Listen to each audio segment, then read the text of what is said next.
right. Welcome back, everyone. You know what time it is. It is Omega Series qualifier times.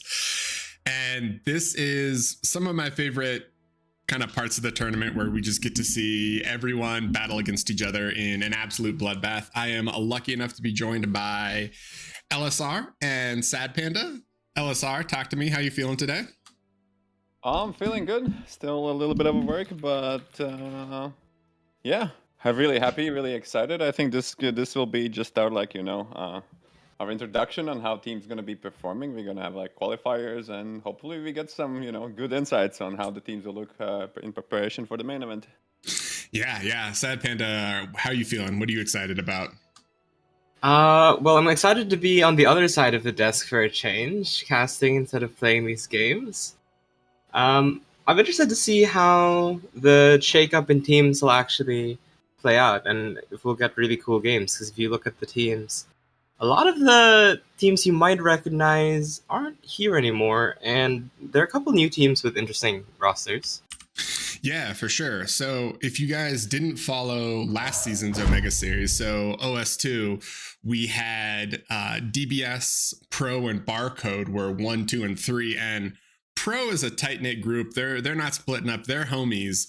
But Don't Ban Sheep has definitely separated into, I think, 3 or 4 different teams. So I'm excited to see how that plays out. You're right. And unfortunately, I feel like a lot of Barcode's members aren't really even active, right? Malady, Trash, and Skag aren't there. When we were ever active, to be fair, we just came in, made some money, and Yeah, all right, fair enough. But Ragna actually is in a new team. So that was 1, 2, and 3 of last season.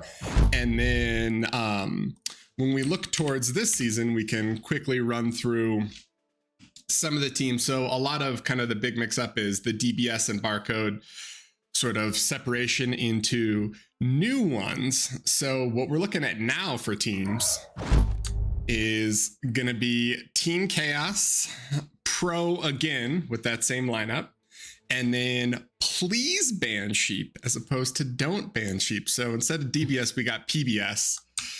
I'd say these are the top dogs. Panda, how do you feel? Who do you think's the strongest out of these 3? Ooh, strongest out of these 3 it's honestly really hard to judge because the Pro team, first of all, isn't exactly the same. They did lose Daywalker, who is kind of an extremely strong player, actually.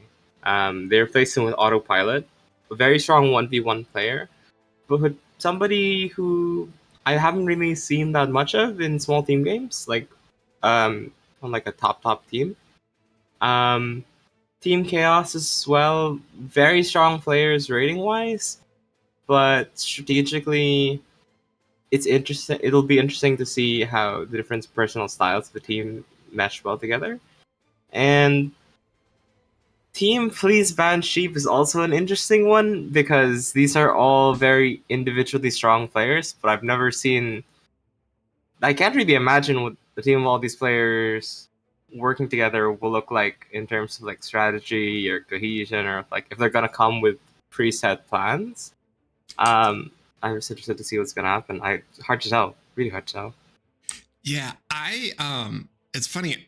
I don't think I watched any of their scrims. I tried to watch as many scrims as I could. I got to see, some pros, some TC, all sorts of other ones, but I don't think I saw a single PBS scrim, which is interesting. So I'm curious how it plays out. I think they are the for fun team. To be fair, I think the Hex Day PM team might be the 4th team might be in a top 3 team because we haven't seen it, right? So I think Teddy and those are strong players, but if they didn't spend the time, it might be a little bit harder for them to even be in the top 3, given that the 4th team is also very, very strong.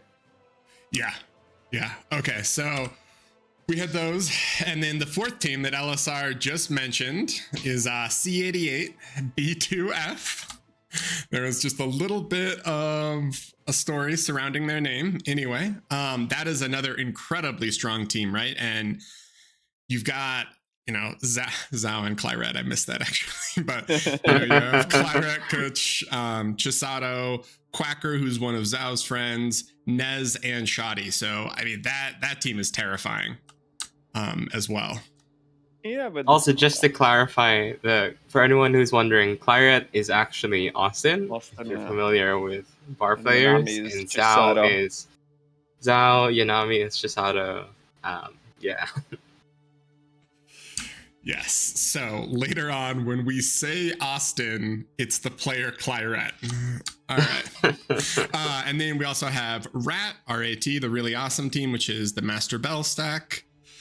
Ro, pretty well-known player. Flash, well-known player, more of an FFA, but entered into the team scene, which is awesome. Master Bell was the last player they added at the last moment. So Okay, fair this team enough. isn't exactly revolving around Master Bell. But yeah.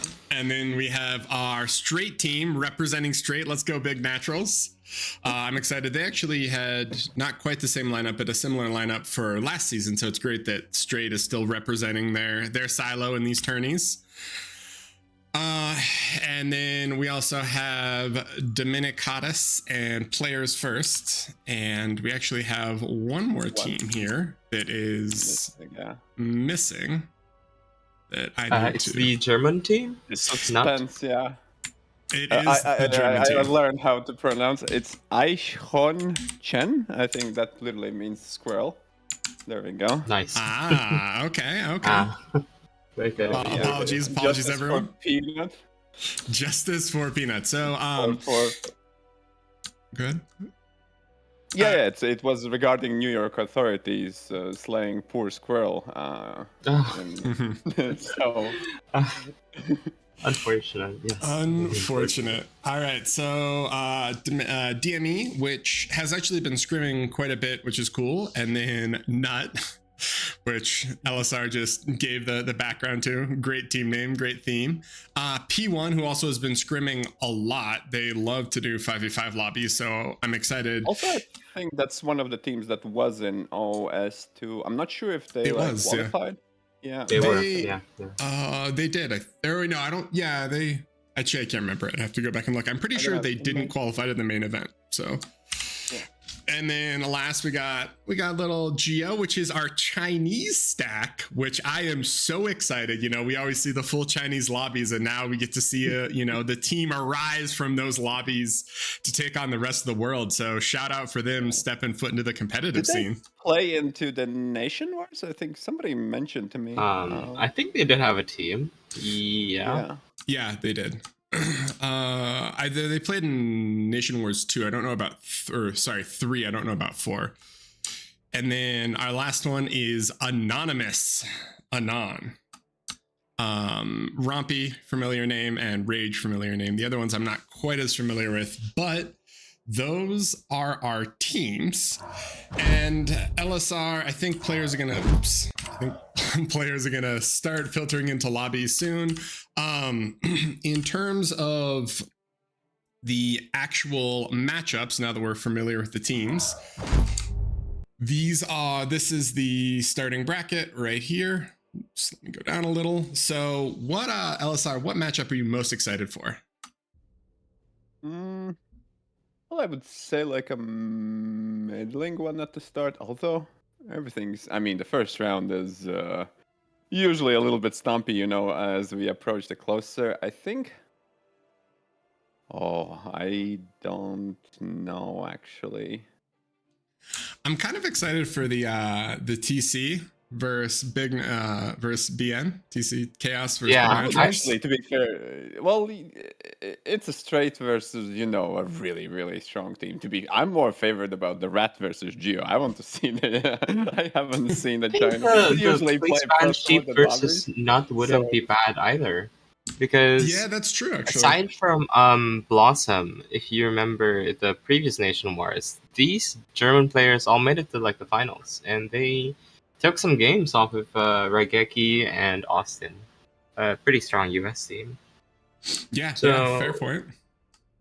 I think a bunch of these teams actually may seem a lot weaker because of their small team games OS, but they're not that. They have pretty strong players, and even if you change it to large team game OS, some of these rankings would look pretty different, I think. Yeah. And it's just because people haven't played as much. More teams right now. No, that's fair. The small teams ranking definitely is it's a little deceptive because some of these people are like 60 OS, in 5v5 or in large teams in 8v8s. So yeah, we'll see. And I think we should be having lobbies start relatively soon. But before that, let's maybe briefly talk about map pool and how it changed. So we're on season 3, which is on the right, and season 1, season 2. We had a few similar maps like Angels. I think, let's see, Pawn Retreat was in both of them. So LSR, if you could just kind of give us a summary of how you feel like the season 3 map pool kind of came into existence, or what you think the standout maps are going to be for it. Well, the general approach we have is Zin that decides on the map, and then I just, do a polish and whether it makes sense, and then we swap a couple of maps out, ensuring that there's usually like a water map, like a smaller map with like some interesting features. So mostly, yeah, I think we try to rotate, like all the glitters is like for the popular maps, and then the one at the Barrier Reef to have like this naval map. Charlie is the one that I remember when we played 4v4, so it came back from me, and as well as Command Center. I think I swapped it for another small map, which wasn't as good, but I think Command Center is really interesting because it's a strong build order map, given that there's like an interesting title there, and you could bomb, and we could see like the last time with Forge, you had the hidden leech at 6 minutes, right? So I think that it's really interesting where the teams will take it. DSD is a little bit of a returning map. I think it's, the most popular prehistoric bar map ever, and I think Hells is good. I wish we had Straight, but Straight is just not balanced, so, it's for the straight people, essentially, Hells based, and that's the best we could do, unless the map is changed. Rosetta stayed as a favorite. The Rock Jungle was my addition as a medium-sized map. We looked at different maps, but we wanted something with a little bit of water, but where water isn't like dominating enough, but you could still have some Coast Guard potential. And Salt Reef, I think, was the more open map, where we also would like to see how the things go. And Tabula is the smallest map, and Hades, I think, was all a general map. But yeah, we tried to switch up the pool. I don't know what more to kind of elaborate on. No, I think that's good. I think there's definitely, it's interesting that there are some really technical maps, kind of like you mentioned. Like, I think that both Command Center and Charlie in the Hills, and even to an extent maybe Salt Reef, are really like, they're really technical maps. Like, they're really kind of like build order specific maps. And I think those are the maps where some of what people might consider like quote unquote weaker teams could definitely take a game off of a stronger team if they just have an incredibly, like great BO. But we'll see, kind of what that happens. So I am in the lobby for Please Ban Sheep versus Nut, which SadPanda said he wanted to see. And for these first ones, for the BO ones, it's basically you ban out all the maps and then there's one remaining. So give us 1 second and we can hop into a little ban pick action. I love how you're putting the responsibility of whether it's a good game to watch on me for this one. That's all right. I mean, new caster, we got to kind of throw you under the bus. I'm sorry. Yeah. Great just test. how it works. Just how it It works. seems the intuition is there. Mm-hmm. Fun game to start. All right. So for this start, if you guys are unfamiliar with how how drafting works with picks and bans, there we go, I can speak English. The lower OS team will start, which in this case is a Nut, because I'm not going to attempt to butcher that into German, and then C88. So basically they'll alternate bans until we get to the last map at the bottom. And let's see if we can prod the players to get started. Navigate play. Well, while waiting, I just want to ask, Mm-hmm. you guys have a map that you're particularly excited to watch? Any favorites in the pool? Do I have favorites in the pool? Let me think. I think for me, I'm excited to watch any match on the Barrier Reef because we see so little competitive sea play that I think it's always just really exciting to kind of like get to see that sea play. And I also feel like at this level, there's a lot of just like very well executed co-op and also sort of all-ins, and especially Barrier Reef really leads itself to those seaplane transitions. And I also think it's one of the few maps in the pool where air is a huge deal. When I was watching scrims, Pyro just terrorized lobbies because he's such an efficient air player. So I think for me, it's the Barrier Reef, which is on the wall over there. What about you, LSR?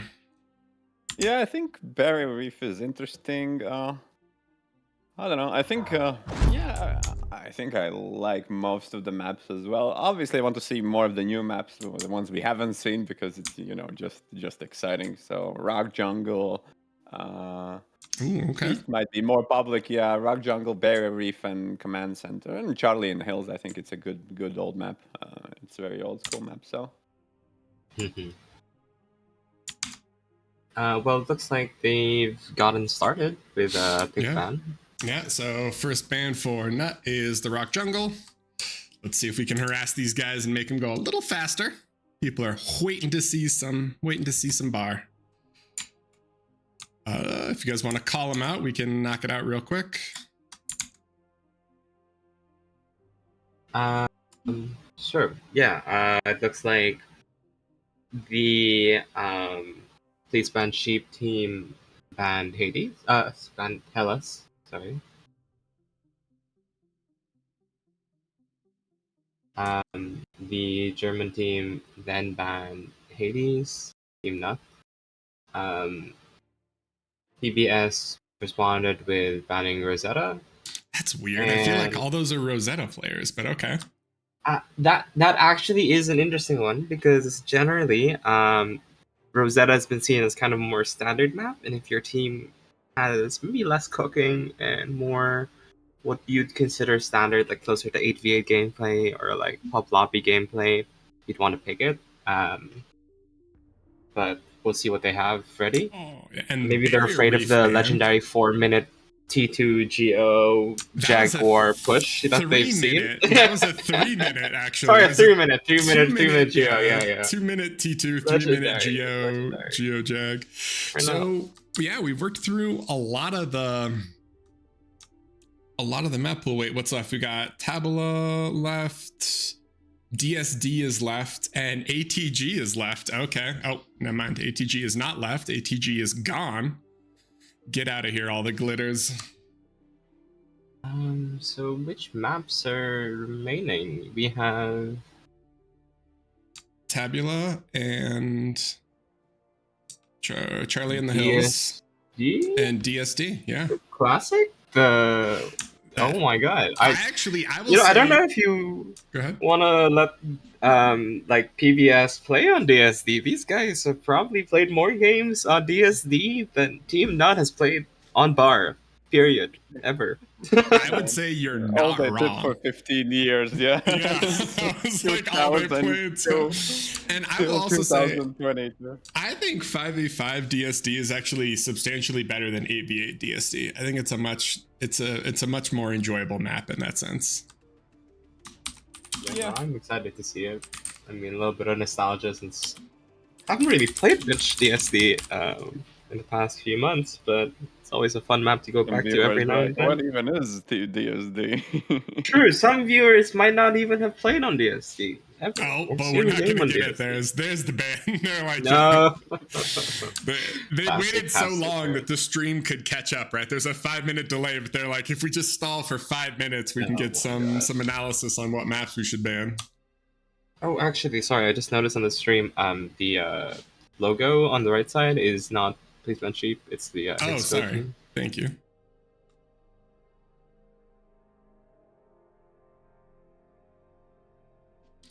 Apologies. That is PBS. No problem. So there's early only for us Americans. 2 maps, right? Yeah, so Tabula and ATG, which is funny. Sorry, no, ATG is or, banned. no, ATG is banned. You're right. And Charlie in the Hills. Harley in the Hills. Interesting. Yeah, I'm not sure. Well, they're spending a lot of time on this pick. Personally, I would see Tabula as more of one of those classic maps. People have played a lot of games on it, and they ban it. So they want to play on Charlie. Okay. The Please Ban Sheep team wants to play on Charlie. I mean, that's an interesting choice. It is, but I'm down. I'm ready to see it. Yeah, I was just thinking it's interesting because Charlie is one of those maps where there's a lot of different variations in like starting positions and strategies you can do. Yeah, I mean it's super technical. You know, it's it's definitely one of those maps where I mean we see the classic Ragna like straight into salamanders. We see the Seacon into, you know, like you start Seacon because it has more BP, then you eat the lab, and then you do the amphibious, and then you immediately send salamanders. There's a lot of like calm bomb risk along the sides of the map because it's kind of hilly. Yeah, I've also hilariously enough seen seaplanes when the game stalled, and then you can also do a really fast T2 on it because it has that geo that is like right below the centerpiece. Yeah, I think in general when it comes to like maybe some viewers are like confused like why we'd say some maps are more technical or some maps are more standard. I think a lot of it has to do with starting resources, the distance between you and your opponent, the amount of mexes, if there's like reclaim. So this map, because it has a geo, it has a lot of reclaim. Starting mexes in some starting mexes could be in inaccessible locations, like there's a big hill where you can't see the commander out of unless you have air.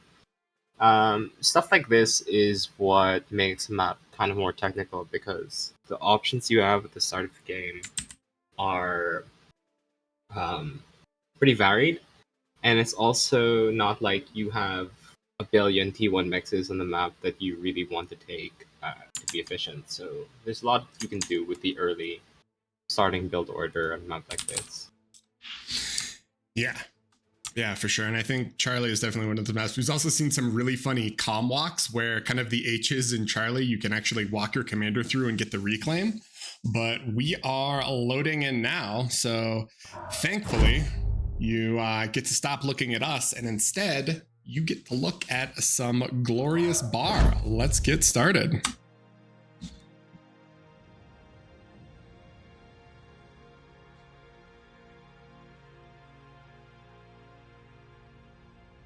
Team size is, oh, can amend, but I just realized with a 5-minute delay, I'm answering chat questions. In 5 minutes, Colin, if no one's responded to you, the team size is 5. All right. Okay, it's only the 3rd tournament we've done this. Who knows?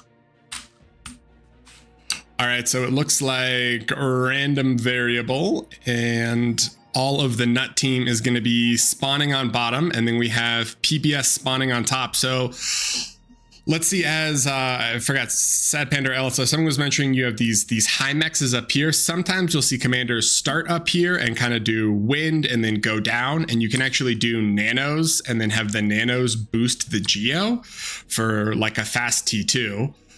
So yeah, 8D is going to be spawning up on top, and it looks like Nut isn't going to be doing the same. They're going to do all low ground. How do we feel about this, LSR? I don't know. I think air is kind of important. So I'm not quite familiar with like new transport, but you know, last Omega, some teams like could technically skip air, right? So I think air is still up with the thing. So I don't know how much value now is there with the added transport and what your teams do with it, but. Yeah, I think both options are viable, although I would have to say that there is like 4 mexes. I don't know if those mexes are essentially smaller right there on the hill. But yeah, if they're not smaller, there might be big value in taking them instead of going for the 2. And you need to grab those mixes anyway somehow, right? Yeah.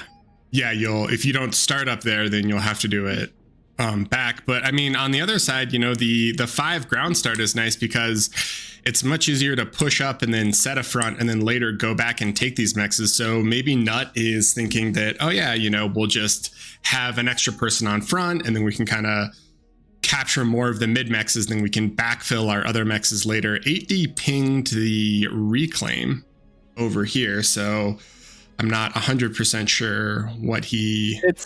They might be able to boost Air Constructor. For example, Air Constructor can easily suck them out, especially if the enemy team doesn't notice. That's essentially free free rocks, essentially, in the water. Right. Because I don't think the Resbot can get to there, so you would need like a hover transport or amphibious transport. Or an amphibious transport. Yeah. Transport, they might make one because Beaver, titles are a decent source of consistent energy. Yeah, they are. I've seen it on this map. For PBS, we have 8D spawning as core. Probably, he's going to go air from there. Stardom is also core. We've got Patak, who is arm, Teddy, who is core, and Reiko, who is core. So a 3-2 core arm kind of mix. And we see a little arm arm V lab from Reiko. From random variable, he is core, hasn't dropped his lab yet. Che is also core, and it looks like he's going to boost out this core V lab from soft ice. Czar is going to be arm bots, and our last one is Lewis B, who is also arm. So pretty good kind of core arm mix from both sides, and we're seeing a lot of V labs. There is quite a bit of reclaim. I take that back. Now there's 2 bot labs. Panda, what do you think's going on here? Talk to me. Well, with the vehicle labs closer to the center, I'm pretty sure we'll be seeing amphibcons just to take the mexes. If not, make an amphib vehicle lab for salamanders, something like that, or seaplanes even. I don't know. It looks like there are pretty similar starts in terms of number of labs. You have 3 labs, or actually no, I'm wrong. Luis B didn't make a lab, so there are only 2 labs in the South team, as opposed to 3 labs plus an air lab in the North team. 8D's about to get a full air scout, I think, right? Yeah, it looks like they won't stop it because they don't have any AA and they don't have any air, so they're gonna know that there are less labs. With less labs, you have more metal to work with, but you'll be a little bit slower on units. So let's see if that'll pay off. Ooh, that's interesting. So we might see like an early C lab versus potentially like bombers. Like, if AD sees that there is no air player, it would make sense to go bombers.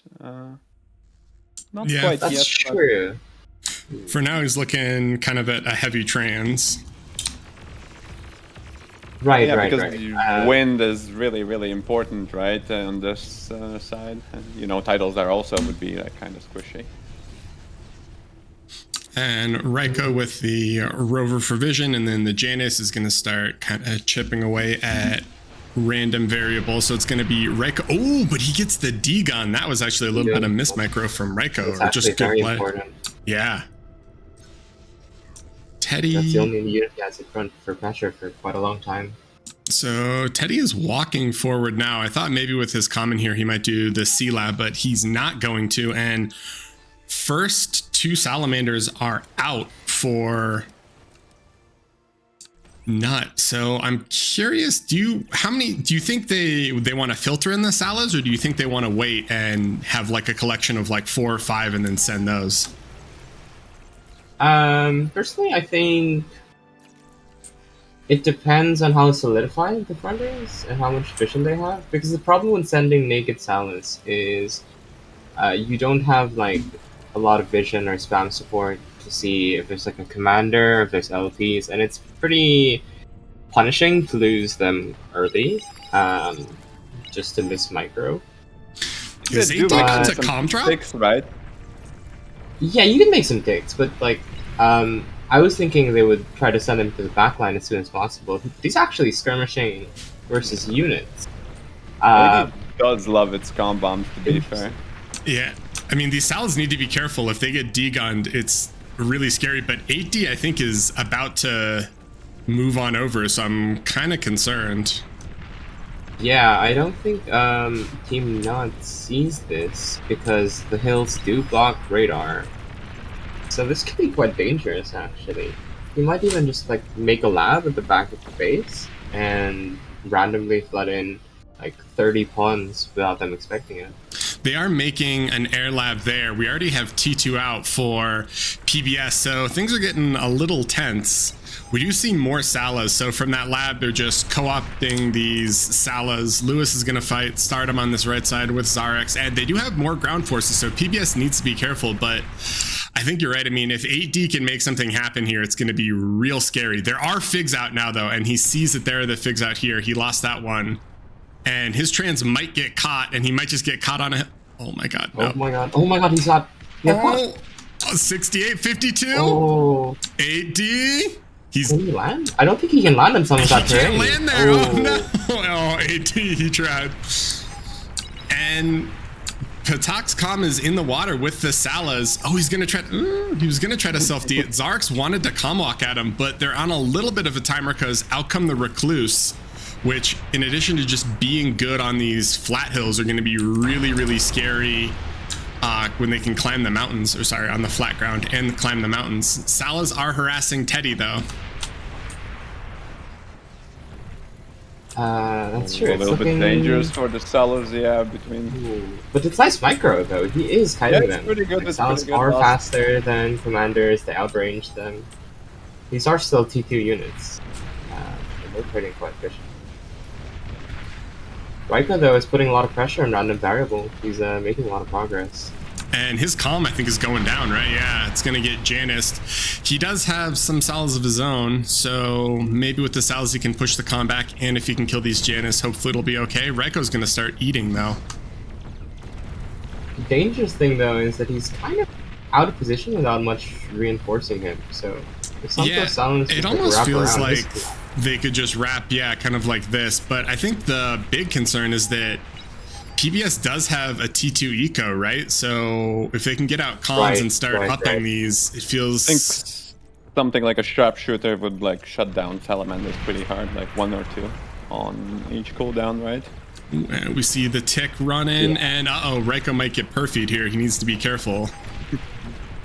5%? Can the Sala get it? 1%? Alright, so Raiko's calm pops, but the Recluse and the Hounds, the T2 are starting to kind of push back the nut push here. Yeah, Nut is kind of falling behind in the macro game. There's a couple of mexes that they haven't taken. They need to retake these. They need some response out. I mean, AD is literally taking their hill mexes I see on a mini-map. Oh no, not that yet. That is going to be very annoying, especially if that AA turret cuts out, because it's just going to start chipping away at every fighter that comes out of that lab. AT's also... Nice proxy as well. Yeah, AT has such a great proxy lab here. God. And yeah, they just see all of them coming in now. They're like, wait a minute, how did these get here? But these Salas are pushing in on this side, and if they can get in and start doing eco damage, it's good. I'm a little concerned they might end up feeding metal though, so... Yeah, they need to be pretty carefully microed. I mean, Recluse is good on offense, not that amazing on defense. The Salas can kind of run around, dodge, if you go down if they're microed properly. The thing is, there's not that much they can take out, to be honest, on Raiko's side of the map. The biggest thing is just the geo and some of the wind farms that they can get to it. But yeah, and on the other side, Stardom is just mashing units down here. This is pure spam, and the Salas are doing their best, but they're just getting overwhelmed by this Recluse Grunt Thug. Yeah, I think with the energy changes to the cell, I mean, it was a long time ago. It's not that like the bots can do fairly well even against the Salas, which are supposed to like kill them. But... I mean, these Salas are getting in, and yeah, the wind is it's not good to lose wind on this. Yeah, they don't. Yeah, I thought they were gonna AGO, but now, but This is actually pretty good economic damage. The welder should be able to do a bit, but if they can get more, I mean, right now PBS is leading in economy, but if they can do a little bit more eco damage, this could be huge. 8D is trying to recover on the other side here, but this stardom push doesn't look like it's stoppable. I mean, there's so many units here, and he should have res bots behind it. Oh, he doesn't have res bots behind it. Never mind. He has the res bots right there. Oh, yeah, sorry. I'm blind. Yeah. I'm just surprised there's also not that much shurikens coming out from Team Nut. I mean, usually you'd see a couple of shurikens. True, although I feel like maybe they made the call once they started to see the recluse. I think that's one of the benefits. Like if you don't do the air start, you see that early recluse, early Sala, just because the Emp resistance gets you so far. Eddie's That's commander. true, but there are still team. Thugs and grunts. I think if Stardom dies, then only Teddy is left, right? Yeah. Oh, you're right. Actually, that they are in dangerous spots. Both are pretty open. Like, okay, Stardom hide. Sounds like wait.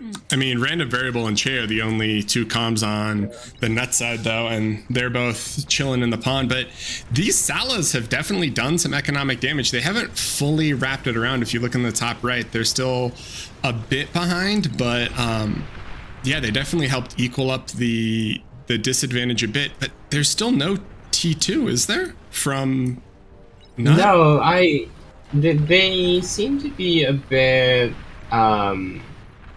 taxed, just dealing with all the attacks that are coming around, trying to do some damage. To be fair, well, metal will be good. The energy is still quite even, and the army value hasn't skyrocketed in favor of the blue team, right? True. So it's not like the game is yet over, but obviously the metal will pay. Eventually, it's gonna kick in, right? And if Stardom gets to resurrect all those troops, the army value will also rise in favor of the blue team. How do you feel about mixing in a poison arrow or two here, in addition to these Salas, or do you think it's not worth it? I think one would be great, right, to apply, especially if it's like a bunched up bots, right? It would provide a consistent fire and be able to zone at least that army.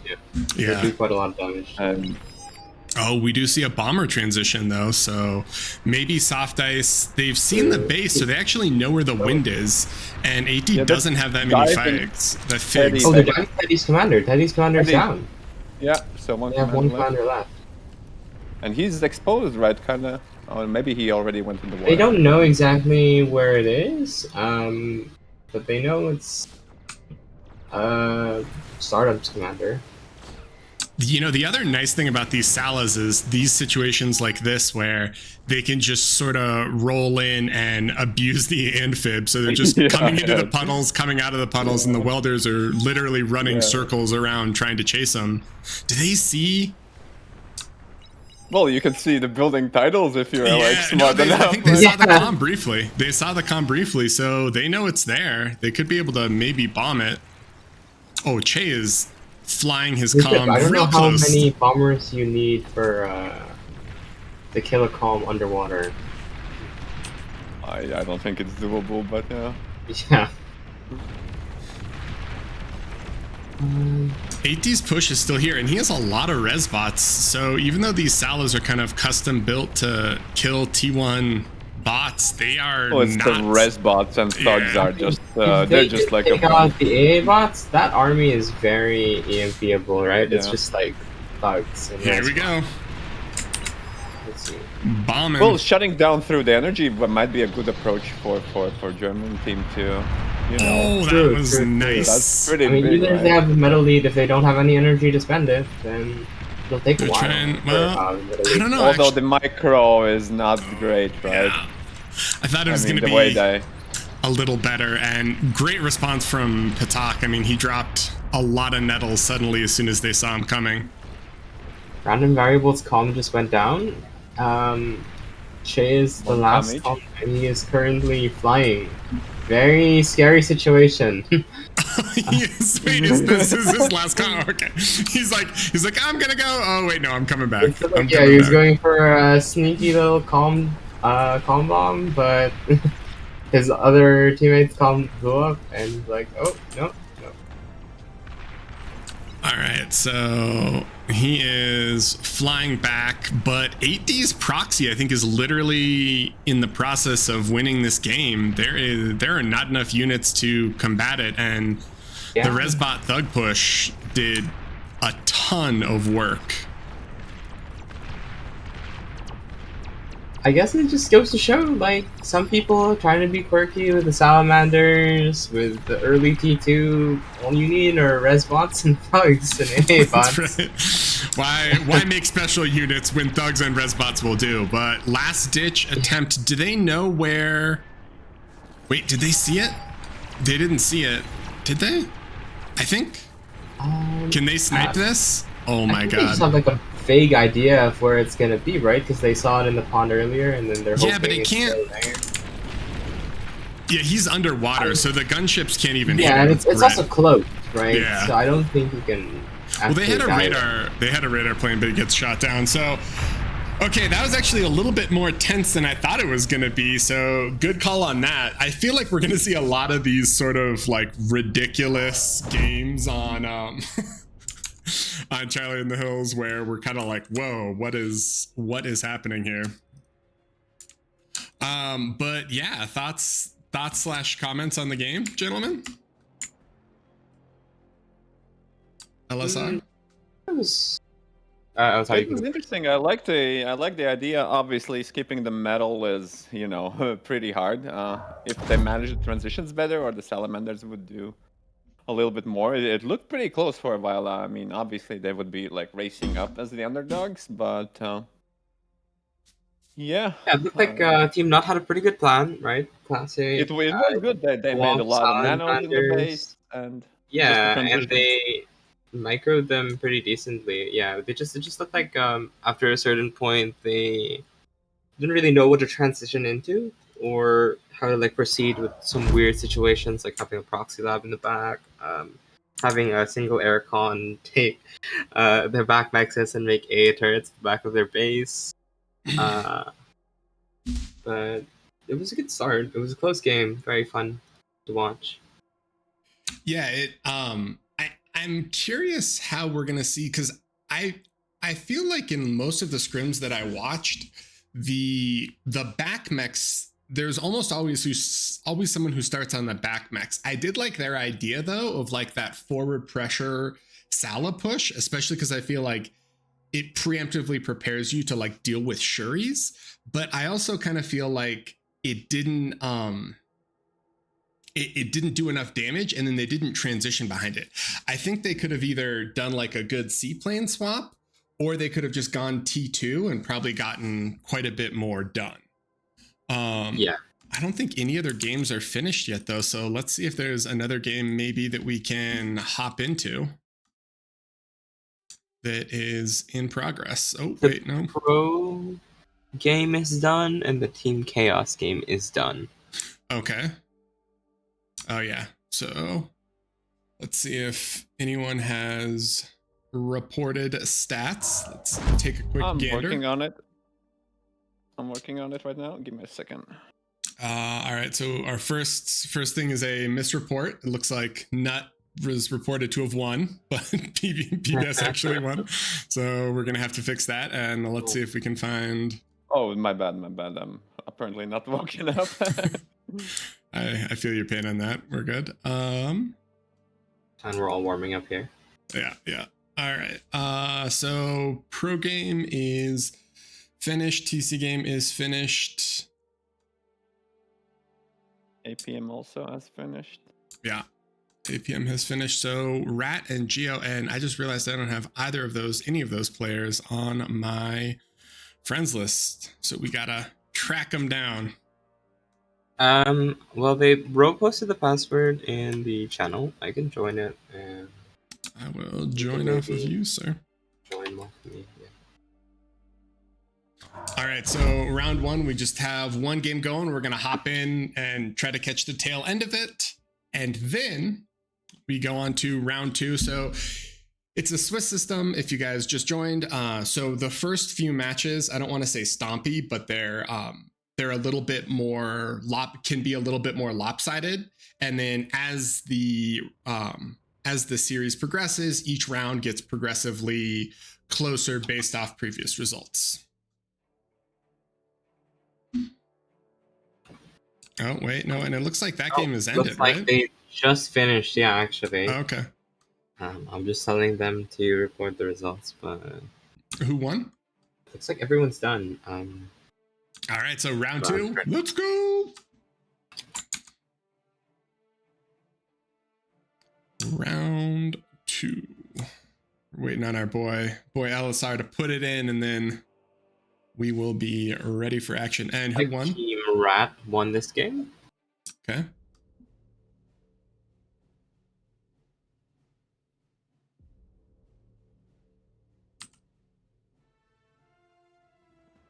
So that means that here we go. So in round 1, it looks like TC beat Big Naturals, Pro beat DME, PBS beat Nut, APM or C88 beat No P1. upsets at all. No upsets at So all. far. And Rat beat Geo. All right, so round 2, we've got P1 versus DME, which I think should actually be a relatively good and or close match. We've got Nut versus BN, which I think could be good as well. TC versus C88, I think will be a very good game. Pro versus Rat, and PBS versus ANON. SadPanda made the decision for the first one. How do you feel about this one, LSR? What game would you like to see? Ooh. I think TC versus APM is the one that I definitely want to We're see. kind of. I don't know. It's premature to say, but these are. Well, no, the Pro Clan is actually a very, very strong team. But I am very excited to see those two teams fight each other. They are some of the strongest teams in the tournament. Yeah. I mean, note it is Swiss stage, so teams might not be showing all the strats that they want to play. They might just be playing a little bit more standard, a little bit keeping their cards close to their chests. But it will probably be a pretty good game, so I would be excited to see that. Okay. All right. Let's see if we can follow them in.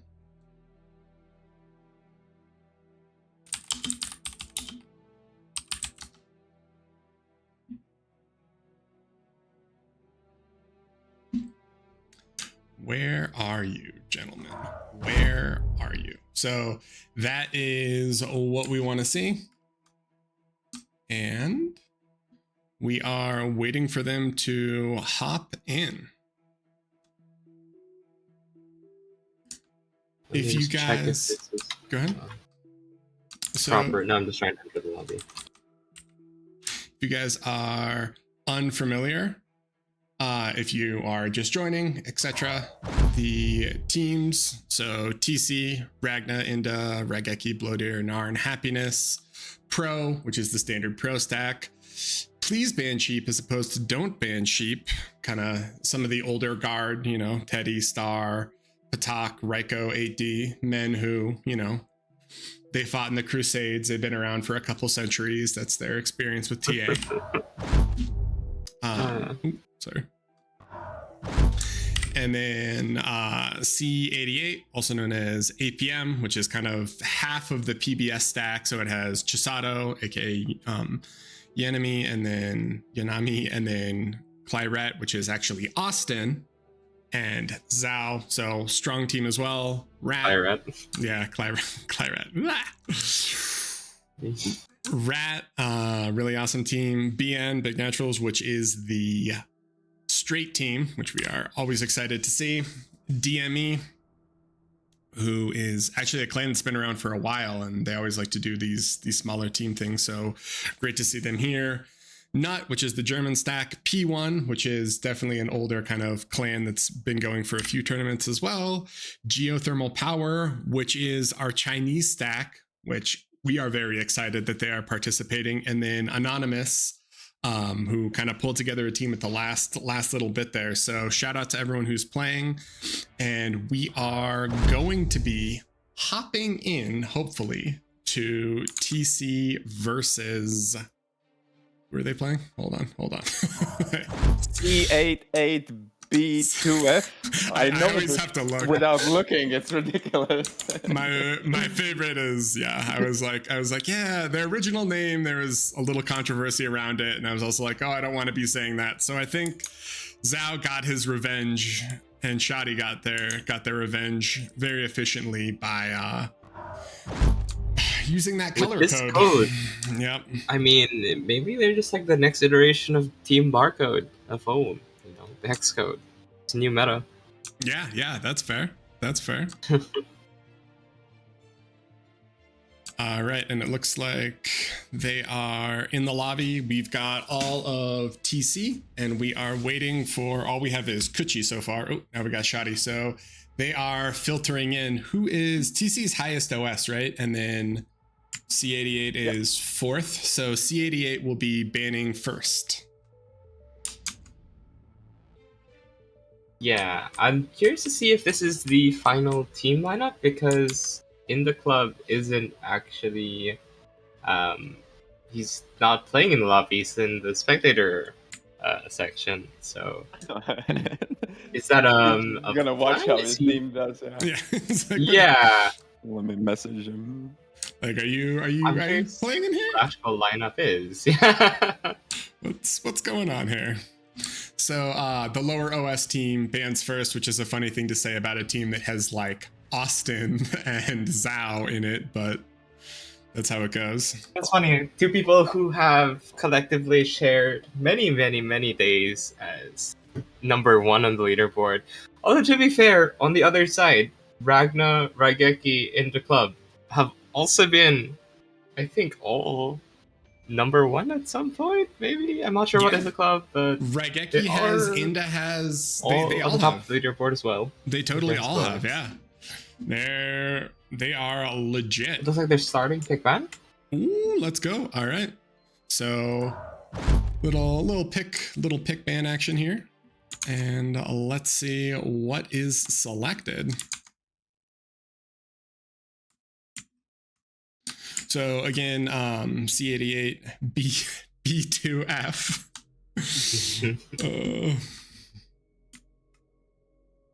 It Is looks like they're gonna starting start. out by banning the rock.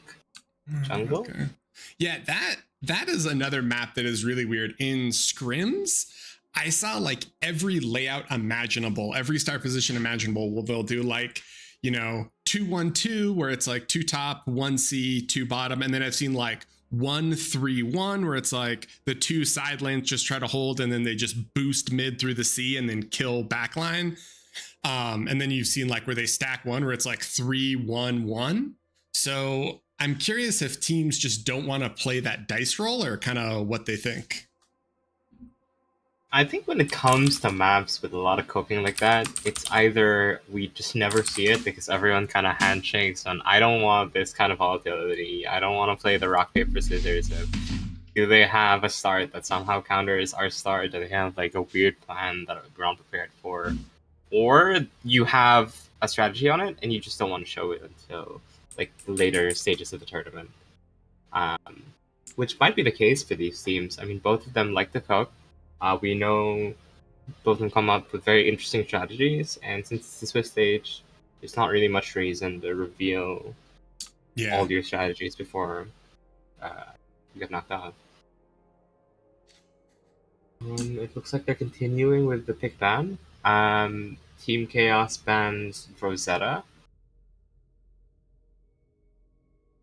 Shadi tried to ban the rock jungle twice. He just hates it. He just hates the map, He's like, listen, you can get any other map you want, but we want to double ban this map.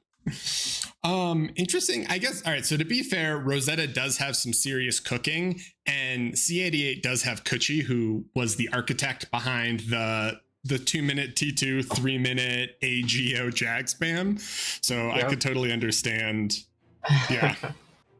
That's fair. I mean, that is another reason why I really want to see Team APM in action, because you have Kuchi, who has really interesting strategies, a lot of early aggression, a lot of co-op. But now he's surrounded by a much stronger cast of characters. Yeah. A lot of players with the skills to play in like a variety of situations. also more APM and better micro than his previous team. I wonder who those people are. I don't know. Did one of them retire and end up as a caster? That'd be crazy. Quite possibly. Are any of them actually playing in the next tournament? I don't actually think so. We'd have to ask Choice, who's in chat. Yeah, I think actually literally all of us are not playing. It happens. Whatever. I mean, all right, so they're continuing with the friends, yeah. Yeah. So we got Rock Jungle, then Rosetta, Charlie, Hellas, and just want to go on record and call these people cowards for banning Barrier Reef. But hey, I hope we get at least one game on it. And once we're in BO3s, it's more likely. But both of these teams have people who are known to like playing on C. I mean, that's true. I mean, you got Rag. Loves C gameplay. Ragnar loves C gameplay. Narnok loves C gameplay. Happiness plays straight. Yeah, that's true. Happy is I forgot he's a lobster, so he definitely is familiar. Oh my god, we're going quick. All right, ban on Command Center. Ban on ATG. So we got 3 left. We got what? Salt Reef, Tabula, DSD. Interesting.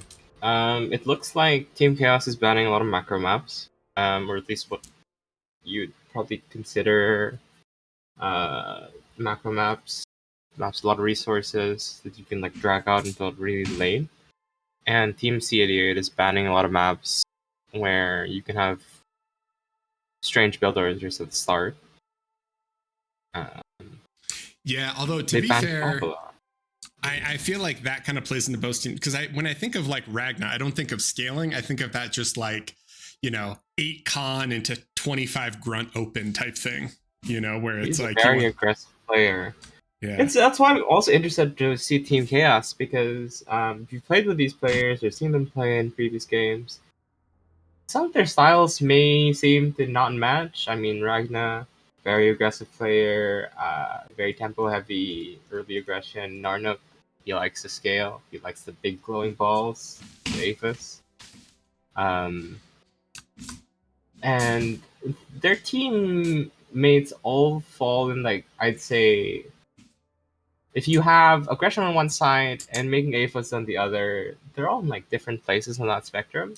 And it's kind of hard for me to understand like how this team cohesion kind of works here, what their plans would be.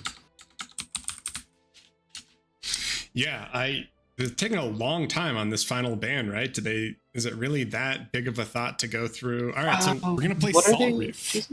Oh, Salt Reef. Oh, okay. So they banned DSD, and our last map is gonna be Salt Reef. Interesting. That is not how I thought that would have gone. Huh. Is known for his addiction towards salamanders. We'll see. The occasional turtle as well.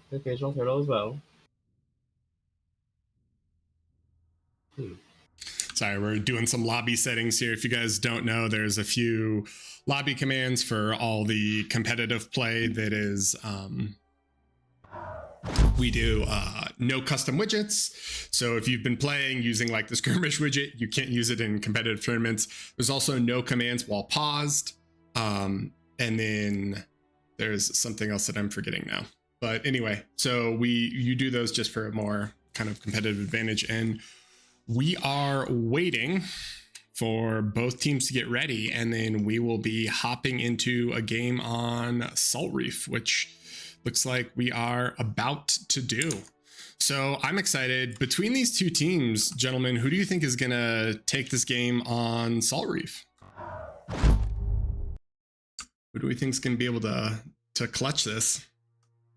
Ooh. I don't know. I think it's way too close. I think Ina told me that in scrims they played 5-5, so they're like about even size. So, and Salt Reef is a really like map where one side it's one of the maps where you could literally base trade, right? Depending on how you drive, like one side pushes in, and also the middle is really exposed. So it's a volatile map. What I mean, it's not easy to control. But it can also go quite late. I mean, I've seen low cannon. I've played several low cannon games, like both small teams, large teams. it can go quite long, because if you don't end the game early, there's not that many paths you can go through. It's quite there's a couple of choke points where you just build defenses and stall out. Yeah, I mean, I do feel like in 8s it's a little different because it's a lot more choky, but in 5s, you know, there are a lot of the kind of amphibious raiding paths through here. So we'll see. It looks like Team Chaos TC is on the left, and then C88 is on the right. And slightly different spawns. So Inda's going to spawn behind Raigeki here. Interesting. Whereas the Team C88 is just going for 5 vertically evenly spaced commanders.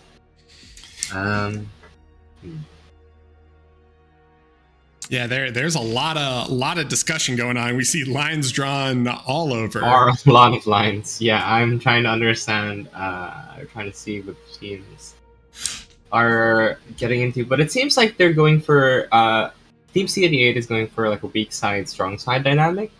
Looks like they want to push north. Is kind of what I'm getting from these lines, maybe. Yeah, I think you're right.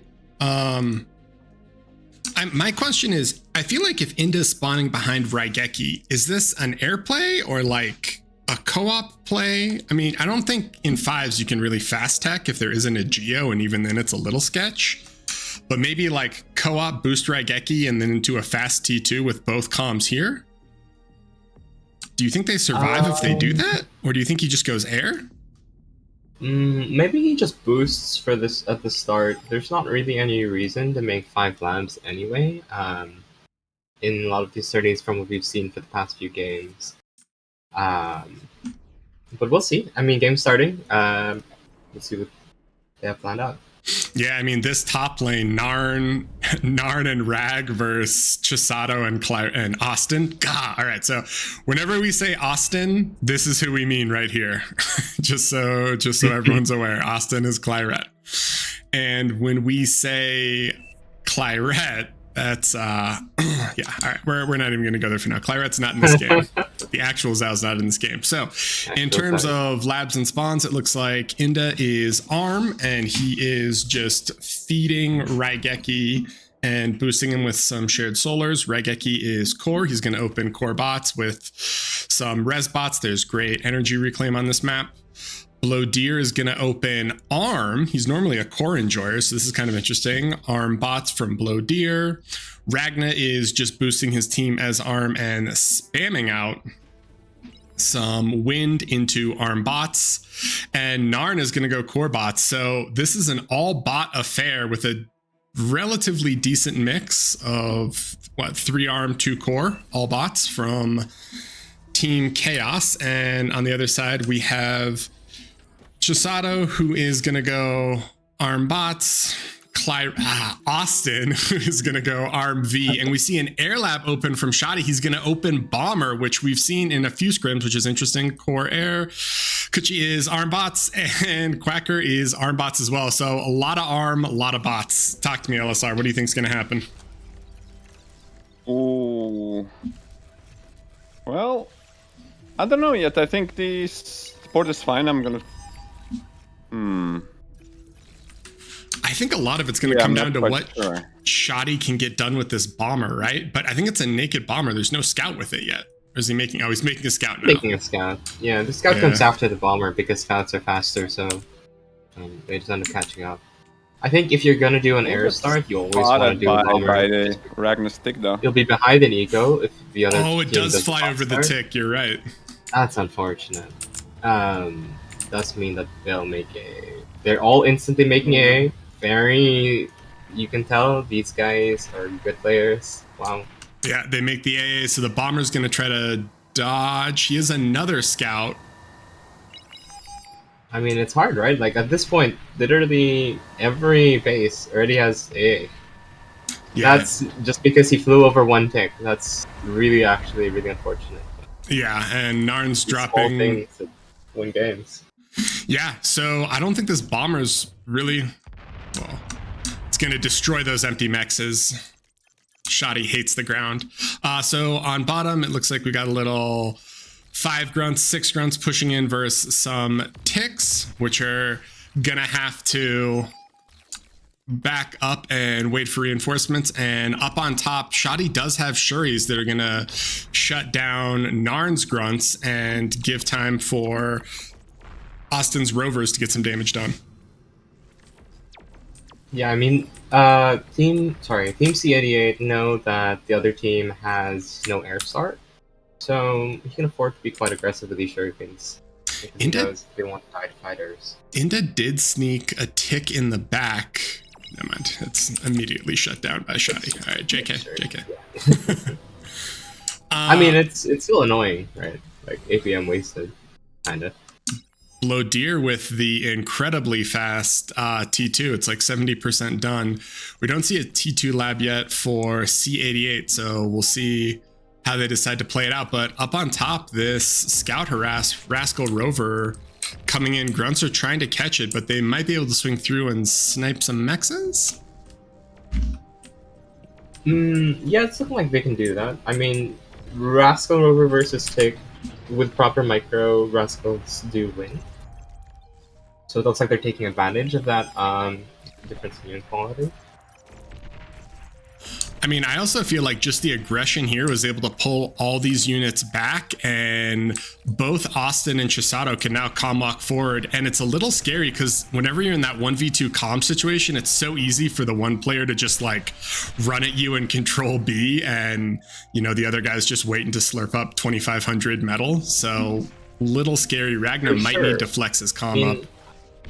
If they play this out, there might be a situation where they don't even need to trade because Austin is rocking off with just like mono Janus, and 3 are already out on the field, and that's enough to like really seriously threaten a comm. Regeki's trying to pressure on bottom here as well, but we still don't see T2 from anywhere. So they're going to need to get a lot done on top before the T2 kicks in, because I think once Hounds hit the field, it's going to be real hard for these Janus to do anything. And first Hounds are coming out. I'm surprised they're actually going for Hounds as opposed to Rocket Spiders. Yeah, you see a lot of the spiders that kind of come up here and then abuse the high ground terrain. Yeah, there's a lot of terrain, and people kind of have been favoring Rocket Spiders over Hounds recently. Hounds are a little bit more mobile, but you kind of less DPS, have less range. And on bottom, these grunts are still trying to find a way in, but Kuchi has built the great LLT wall of Canada, and he's fighting them back with ticks and LLTs. So kind of feels like this push top is where C88's hopes and dreams are.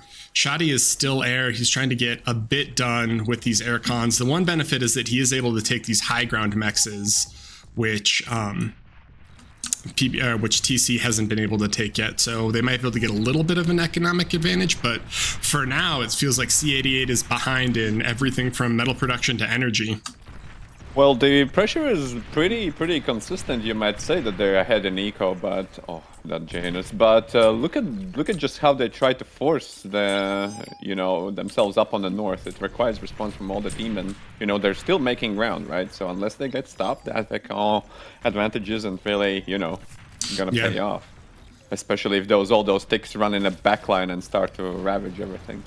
And also, I'd like to mention they already started like the T2 mexes, right? I see a couple of them built in the background. So yeah. So yeah, I mean, this metal advantage will just continue to grow because T2 mexes are incredibly efficient. So it's the classic attack and pressure versus defense scenario. Yeah, but it's an interesting push because usually when you think of like an all-in push, it's like a fast-paced trade. But this is kind of just like a slow impending doom kind of push because there hasn't been much fighting. It's just a lot of conceding ground while this big army look at the commanders. Look at forward. Yeah, I mean, look at the commanders. He can just actually, he's gonna get surrounded. He doesn't have E. Oh my god, he can't D-gun. Does he pop here? He's super, super low. They're trying 30. Trion's very strong. Oh, no, they're going to back off. And He's just soaking perfectly. Narn's running at this comm, though. He might be able to self-D it. No? I mean, his base is dying. There are a lot of reinforcing hounds coming now, though, and Ragna has them. So hopefully these hounds can get here and kind of back it up. Narn is going to cloak and self-D, so he's going to take Austin's comm with it. So now just Chisato's comm is here, but they need to be careful. I think they're going to try to do some backline raiding, maybe through these mexes. But hounds are here, so they know that they're probably a little bit behind economically. Chisato's comm goes down. And Banshee's out to stop the ticks. It's truly times of desperation, gentlemen. But Stout's running through. They get a few mexes and they're coming through, but I don't think it's going to be enough damage. And there's a massive metal pile up top now, correct? Yeah, that's a lot of the metal actually got taken out by that commander explosion. I think about like 2,000 metal worth. Well, it still looks like there's like 5,000 metal where the hounds are. Yeah. Yeah. And army value has equalized now, even in a favor. You can see on the side there. Yeah, and it looks like they're gonna go T2 now. So we see the T2 VLab from Austin up on top.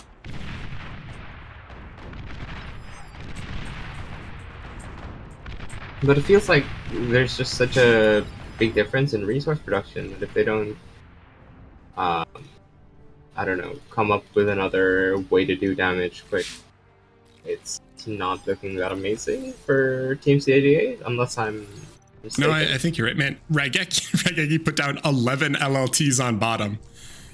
Oh, interesting. We see there are some platypuses out, actually.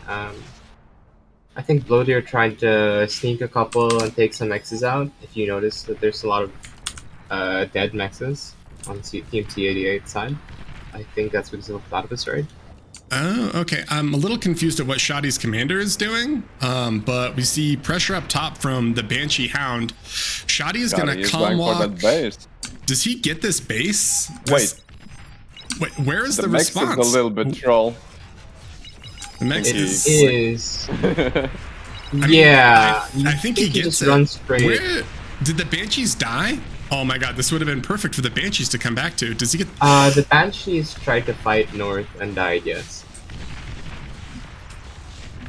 It doesn't look like he'll make it to the T2 lab, though. A little bit slow with getting into the base. I think he could have gotten all those more wins if he just walked in. Because... Yeah, I think if he had I think you're right. I think if he had committed, he could have gotten the lab and the wins, which would have been way more economic damage. He is doing pretty good work with his Shuris up on top. Figs are going to come, but the Stout Centurion is able to push back all these hounds and all these grunts. Second set of hounds is going to come up down here, and on bottom it feels like this battle line hasn't moved at all. It's just Raigeki versus... Yeah, you have two people on T1 economy, like both their mexes are on T1. They're just using rocket bots, grunts, LTs, and north you have like a full T2 battle. It's kind of funny to see.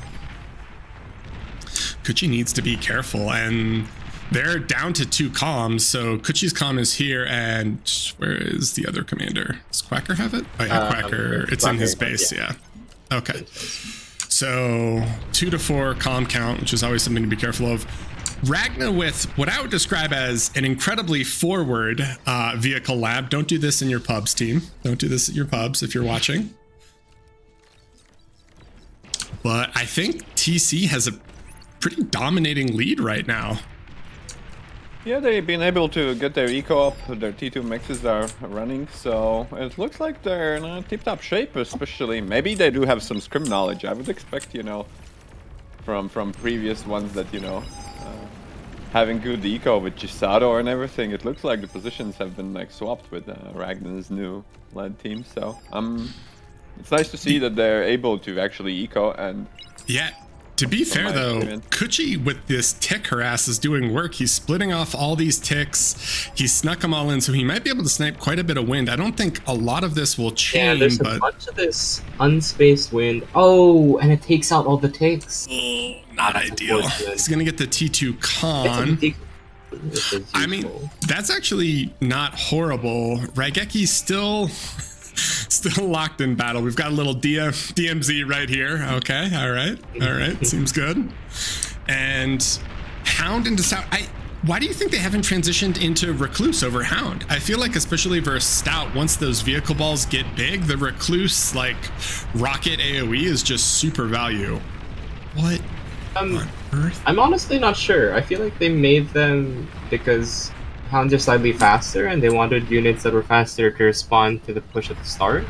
And they It's just a little haven't bit made any mobile. T2 I units would still since. think them as being a little bit more equal, but obviously you want what Chisato is now making, like Mausers, preferably if you're gonna fight the static lane.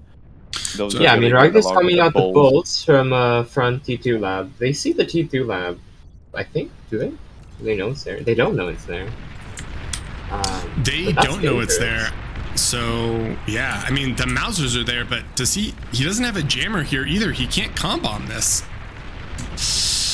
I mean, we can turn one They off see in the it. lab, They but- just saw it now. It just showed on radar. So Oh yeah. but they're kind of losing. I mean, I feel like the bull is just skirmishing well enough that as long as they can hold them back, they're going to be relatively okay. But Chisato does have The longer it takes for them to push it, res bots the behind. quicker the pad is. It's just printing out units. But they are getting through. They have Centurions to deal with the spam. They have Mausers to just poke down the lab. Kuchi is still somehow sneaking ticks into the back line. This is amazing. He's putting work. I don't I mean, think they that's bring that much Jammer's down, value to though. be fair. Yeah, Jammer's down, so they don't see this column, so he's just gonna walk up and either self D or D-gun. Yeah, or D gun. I think he's going for the D-gun usually. I think he but should have I self guess- D'd, no? I think he would have gotten more. Yeah, you would say, like, if they have enough meat, you would want to deny their rec field, and Commander is one way to do it, although recs are quite evenly spread, and looks like they do have enough meat, and are able to actually kill this T2 lab, which might flip the situation even though they're ahead. But I don't think this isn't the end for the Chaos, right? But they might be It's able not, to but I just think- get a lot of army. You can see in the army value graph that they're like Yeah, trailing and now, which he is has almost res bots up dangerously here, close. so they can res all They also of... have Starlights Yeah. out, so they have control And over they this could even area. res the vehicle lab, to be fair, and just eat it, right? You eat, and that's 3,000 metal swing. I think one thing this is showing is that even if Team C88 was down so much in metal at the start of a much later T2, because of all the pressure that they make and all the map control that they have, they're buying a lot of time to drag out to like later stages of the game. Like the metal lead isn't really showing itself in terms of like a big push. for Metal for me was never important. It's the energy used is the biggest stat that you can rely energy on. use. Because, yeah, because that would be energy produced minus energy excess, which is nominal here. So we can see that they are quite ahead by like 60%. Although they've not been trading well and they're losing position, but overall, I think they might be able to, given that the push will eventually like kind of fizzle out at some point because they. Well, you say that, but every time, there was been a point where the push fizzles out, they just come up with, they just come up with more pressure from. There either hasn't been somewhere else in the critical map. damage. There hasn't been True. critical damage yet, and you can see they're gaining on enemy value due to some luck and skill, but the metal is still getting quite even. So. This mid push is scary though. I mean, we got Jags in front of Starlights and Hounds, and the T2 lab is here. I think if this Starlights goes might be a down, game it's changer. a little Starlights scary. is a game changer. I would agree with that.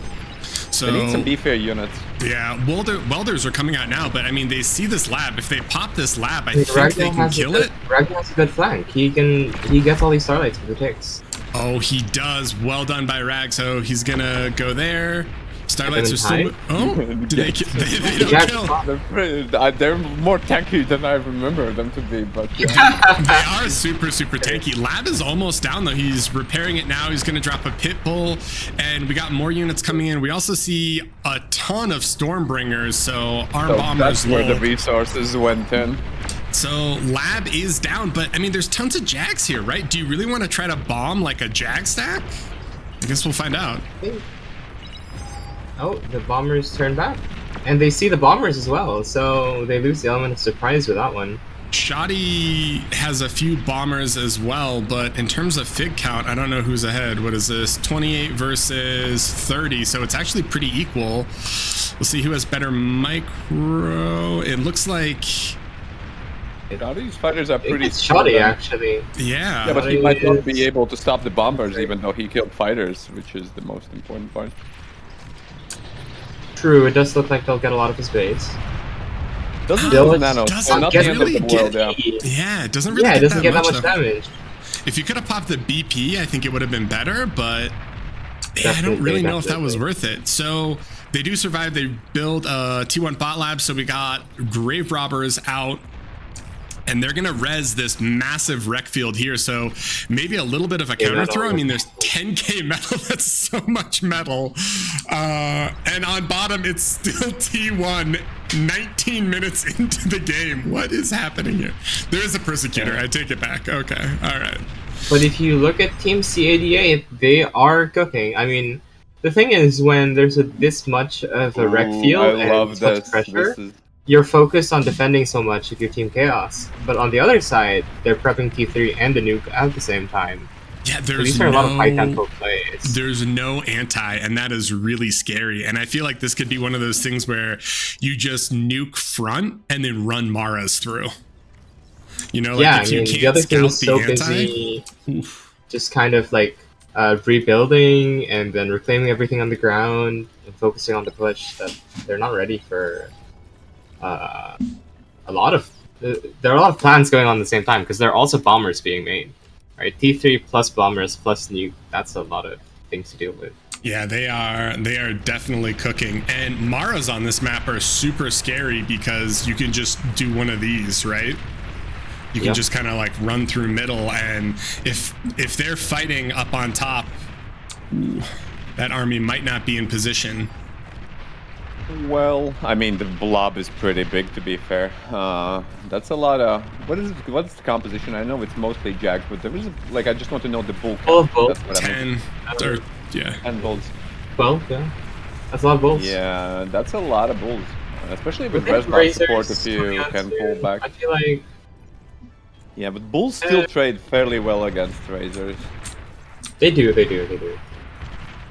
I think the bull is probably the best unit for like a 5v5 in my opinion. It's Oh, this Jag Present might again. scout the does it scout the Maras from Bloodier? Maybe s- nah, I think Mhm. he spotted them. He didn't. He did right, yeah. I don't. I mean, No, I again, don't it's think just he like the did. value of map control. Like they are Kuchi able pulled back. Kuchi pulled back. It was his mexes, right? Jack- So he noticed Jack will see that they that. were there. to struggle to the Mars. Yep, they No, see him they now. will see him. They see him now, and they would get the notification too. They would get the T3 detected. Actually, they may have. Oh, gotten that's it- a nice play. If you see the Juno, like they Juno the side where the Mars are going to run through. So they Oh. really are trying to min-max every second of sneaky gameplay that they can. Yeah, and Yeah. also the T3, the notification might come from north, right? Because they Yeah, did that's put what I was just thinking. Razorbacks as well, so maybe the Mars didn't even like notice where is it actually. And I feel like they're not getting too much done. Once the tick spam comes in, they need to start moving. All right, they're coming up north. There are bulls in their way, so they're gonna run down into Inda's base, and Inda is T1. His commander is not in position. It's running now. But up on top, I mean, these razors completely crippled that top push. They didn't have any starlights to deal with the T3, so we'll see. And Shoddy gets gifted one Marauder that is now running. Okay, never mind, it's dead. JK. I mean, there's still a couple of Marauders alive. It looks like it'll get through Raigeki's base. But Raigeki did break bottom, so if he doesn't die here, they have the opportunity to kill it. I'm a little concerned about that top Razor push, though. It seems like it's dangerous, but these Maras have gotten insane value. Yeah, I mean, another thing that they're doing is that they're making Raigeki kind of confused. He's not focusing on just breaking through front. He's afraid of losing literally everything in his base. You know what else? And they're falling out of pressure. They just ran through, and I think they probably that's got. what I wanted to say. They know that there's no anti, right? Or they know that there's limited Yeah, anti. yeah, they're buying time for the nuke, and yeah, they're scouting at the same time. So, and the Razors are there to fill the north gap. So, and it's kind of hard to push into Razors, even though you might have an army value advantage. It's just like, oh, they're just gonna kite back and just deal endless DPS. Yeah, you need Starlights, and they don't. Oh, they're making them now, but. And the game is pretty stable from the energy per second. If we look at it, the energy is still equal, right? So the energy used is similar, right? So even though the metal advantage isn't playing much into that, right? I mean, these four, dude, these four Maras. Wasn't there like a fusion here or Aphis out here? The fusion's there, but I mean, these Maras are just doing that's a lot of BP. They just got so much BP damage. And nuke will be ready soon, so. Yeah, the nuke might be deciding factor. It's just like, where do they nuke? Is Shoddy ready? Oh, he built the anti, but it's not done yet. And top doesn't have anti. So could you swap to the team vision? What will they plan to nuke, maybe?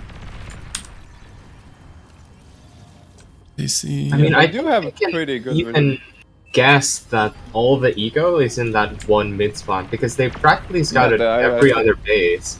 I called that they were gonna nuke green, I think. Maybe Ragnus base. All right, so Starlights are up on top. Razors are going to start backing up, and we see the bombing run, and this should give vision. They're going to see that there's anti here, right? So they're going to know. Do they not see the anti? They see the anti. They try to bomb. They're focusing on the anti. Do they get it? So. Yeah. Oh, all right. So they pop it, and that should be the follow-up. They know that it's dead, so here we go. Yep. Get ready. They went for the anti itself, yeah? Oh, that's pretty massive. I mean, this might be game over? How much damage is the arm do? I don't know. I don't think they will call quits, especially they do. The Chaos still have a pretty strong north push. I mean, those Razors are not enough, right? That's true. That nuke killed everything, though. I mean, those fusions are gone, all the BP is gone, all the mechs is. The energy per second is gone. This is gonna put a timer. This top push though is really, really scary. I mean, there's vanguards, but they're getting run at by a lot of bulls. In that lab? Is that a? Oh, that's a Razor. I thought. They have Swipeouts. Oh, these Razors north are dead. Ooh, but they have cherries. We got another Mara in mid, and it looks like we have Quacker was gifted some Razors on bottom. Raigeki lost the majority of his economy. There is a pretty big push from Blowdeer with Bulls and Fiends that are going to swoop through bottom. I don't know if this top push is going to get enough done. They don't have AA. Shoddy saves the day with some Shuris. Yeah, it's looking like Team C88 is just gonna. What a crazy game so far. But yeah, I mean, really, really good game. Super close, super back and forth. Bull's gonna kick that back, but I think this is gonna end up as a metal feed. Oh, they might. Oh, and they're gonna resign. Resign votes out. I think they are just gonna call it. Run out of steam, I guess. Yeah, but it's just you don't have much options. But crazy. Man, that was a game. Wow, that was a really, really good game. Yeah, you saw the two kind of eco between Austin and Blowdeer, and overall, I think both teams had a chance to win that game at certain points, and it was super back and forth. I think that Mara raid was really the deciding factor. The Juno to snipe the radar, like you pointed out, LSR, was super value. It totally let them just sneak them in, and then they weren't prepared. I feel like if they'd seen them coming even a little bit sooner, they could have just tick spammed into it and then potentially stopped it, but they weren't able to, right? So, whew. I think it's Yeah. like the constant pressure. This team C88 very scary. It's like they're a lot more aggressive than I expected. They're constantly making plays, even if they're behind medal. Maybe not bad in energy, as Alatar said, but they're constantly forcing you to be defensive. And it felt like Team Chaos was just like one step behind on all of the plays that they make. I think you're right. I mean, it definitely felt like they were on the back foot that whole game. I was a little scared with the push in the top push because I was like, oh, it stalled out. They donated a bunch of metal, but man, it worked out very, very well for them. So good work. And that was actually the lower OS team. So for brief summary, they banned out everything, and then they ended up playing on Salt Reef. And C88B2F takes the win, which I have to laugh at every single time I see it. So if we hop to rankings while we look for maybe another game that's active to watch the end of it. But for rankings, it looks like Pro beat Rat. APM on this, which is C88, just beat Team Chaos. So games that are unreported or still in progress: PBS versus ANON, Nut versus Big Naturals, P1 versus DME. Are any of these still going on, gentlemen? It looks like P1, DME 1 versus P1. Yeah, so that's updated. done.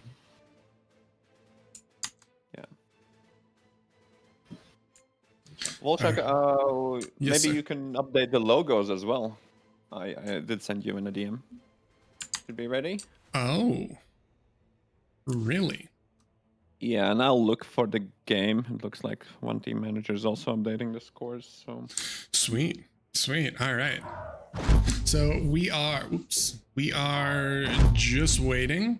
You're going to have to give us a second, gentlemen, while these players report. I don't see any active games. So oh, wait, what?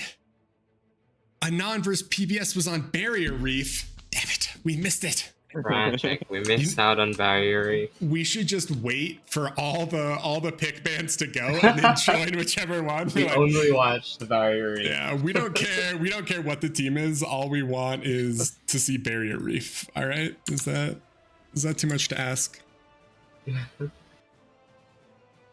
I'm curious to see if the straight team gets to play Barrier Reef. I mean, that'll be fun to watch, right? Yeah, it would be.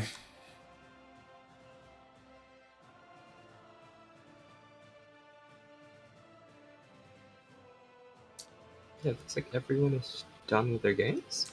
I think so. Let's go back to rankings and we get some reports. So DME P1, we just need PBS ANON and Nut BN2 or PBS report. ANON is the only game, right? Going. I've just updated the BN versus Nuts. Okay. Let's see if that game is still happening, if we can hop into it. Yeah. No, it is over.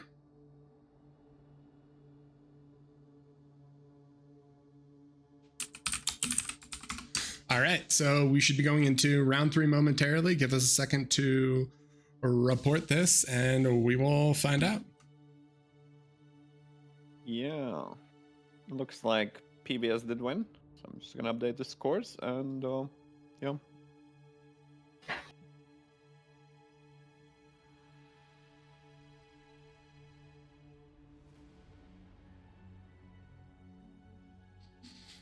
All right. Let's get it. I just see Choice angrily spamming.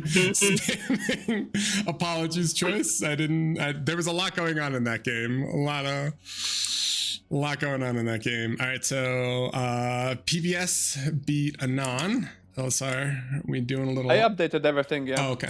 Let me do a little refresh here. It says the page I'm looking for isn't here. Yeah, I wasn't happy with results. I wiped the whole tourney. Okay. I don't know. You probably misspelled something. We're doing this all over again. Hold on. We're starting over, boys. Get ready. Yeah. All right, hold on. There we go. There we go. Apologies, everyone. Apologies. LSR did not just wipe the whole tourney. So it is round 3. Pro versus Please Ban Sheep. Ooh, boy. C88 versus Rat. Also pretty exciting. BN versus Anon definitely could be interesting. TC versus Geo feels a little rough. I DM? don't know how that works, the TC versus the Geo. What is challenge doing with the buy? But yeah, I guess Randy was right about buys affecting the tournament. But All Yeah. right. no, So Geos Pro is can feel like the undefeated. real enemy. Pro's undefeated. PBS is undefeated, and C88 is undefeated. I think we're gonna watch the Pro versus PBS maybe. I think so. Yeah. I mean, we've seen a bit of PBS, but how many rounds are there? 4 or 5? 4 rounds, yeah. So Okay. 4 rounds. just All right. So I think, Pro versus PBS. Pro Stack, I feel like they're perennially second place, right? Because they got second place in this, and then in the last BPL, they got second place. And I think in OS1, did they get second place also? Can't remember. No, I think team. Sorry, I'm forgetting. Was it the? Sorry, Zhao's team that got it. Austin's team, they got second place, I think. Clever Steam. Claret's team. Well, I mean, Oh, you mean Austin's OS2? team. Austin's team. If I didn't hear the question, I probably would have. No, the OS won second place. Was it an Yeah. Austin's team or was it Barcode? I think it was Pro. I We were honestly can't remember. Anyway, we are gonna be watching Pro versus Please Ban Sheep, which I think is definitely could be kind of a little bit of a preview for main event, like semifinals, grand finals. Both of these teams are teams that are expected to go incredibly deep. Yeah. Thoughts, gentlemen? Who do you think between these two teams can actually take it? I think Pro should be in a good shape, but I think it might be close. I don't know. Everybody's saying about Daywalker ruining Pro and that maybe Autopilot's not enough. But yeah, so far in the lobby it looks there. So yeah, I mean, Pro, X Factor, Randy, Autopilot, High Gain, Sash, Florio, Elmer, Fudd. Elmer is not playing, I don't think. And then PBS is Teddy, Sheep, right? No, who's Kamala? Yeah, Kamala's Sheep, right? Sheep. Yeah, That Sheep. is Mighty Sorry. Sheep. It's funny that should've- the team name is Clean Ban Sheep with sheep in it. So Yeah, got I it. guess Got He's it. they not don't bad even for once. expect He the hiding actually gets to play the 30. It's been a while. That name also should Mighty not have Sheep. been allowed. Apologies on that. Trying to keep politics out of it. Hellshound, Stardom, Raiko, Patak, and 80. So 80 was playing. Sheep wasn't playing when we saw him play a little bit earlier. So yeah, this is gonna be hype, I'm hoping. Let's see if we can get them into a lobby for picks and bans, and let's get the scene set. looks like we might need to. Oh, Pitak is there, so. Okay. I don't know. I think Flash is in the other team, right? So I'm a little bit confused. But He's in yeah, another Randy team, is yeah. doing some janitor duties. Got it. Get him out. Get him out. And let's see, what's the lower OS team? Pro is higher OS. Interesting. I mean, that makes sense though. They play a lot more second, I small think. teams. Yeah. So Pro is the second highest OS team, and PBS is the third highest OS team. So once this band pick starts, it's going to be exciting. If you're unfamiliar with the maps, they're on the walls on each side.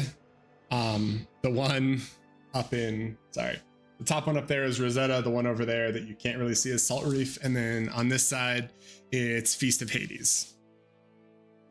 So what's the lobby sitch looking like? I'm having trouble joining the lobby. Oh, here we go. They're all happening. We have all of Pro. We've got Patak and Skag, who is not on a team, could be a double agent. I'm a little concerned.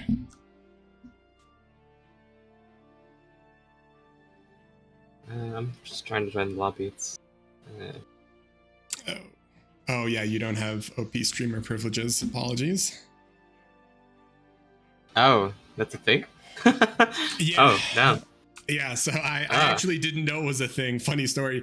I joined a scrim between two teams, and they're like, "How did you get in here?" And I'm like, "What do you mean? There's no password." And they're like, "Oh no, there's a password, but there's an account setting where you just ignore passwords so that we don't have to, coordinate back and forth." Does this work?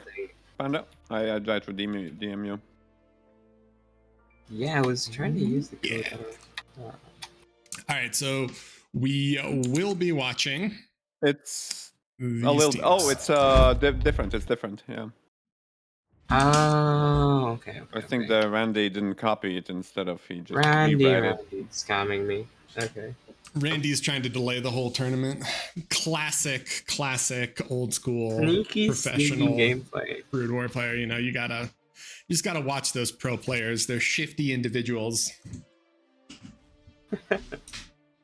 I mean, it's also interesting to see this variation of pro because you can see, like, over the course of tournaments, they're adding different play. It's like this is like kind of the new iteration of pro, Like these are relatively newer players. Autopilot, X Factor, Sash Corrin. No, you're right. John I mean, is the old They've guard. been doing hires, Andy yeah. Daywalker. a high gain I feel like is kind of old guard though, right? I feel like he started before I started playing. But no, I think you're right. I think X Factor, Autopilot, and Sash are all new. Neither. I think the high gain and Sash is, for me, it's about the same time. I think Autopilot is the freshest ad and the one that isn't actually based in UK along with X Factor. And Sash Corrin Corrin isn't either, yeah. I mean, Sash Corrin and X Factor. X Factor joined with Kuchi, I think, on the bar in the same time. They did calm drop me in one of my first games. So it was like their second or third day. So I recall them joining in my heart. But yeah. Mostly made of, I think Randy just hires based on he has a bias towards 1v1 players. So. Yeah, he does. He totally does. All right, we've got 5 players from PBS and we've got 6 players from Pro. So we're trying to kick out 1 Pro player so it can be a 5v5 instead of a 5v6. And first ban is Rosetta. Okay. Sing. It looks like the play is saying we will remove one after ban, so it's a map dependent player. Okay, this I don't even know if you're so joking. I actually don't even know if you're joking. Lobby, right? I really wouldn't be surprised if Pro have like weird strats cooked where they actually have a map dependent player. Wow, yeah. That is some next level. Alisar, you might have to amend the rules next season. We talked with VDB today in the tourney support he's trying to do, and he wanted to make these player cards, with the statistics, and he would ask players for permission, and they said they wouldn't be happy, Oh, you have played here. This is your strongest map. This is your weakest map. Oh. They weren't happy about it, so. So it's kind of funny because it sports leans games into where it. you get a rating. Well, don't worry because I'm talking with Bear, who does the new stat site, and we're just gonna automatically pull in all of those. So, I mean, that site is very cool, actually. All right, so we got a ban on Barrier Reef, which kind of expected, but we'll see. Looks like we're not getting Barrier Reef. And Salt Reef. All right, these teams just hate the ocean. At least we're getting a new map. That's true. That's true.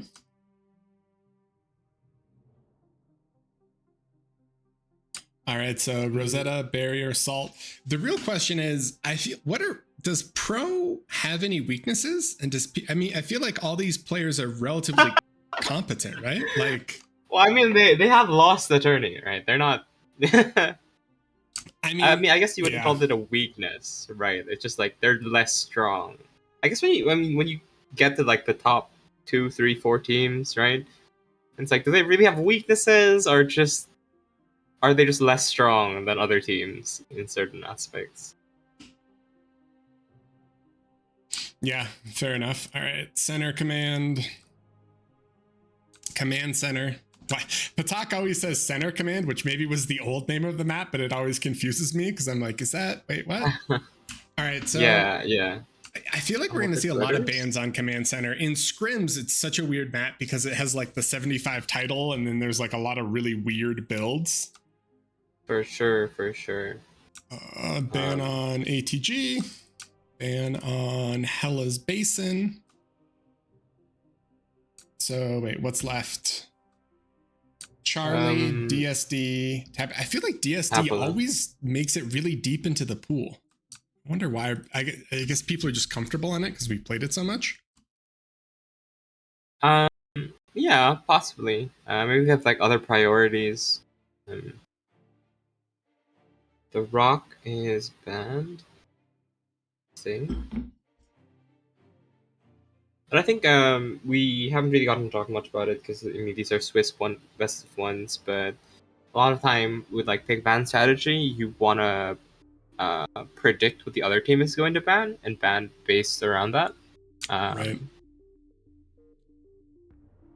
Charlie in the Hills. So we're deciding between Tabula and DSD. DSD. Okay.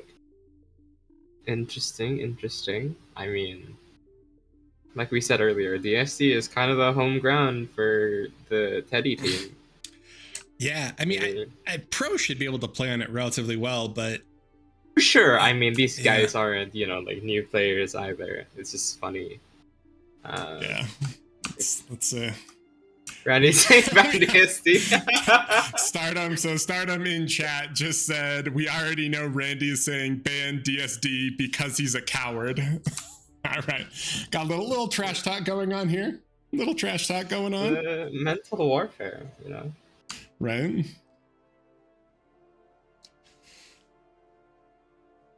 Wow. He says it's whatever you decide, but remember if you don't have integrity. Wow. All right. Definitely some comments going back and forth. We're not going to show the lobby screen now. It's all in good fun. They're just ribbing, but we are waiting. And they banned DSD. To be fair, Tabula is not a new map. That's another old classic. Yeah, that's true. That is true. Also, I mean, let's be real. Patak has played so much DSD. Like whenever he joins Rotator, he's like, "Let's play DSD, guys. Come on, vote in DSD. Come on." He's like a crack addict. So, all right.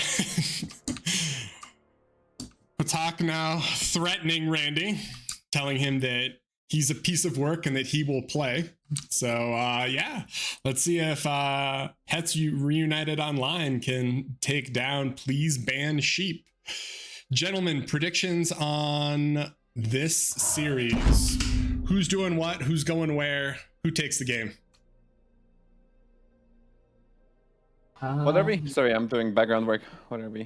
I'm we're just predicting like does Pro winner. Or does PBS take this? Ooh, I have to go with Pro. I think they still should be like really strong, and to me, like the PTEC team seems like they're gonna be all over the place, but I think it will be pretty close. I don't think they will give it easily. Right. I mean, we don't see a lot of 60-40, 60-40 coming out of the Teddy team, but they definitely have strong players, strong fundamentals. Wait, and they dropped a player. Who did they drop? They have dropped Autopilot. Okay. So Tabula, pretty interesting. I think really the sides, especially like if they're gonna spawn water or spawn hill, is pretty interesting to me. Yeah, so if you guys are unfamiliar with it, while we wait for Teddy to get out of a game for some unknown reason, he's chilling. But basically, the lower sections of the map, there's like these it's like water. And sometimes people will spawn there in the scrims that I've watched, and then you walk up into a high ground lab. Sometimes they'll actually spawn in back. And I think it really kind of varies on kind of the player choice and what they want to do.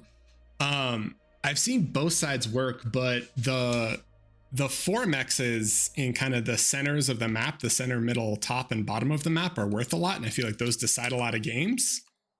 But yeah, I don't know. I guess we're gonna have to wait and see. We are loading in, so let's stop talking and start watching. Actually, we're gonna keep talking, but we're also gonna be watching. Yeah, very interested to see how they'll do it because I don't think I've seen too many strange builds on this map. Spawns are mostly mirrored, aside from the Depends decision on to the yeah do water position to or proxy. Yeah, hill. Yeah, proxy or hill position. But aside from that, nothing too crazy, I think, gets played. you could also go for the heavy mid pressure, right? Especially those big mixes too. Big builds are Right, pretty right. I've exciting seen, as like, well as pull. I have seen somebody spawn in front immediately. So Basically, I think the three lanes which you can like hard push. Either Right. your side and play defensive there, push hard into enemy territory with support from the bottom, and or just roll through the middle. yeah, and Right. neither team is going to do. A lot of times you see the spawn right here, and then they drop title because title is pretty good on this map, and then they do the lab here. But it's also kind of risky because you can just have like a high ground thug here, or sometimes they just calm walk it. So safer openings, but it makes it a little bit harder to contest these 4.0 mexes. But because it's a mirrored spawn on both sides, I feel like it's going to be a little less BO specific in terms of build orders, and I think it's going to be. Looks like this is Yeah. going to be as classic as possible, to be fair. Completely mirrored builds with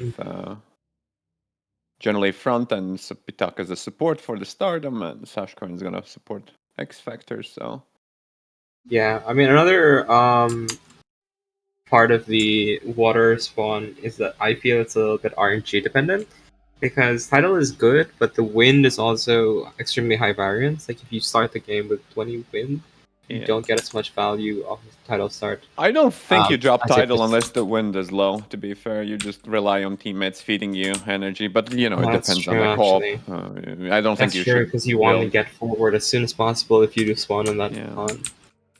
I mean, Mex is, of course, nice because it does benefit the whole team and doesn't cost you much BP. But For sure, for sure. all right, but here we go. Yeah, fully mirrored spawn. So it looks like we've got 8D going arm bots. We've got Reiko going core. We've not decided yet. Teddy is also arm. Batak is arm. This is a really good wind map. And Stardom is core bots.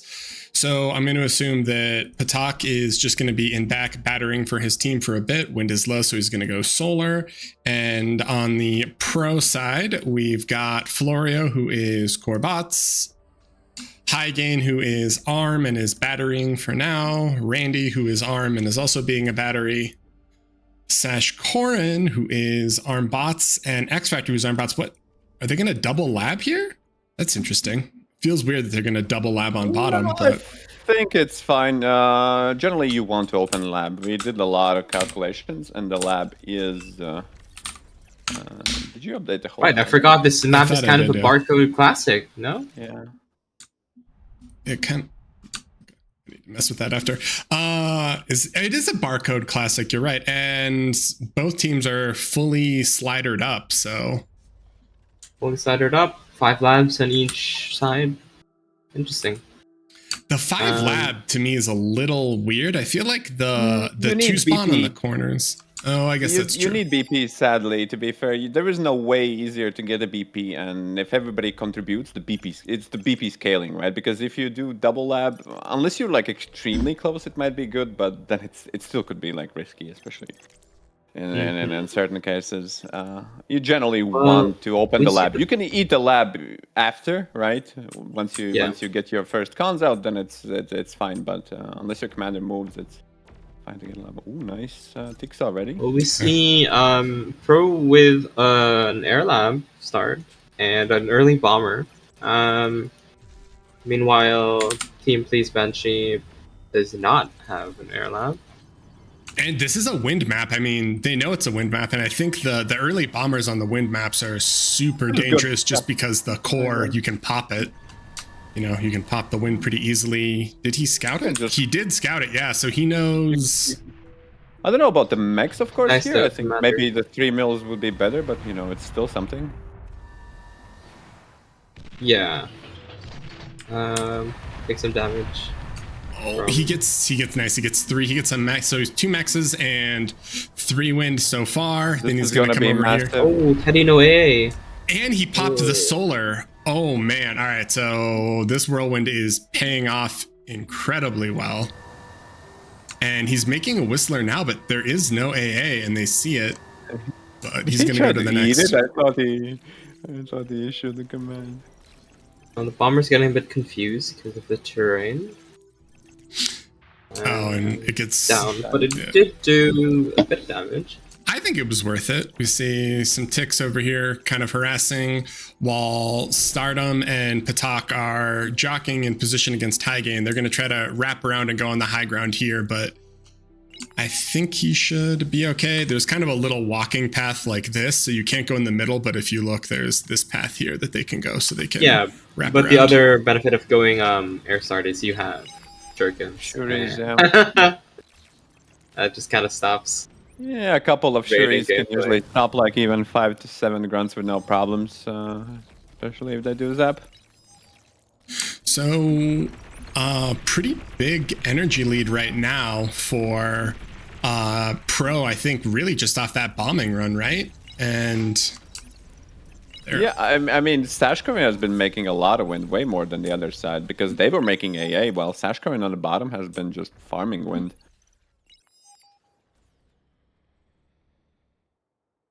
So, yeah, AT is going to start pushing up into X Factor, see if they can contest this 4.0 max, and Raiko's going to support him. Does Raiko want to try? Raiko doesn't have E to decon. All right, do they want to com trade here?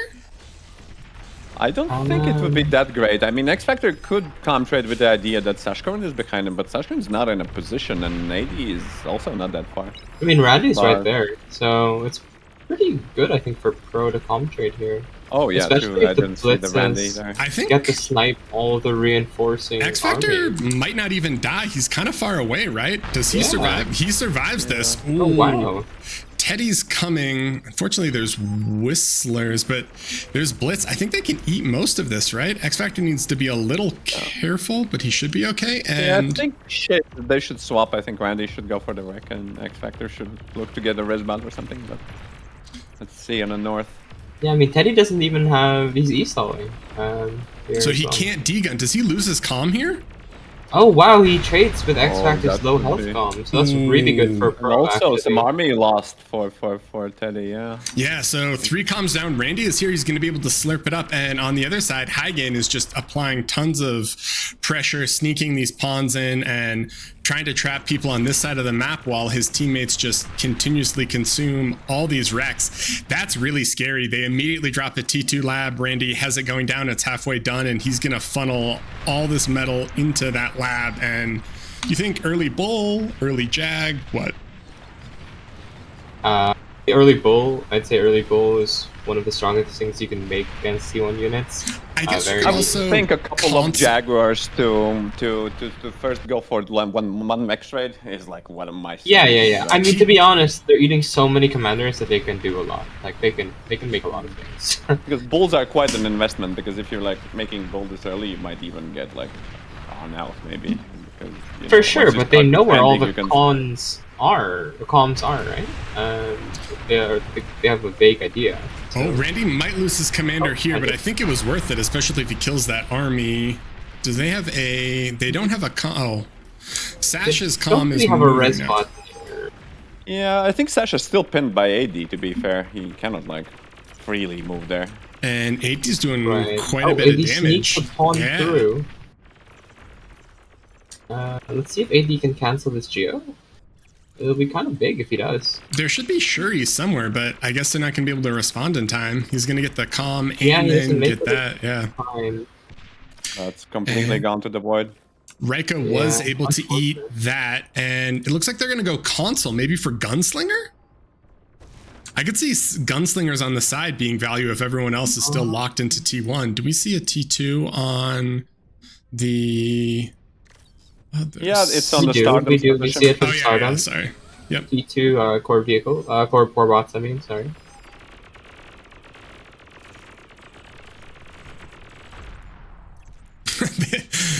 Two pawns just killed each other. All right. So Sash is kind of in a weird position because 8D is blocking him off. So he's going to have to kind of retreat back this way eventually.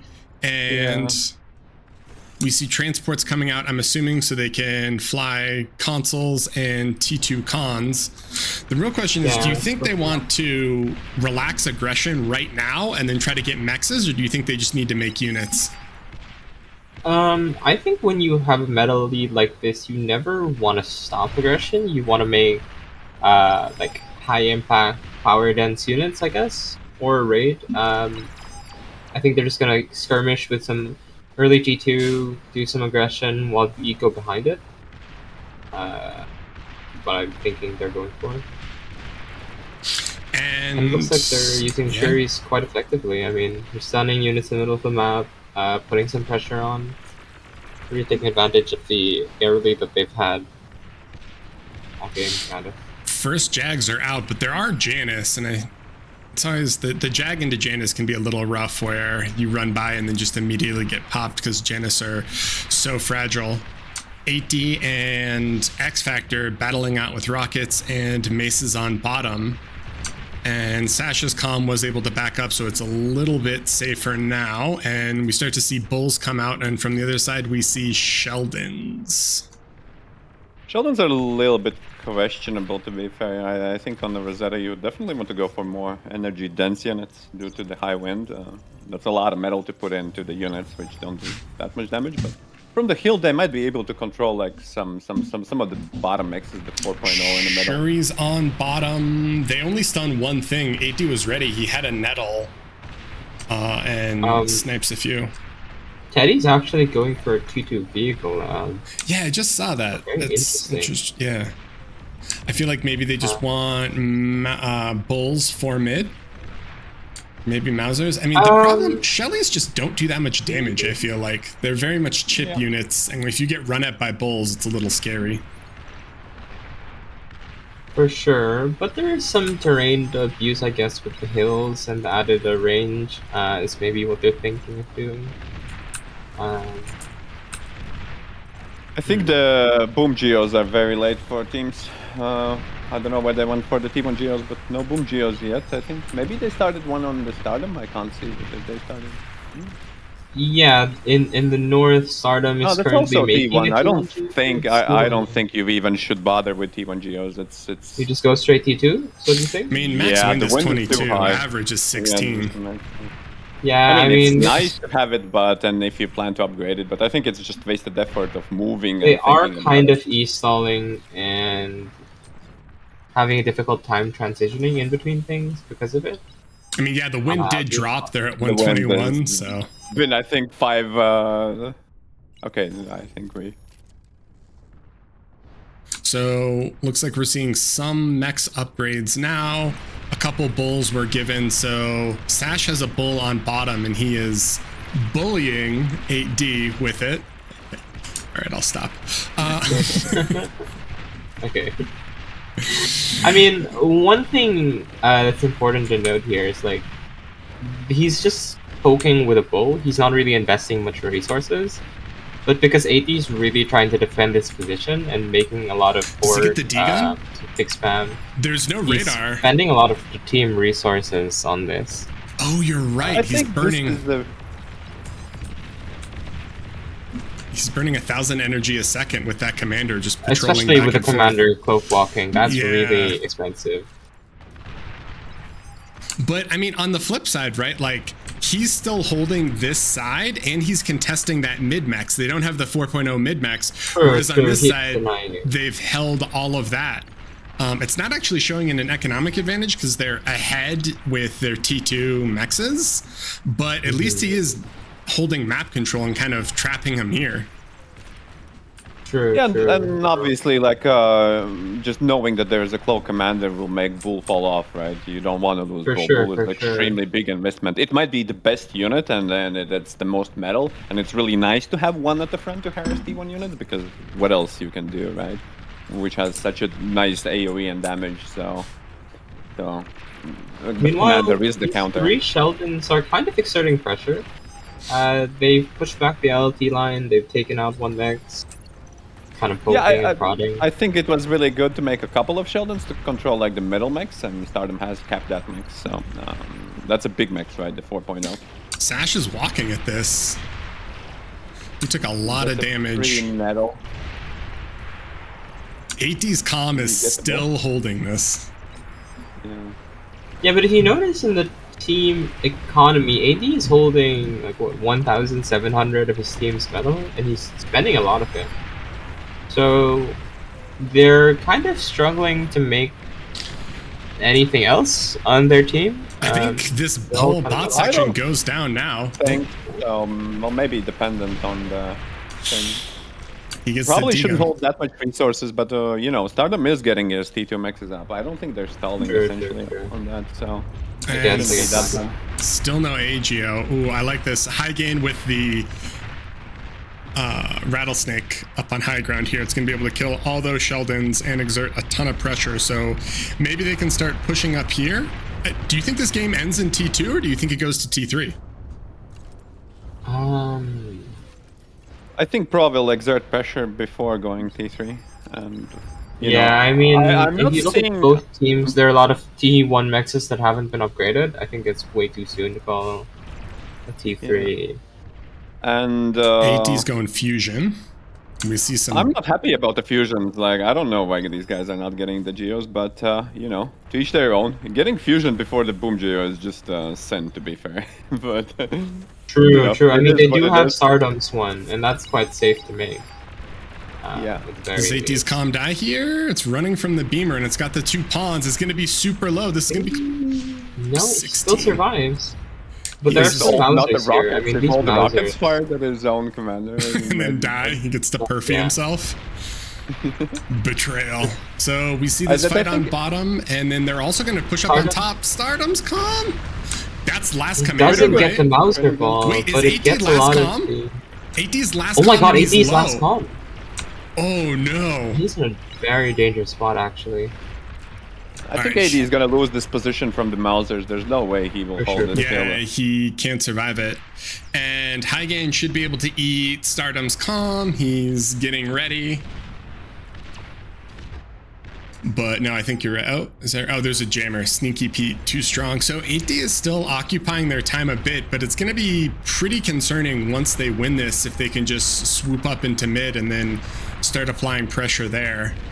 But the game feels relatively close just in terms of map control now. Pro is ahead economically though. Sashkorin, yeah, I see the middle mexes. Randy has been just like ecoing so hard. Like, how do we even get these middle mexes without getting harassed in the middle? It looks like PBS could do a little bit better job of scouting, because those middle mexes should get like pressured to some extent with like pawns and pawns or something.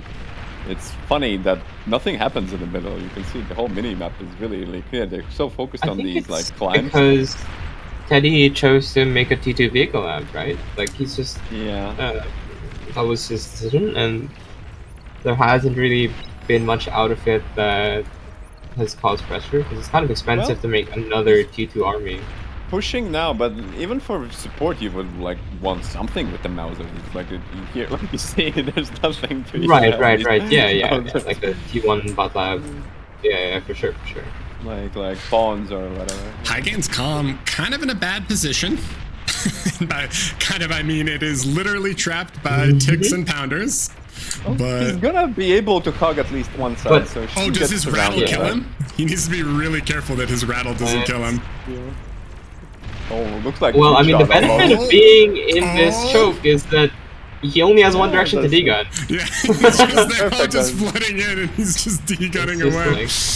Where's the transport? I'm we not need the... here trapped in with you, you know, trapped here in with me. I mean, this is a lot of energy. Well, I guess it's not that much because he's killing. All right, they're gonna back off. I bet he's gonna kill everything. Where's the bailout, man? We need the T1.5 transport to pick him up and get him to safety. All right, so mid is actually a little bit of a battle. Supporting units are here now, but Bull Jag Mauser is running through mid. 3k metal on the bottom. 8D was finally dislodged from this position, and Sash is going to start calm walking. Tac nuke. Oh, for the Geo. I like that, actually. And we've got claws going down, so there's a calm walking on it, so I don't know if it's going to be able to survive her. I don't know if Sash, if these claws are spread far enough, maybe they kill before. I guess we'll see. Massive tick push into mid. These Mausers are getting cleaned up. Well, the problem I see for Team PBS in the middle is they have mirrored labs. Like they both have T1 bots and then T2 armed vehicles. And I think if you have the same lab as your enemy, it comes down to just better micro and more units instead of strategic decision making as much, which is dangerous for it if one team has an eco lead, right? Because you just make the same units except one team has more. I think Pro has enough army already. Like, all right, they see it now. The radar just finished, so Sash. Can you not degun off these cells? Or... They might be too. I think they're too tall. Oh, actually. Yeah, so he's gonna have to walk around, and back in mid there is an absolute bloodbath.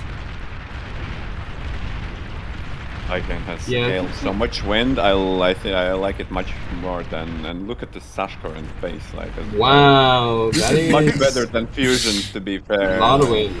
Yeah, I mean the metal that was put into fusions can, and they have well, both sides have an AGO now, but put in the army. Yeah, bigger army because wind is much cheaper than fusion.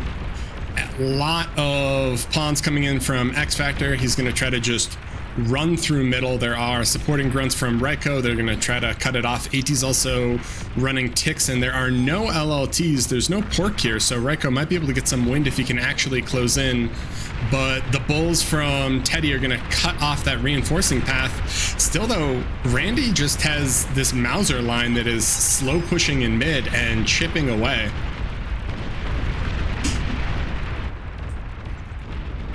I'm actually surprised we haven't seen much transitions. Like both teams are sticking with T2 armed vehicles. Bombing on top. Can they get the AGO? Figs are coming. This is going to be close, but I don't think so, right? I don't think it's enough. Second round? Marketing it off. 3%? Oh no! Oh my god. So close. And the Rex also do not hit. That's the most tense usually. So massive tick spam comes out and starts to push back, but we see Junos, I'm assuming from, yeah. Wait, no, where? Someone has Junos on the pro side, and so they're going to be able to kill those ticks, protect the Mausers a little bit better, and these 11 Mausers have 101 kills. They have been creeping across middle ever so slowly, killing everything in their path, and there's a huge resbot ball behind him, so Lazarus is going to be able to eat or res. Yeah, and if you look at Randy's slam queue, it's just bull, 3 Jaguar on repeat.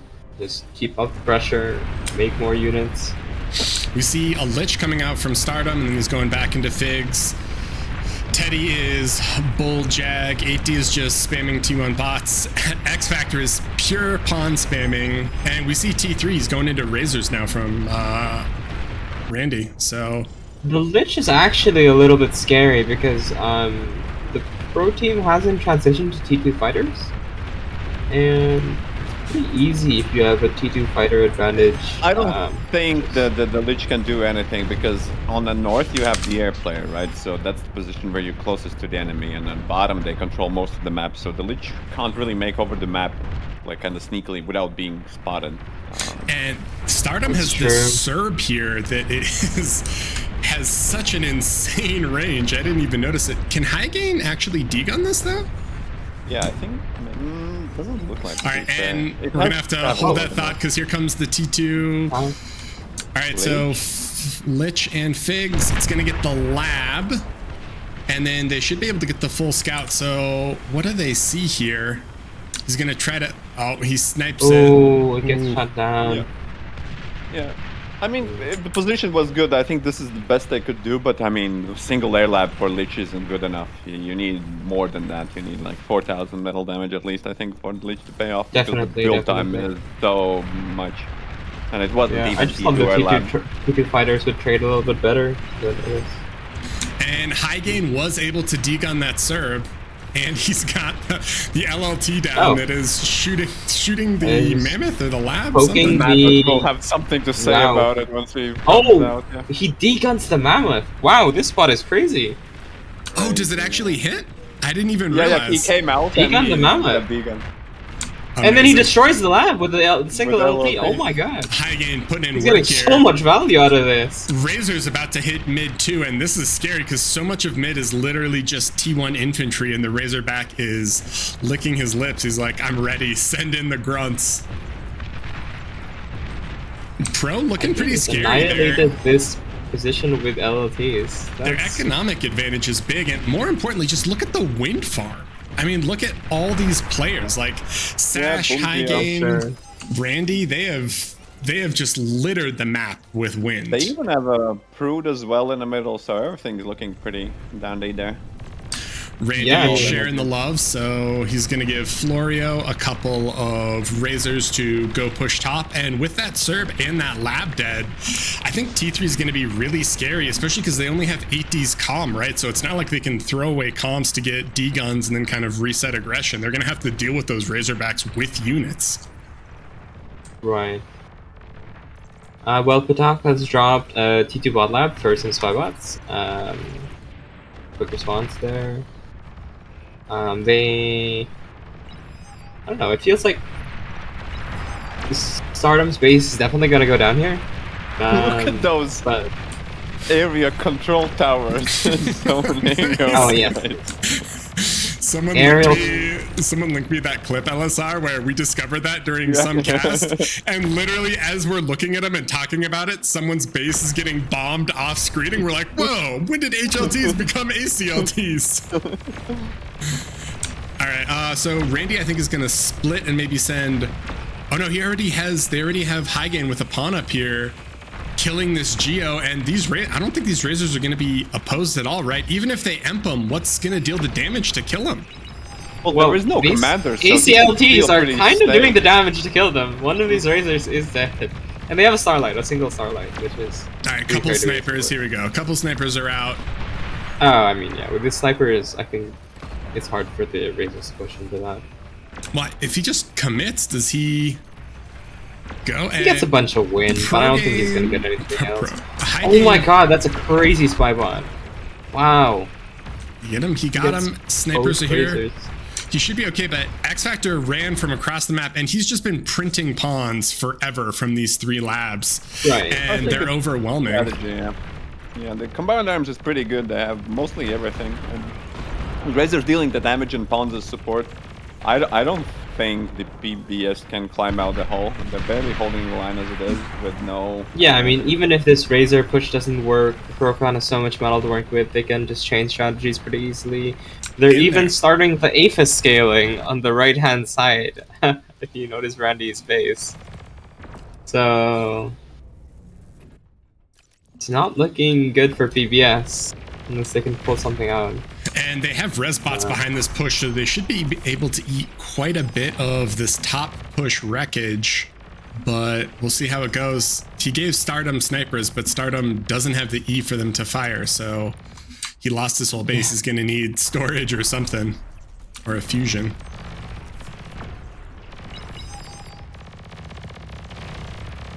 But even still, there's just X Factor's massive pawn spam. X Factor and 8D are sending all these pawns in. We do see a couple Razors here trapped, but yeah, I mean, you can't just pawns into Razor is such a hard fight. You need the flank, and you have to close on them. Once you get here, and once you crack open the spot, you usually can get most of the windmills, and that should spell the game over, I think. It's looking like they found a breakthrough. And yeah, Razors crack open the door, and X Factor sends hundreds of pawns into it. 313 pawns, as it turns out. So It's here we go. learning from the glitters lobbies, you know. Yep. When you have an eco peak, GG is being just called. run. Yeah, and they're gonna call it. Wow, so really good game from Pro. It felt pretty good early on, and I actually thought they'd be okay because 8D was, or I thought it was a little bit more even. 8D was holding that side, but yeah, oof. Yeah, it kind of didn't just quite make it started happen. snowballing off of those good comp trades at the start. Man, Randy, huge. Randy. Look at that energy production difference. Just the wind farm. The wind spamming. Yeah. Very big difference. 15 million to 10 million is such a huge difference. So, what do you, I kind of feel like the two takeaway parts for me in that were a little strange. The fusion, as opposed to either AGO or wind spam, was a little strange to me, right? And then I feel like liches get more value on maps where you know that they've either gone fusion or Aethys. But like on that, it just seems really hard to bomb. Like, what are you gonna, if it's wind farms, what does the lich hit? Like, you can lab snipe, but yeah, I don't know. Yeah, it doesn't swing Well, I in think your it's just favor like that a much. desperation play at that point, right? They know they're behind. They know they have to do something, and it's like, what can we possibly make that'll do a lot of damage potentially? They're just praying the other team doesn't I have think AA. the fights were overall even. I really think the money put into the fusions swing back, and maybe like a little bit of AD over investment. Although I'm not sure about it. Definitely, maybe keeping all that metal to himself on critical points might affect his team, but that's something they should figure out themselves. And Pro played pretty well. They had like a dedicated guys that focused on scaling the wind and were fighting for the middle and did regain this position. Yeah. So that was the BO1 between PBS and Pro takes it on Tabula. Let's see if there are any other games that are in progress. Team C. Yeah, there should be at least 3 games in progress. Okay. Yep. So let's see if we can find that lobby and maybe catch the tail end of that game. In terms of rankings for now, maybe Dominaticus versus Nut is going on. Okay. Yeah, If maybe you wanna that'll hop be in, going I'll on. follow. So Pro just took PBS, which was the game that we watched, and C88 was able to beat C88 beat a really awesome team. So the games still in progress as far as we know are BN versus Anon, Chaos versus Geothermal Power, and DME versus Nut. So let's see if we can hop in this DME Nut game. Looks like it is Like over. Not going. Never mind. Never mind. And the TC versus Geo game looks like it ended as well. So let's see if we can get people to update. Yeah, I think in the updated the scores just now. So. And then BN versus Anon. So we are waiting for the last set of results. It looks like all these games are finished. So we should be going into the final round momentarily. And let's wait and see what we get. They call GG. I think they are still playing on the command. BN versus Anon is still going on. Oh, it is running for 18 minutes. Command center. Sorry, I said center command. No, it is center command. The command that corrected me. Oh, sorry, center command. I was wrong. Apologies. Okay. So center command, yeah. All right, and you're right. They are still going. We are going to rejoin and hop into this. We won't be able to catch the first part, but we will hopefully be able to catch the end. And it looks like Nut beat DME. If you can update that. In before 1 hour game on center. Oh no, not like this. Not like. Would be not very like interesting. I don't have the password keys under it. Maybe try. Let me try to see. All right. and we are hopping in. Game capture. So this is sped up. I believe it's at 18 minutes when I joined, so we're gonna watch from the skies and see everything that's happening. Looks like early T2, we had some good bombing runs from Outlaw Elite, and then we also see a ton of Recluse from BN. But ANON has a little bit more of a metal advantage, and they're holding more ground, but now it's just looking like Spider versus Spider. We see a huge Recluse raid on bottom. It gets cleaned up. Things are happening very quick. A counter Recluse raid tried to stop by Shuris. There are enough Shuris. They lock down the Recluse, and Outlaw's going to capture him, so pretty good play from his part. And it looks like BN is really far ahead, and they're going to call GG. They called GG, but they're still playing? I'm not sure.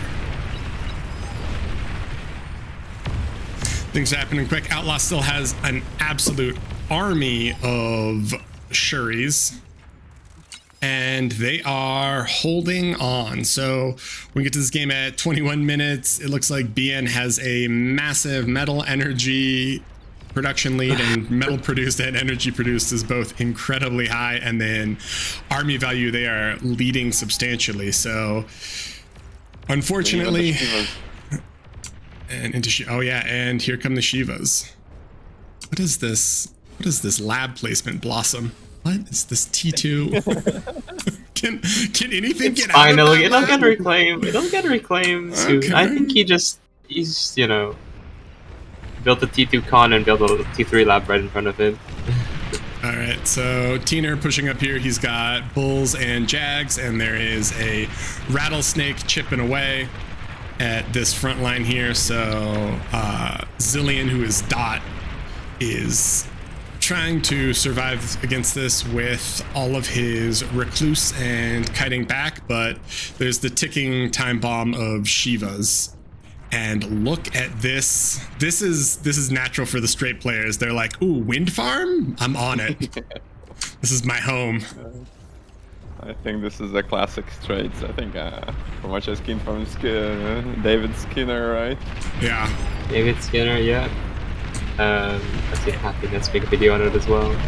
All right, and here's the push. So bulls are coming in, but they're running into pit bulls, and there's a mammoth here. So that push will die. They'll be able to reclaim a little bit, but I don't think this defensive position holds versus Shivas, does it? Are there spy bots? Rage has an It aphis. doesn't look like there are. Is that a line of spy bots that's being slowly conged through the center? It is. Interesting. They are coming. So there's the rattle on bottom that is chipping away here, but these Shivas should be able to do quite a bit. Is there there's no anti-detection. There's no tracer on bottom, or sorry, in mid here for the red team. So I'm a little concerned that Anon might just get all this pork spy botted, and then Shivas are going to run through. Rage's AGO did finish, which helps the energy difference a little bit, but they're still so far behind. And we hear the first amp go. Yep, it's just even without the EMPs, honestly, Shivas are very like stat efficient units, and they can just blitz through this. And yeah, here we go. Amps hit, and Shivas are gonna do Shiva things. They are the siege engine. It looks like Dot, Pornstar Zillion, is gonna try to push up and fight that, but he's not gonna be able to get too much done. He is backing up now. We do see some spam coming in to try to stop these. Spy bots are still emping, but these Shivas, one of them is finally gonna go down, but there is just a conga line of production that is gonna be reinforcing it. Yeah, I think it'd be cool to see like maybe a Karg or two just go over the hills. I mean, the Shivas are gonna clean this position up, but it'd be nice to. I mean, they have regular spiders, but their T3 lab is on front, so. Yeah, you might as well just make Kargs. And wow, Might as well Hold make, My like, one Weed Karg. is, he's got the ultimate conga line of Recluse going as these go in. Yeah, I don't. It's not that much of a difference, but I'm curious if it would be faster just go over the hill in the center instead of walking through the choke. Doesn't matter. Yeah, Like I'm the not sure T2 either. spiders from the start. I think Yeah, they probably could, but front is broken. He's trying to recover it now. We've got Starlight's coming out, and he's going to drop some Dragon's Claws, but these Shivas are not going to be stopped by this, and I think he sees the Aphis, right? Yeah, they see the Aphis, they get all the BP, so I think it's just a matter of time before BN is going to be able to put down ANON. And targeting the Shiva, he's going to move the Shivas away so they don't die to the Aphis explosion, and go, go, go. Resign vote is out. Looks like he shared some Shivas and they're gonna push up through the top. So that is the last game of round 3, which is gonna go to the straight team. So if you are a straight player, cheer your boys on. All right, let them know, hey, we're proud of you for your wins. And ANON was a last minute team put together, so shout out for them as well for playing and doing what they can. Blossom with that push at the end, doing a lot of damage. But that should be, I think, all of round 3. Am I correct, Mr. LSR?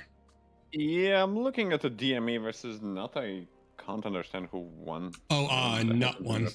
Nut one, they said. Nut one? Yeah. Okay. I can't. Oops, I just put in the wrong score. that's wow, that's a lot of games won. 100 games. Yep. Crazy. Yep, they won 100 games. They're just too good. Okay, so Nut one, and then we have our last one, which is BN, and everything is done. So we are on to round 4. It would probably help if I was showing you the rankings. I apologize. So for round 3, Pro PBS, TCB Geo, C88 2BF, I think. beat RAT, BN beat ANON, and DME beat Nut. So in terms of standings so far, we have 2 teams that are perfect, which are Pro and C88. And then we have 2 teams which are 2 and 1, which are Team Chaos and Please Ban Sheep. Rat is 1 and 2, DME is 1 and 1, Nut is, wait, why are these 1 and 1? Shouldn't they be 1 and? That math ain't mathin' for those 2 teams. Anyway, ANON is 0 and 1, which confuses me as well. And then we've got P1, which is 0 and 2, Geo 0 and 2, and BN is 0 and 2. So this hasn't updated. Why is BN 0 and 2? I think something hasn't updated, and I think some teams Hold had buys. If I Yeah, some teams do understanding get correctly. buys down. Okay, there we go. Now it is updated. So apologies. PBS is 2 and 1, Nut is 2 and 1, DME is 1 and 2, TC is 2 and 1, So and yeah, BN is 1 and just 2. to Okay.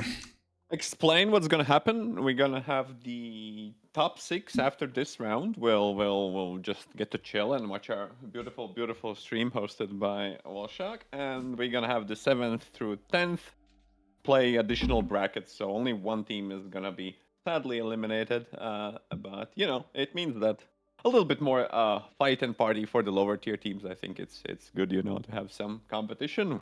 We're gonna remove the nasty pros out of the picture, and you guys can have a little bit more fair fight for the last 2 positions there. Yep. So top 2 qualify, and then so it's the top 6, right? Qualify, and then the other ones are fighting for the last 2 spots. Is that right, LSR? Sorry. I'm sorry, what? For how many qualify to the main event today? Like from the top teams? From the top teams, top 6 will auto qualify, and then we're gonna have a last chance qualifier, which will add 2 teams. So the main event will have 8 teams. 8 teams, right? Okay. So in terms of, sorry, we should just go right back to rankings. So in terms of round 4, to see who's going to go straight to the main event and not have to go into the lower qualifier, we have Pro versus C88, which I think we have to watch because those are the 2 undefeated teams. I would like to spread the love around a little bit more to watch other teams, but we should be able to watch those in the last chance qualifier. Then we have PBS versus TC, another really good game. We have Nut versus Rat, BN versus Geo, and we have P1 versus ANON. So these are all relatively close matchups. Unless there's any complaints, gentlemen, I think we have to watch Pro versus C88. 8ID. 8D. I forgot. Damn, how did I forgot? I was Why no? C88 2BF, right? 2FB. Yeah, I know. It was 8 and B because the AI didn't like to create logos on it because it thought the 8 was B and it was a mess. So fair enough. But So yeah. we are in the lobby and go ahead. Did you have a chance to update the logos? Maybe if you could just remove the folder and just unzip it. It should work automatically, to be fair. If you just delete the old folder and replace it with my zip file, maybe you have a little bit of time. Yes. Well, hold on. We gotta. Whoa. I can give you a fresh file. Yeah, if you would, that would be kind. I am trying to reset our band picks and to go back to the casting desk while we wait for everyone to get into here. I'm pretty sure you gave me 7 zips, so I did the same. Yeah, I think I reformatted this computer, so I don't. Apologies. I'm like missing a bunch of stuff. All right, guys. So we are waiting for everyone from these two teams to get in here. But this is going to be probably the most competitive game that we're going to see. These are the two undefeated teams. So I don't know if we're going to see any super secret strats or anything, but this is going to be Pro versus C88, which, yeah.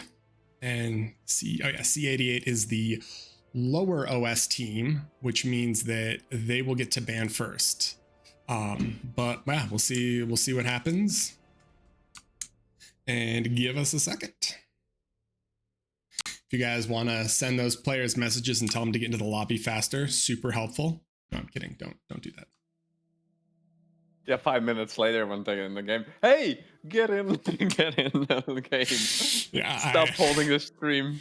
I've had a few really bad ones of that. I had one where I was like, "Oh, we're going to a break. Let me roll ads during the break," because it was just an AFK screen, and I forgot it's a 5-minute delay, so I just completely covered the last half of the game in advertisements. Chat was not impressed with that. I apologize for anyone who experienced that. Anyway, team, we are here and we are waiting. C88 B2F versus Pro.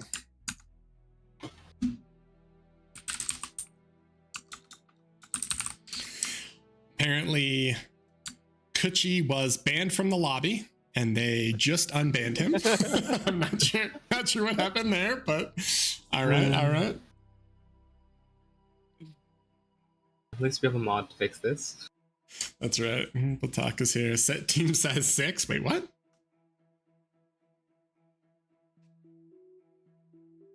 Well, they do have the map-dependent player, right?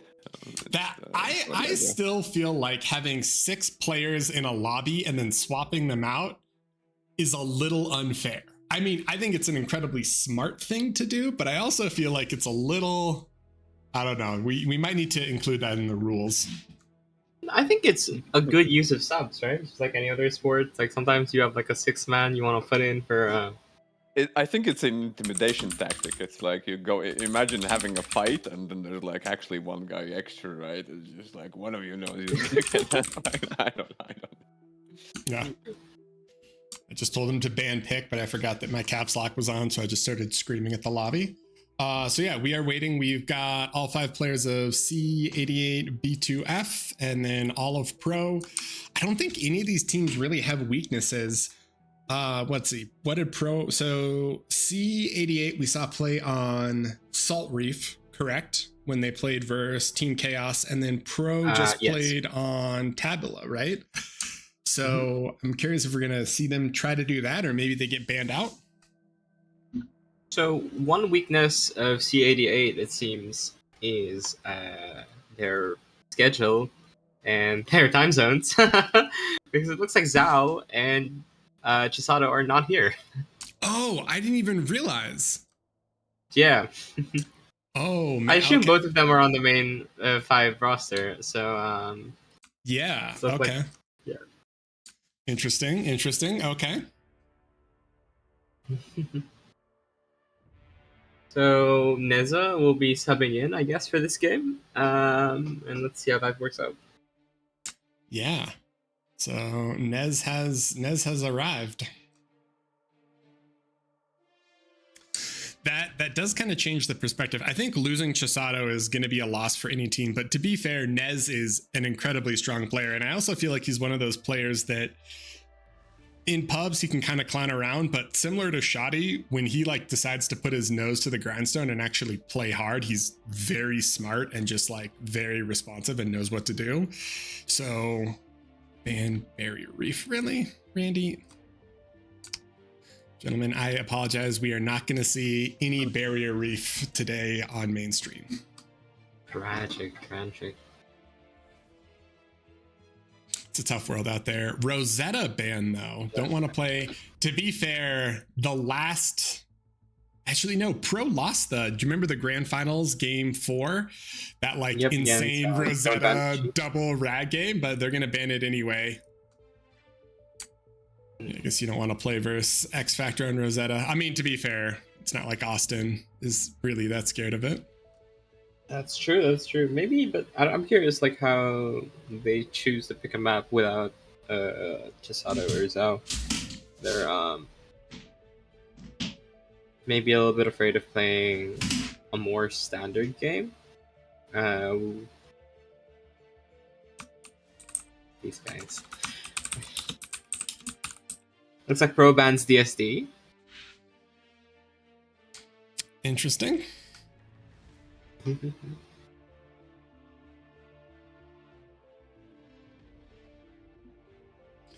got a ban on Charlie in the Hills. Okay.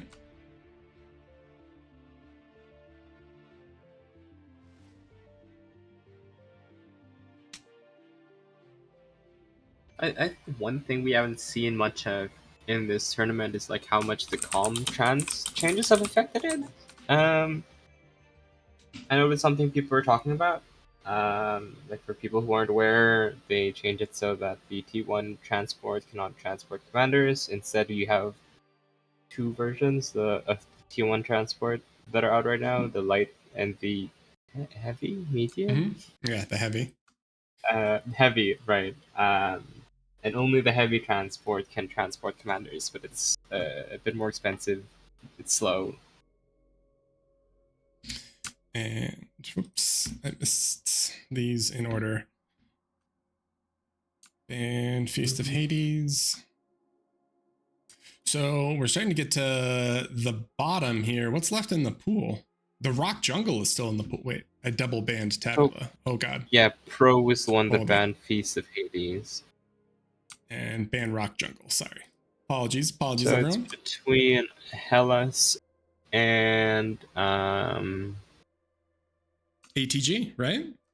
all that glitters. Okay, so we get practically straight or glitters. Yeah, straight ban Hellas. It's gonna go straight to ATG. And we're going to glitters. Okay. Interesting. Man, that's yeah. First glitters game we've seen. Yeah, agreed. Shoddy with the all caps Poggies in chat. Let's go. All right. So do you think the loss of Chisato is gonna be enough to force C88 B2F to their first loss? Do we think Neza can fill Chisato's shoes is the real question. I don't know. I don't know how much this team has practiced with subs versus with their main roster, so... Yeah, I mean, to be fair, though, like, all these, granted, not in small teams, but I feel like, you know, all these players play together so much that you kind of, you know each other well enough and everything else. But if they don't have... I mean, especially ATG, just because it's so narrow, I kind of feel like it's a map where you can cook. We've also, in the scrims I saw, ATG has had a lot of weird variation where you pretty much always have 4 front, right? But then sometimes in back, you'll have someone open air, you'll have someone just open pure eco, and it can be a scaling map just because it's so narrow and it gets so choky. Yeah, I don't know. I guess we'll see, right? But yeah, I guess so. I think I'm going pro on this one. LSR, do you agree? Oh. I don't think Pro plays ATG at all, to be fair. I know. Like, I don't. What's the that's last time you true. saw Randy on ATG, to be fair? Well, Like, X Factor Those stats is are wrong. Sorry. does play ATG. Yeah. X Factor does play, but he doesn't have Randy is the Homelander with main him. cook, right? And I how mean- can you cook if you've never played Okay. the map, right? I don't think I ever seen Randy on ATG. Like, I'm sorry, I don't know. I'm gonna go with Austin and Code there. I mean, yeah, you get like, I don't know. That's, yeah. He's too good for ATG. Yeah, I think it's like hard to tell because I haven't seen the teams on the map, but I guess I'd still go with Pro slight advantage, just because I feel like they wouldn't really go into a tournament or end up on a map that they haven't prepared for, just because their prep is so Yeah, good. true. It's They been so they good. could. You literally can ban most of the maps, right? So Yeah. But then again, maybe they're using this as a chance to practice, right? The qualifiers, they're already Maybe. in, right? Most of the teams are Yeah. in, which Like which they are should be playing for nice. seeding, which is nice to have, but it's not like the biggest. It's not the end of the world. Yeah. We're to lose the game. All right, we are loading in. Let's see what's going on. All right, so this is kind of a new map. It hasn't seen a lot of play in the bar community. If you guys have never seen it, this is called All That Glitters.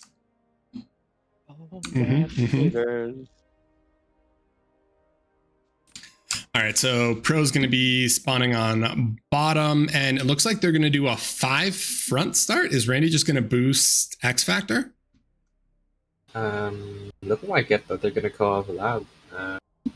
I can see that, and then Randy can just backwalk his comm and fill all these mexes. All right.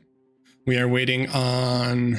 For those of you who don't know, Neza has the setting where he's always looking up from his spawn. So whenever he does directional calls, he'll always be like, they're to the west. And then you like have to like reverse your map and figure it out. So he will occasionally draw a compass for his teammates to let them know that is his north, as opposed to flipping his map and inconveniencing like the other 4 players on his team. He's like, nope, you guys need to play around me. That's good to know. I was kind of confused why we had a compass, but interesting. And we got good Shoddy communication. back. So maybe the air start? Yeah. Kuchi in the Probably canyon? an air start. Yeah, looking like a forefront air start. Interesting. So the one thing that I feel like is a little scary with the air starts, granted, I don't know how the pro thing is going to go, but I've seen Austin and Chisato spawn in back, and they just open like 5 or 6 VCons, and they're so fast, and they can just take all of these mexes. And it feels like if the air player doesn't do a ton of damage, then they're going to end up behind just because aircon BP is so awful and they just can't scale as well. Right, that makes sense. I mean, if their start is good for Shuris, but if the other team doesn't like invest super heavily on raiding, Shuris aren't gonna get that much value on a narrow map. You can go bomber start, but if all they're making is like a couple of solars, a lot of mexes, it's not the easiest to bomb. Yeah, we will see. We will see. We are waiting.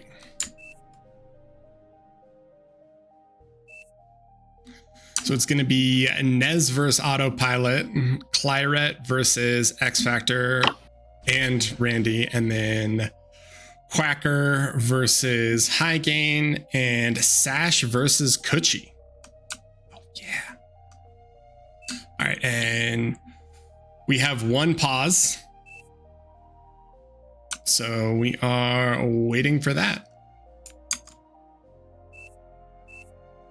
Oh, do we have a limit on pauses? I'm sorry, I'm unaware I thought of the rules. So. Right? LSR, it's only like 1 pause allowed or something? Well, we would try to keep pauses on a minimum, right? I mean, this isn't as important as main event, so obviously we're pretty lenient, but we shouldn't hold up the Right. the viewers. It's all for the viewers, right? All for the viewers. And let's go back to the game. Sorry, I thought that was going to be a little bit of a longer pause, but it is not. So we have Sash as core, high gain, arm, no lab yet. Randy looking like he's arm, and he is just going to battery for X Factor, and X Factor is core. He's going to drop a core V lab, I'm assuming early incisors, and then autopilot is core as well. So was this three arm, 2 core, starting with a core V lab. We'll see what the other ones are. Kuchi is arm, Quacker is going to go core V, Austin is going to go arm V, Neza is arm bots, lots of labs, and Shoddy is spam and wind, and then going into core air. Thanks for the overview. Lots of labs coming out from the D88 team. A lot of diversity. Everything but core bots. All right. There, I guess. But on the South team, the interesting thing is they have 3 core Vega labs, and there's a lot of mexes to take. And based on the names here, if anyone's familiar with the 1v1 scene, do you think we're getting 3 variations Incisors? of the X Factor build? Yeah, I see incisors in the key already, and Shoddy has a bomber building slowly. So Yeah, so we see. Yeah, we see quite a bit here. But yeah, there are incisors coming. We see from Shoddy the bomber into scout into multiple Shuris. And yeah. Initial vision. So Sash sees the Kuchis here. He sees the arm bot lab, and on the other side, Otto tries to sneak a rover in, but it gets caught.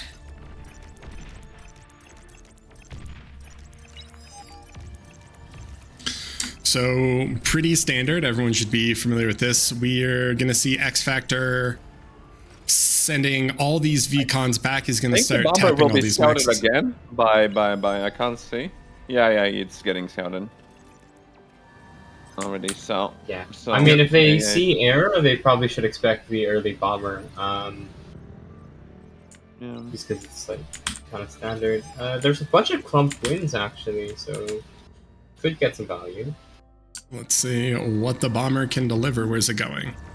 Bomber is going down, so it's got 2 scouts for vision. I think it... Does it just want to sit in back and snipe mexes? Back mexes, yeah, back mexes will be the best. That's actually... Because there's nothing you can do, better, right? yeah. Yeah. He hasn't dropped the load yet. Oh, he's going for Sash's base, and Sash didn't make Okay, AA. Sash didn't make AA. Yeah, he uses with the scout. All right. Pretty big. So he's going to get a bit done there. And on the other side, we've got High Gain and X Factor, Tick Rover coming in trying to harass, but Shoddy's ready for this, and he kind of pushes it back just with Shuris. Oh. Yeah, but he didn't see his bomber. He could have gotten like 3 more mixes, but instead he just like ran straight, and so bomber's lost. Shoddy with damage build. Has a bunch of wins. 10 Shuris now. Yeah. But Eco's relatively, even after that, Eco is still relatively equal despite that bombing run. So we're going to see if Pro can ride out that V-Lab advantage and cap more mexes and then win off that. But mid-battle line starting to get established. Shoddy locks down all of these incisors. It's one of the brutal parts. Nessa actually has a nice breakthrough on the right side. Oh yeah, here we go. A lot of fix-in action. Is gonna sneak in. And incisors are here. He could get some wind and maybe a max. I think he gets... Oh, no, he hasn't gotten... Looks like Sash responded fast enough that it is an issue. These Shuris are causing big problems, though. I guess once the comms get up to the front and start dropping nettles, it won't be as big of an issue, but I feel like Shoddy's been a great force equalizer just with this economic disadvantage.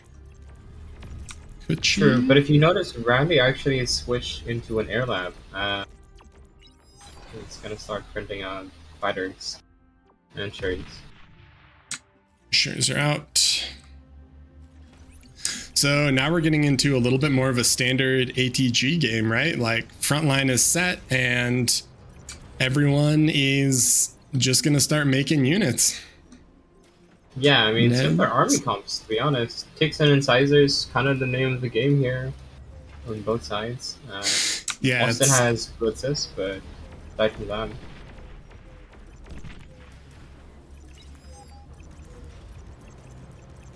Both teams have a lot of metal in the bank, though. yeah, they're kind of waiting. I'm curious if they are just waiting. I guess the wind dropped so they can't spend it too well. Nez has pushed a little bit here. The real question is, where are T2 labs at? Yeah, both teams are kind of chilled on unit production. I feel like they're trying to get an idea of how many units the other team has made on the front before they drop the T2 lab down. That's what I'm thinking is a possibility. Nez's comm feels a little exposed, but I guess you can't really, it's super hard to kill comms with incisors. Maybe you could wait for the wind drop and then dive on it. Ooh, autopilot's comm needs to be a little careful. There's that tick swarm, could potentially lose it there.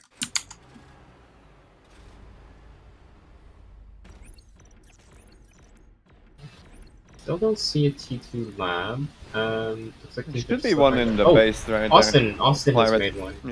Yeah. Pirate, Jesus. I know, it's so annoying. So annoying. So we have a T2 armed vehicle lab from Austin and a T2 core vehicle lab from X Factor. Do you guys have a preference in which one you think? I think the default is the Armada lab, but I think Core has a lot of potential. They have like some hidden tools. Where is Randy going? I think once core, there's a critical mass core V hits that it's almost impossible to deal with. Like people meme on it, but like when there's the critical mass of like Banisher, Tiger with like a couple Zard, like they're just so tanky. They just absorb so much damage. Is Randy gonna lose his comm here? I think he is, right? Yeah. This looks kind of a bit too slow to actually get anywhere. Oh, they don't react in time, so he actually drops his comm on the looks cliff. like he's just gonna get stranded over there, to be honest. Yeah, it's a pretty great radar position, I'm gonna lie. Yeah, that's true. That's true. So on the front, he can walk through that. No, he's stuck there. So Otto is pushing on this side. And looks like he's got Whistlers. Nez has sent Rocket Bot that's coming out here. And what did they? So they're just going to drop cons for now.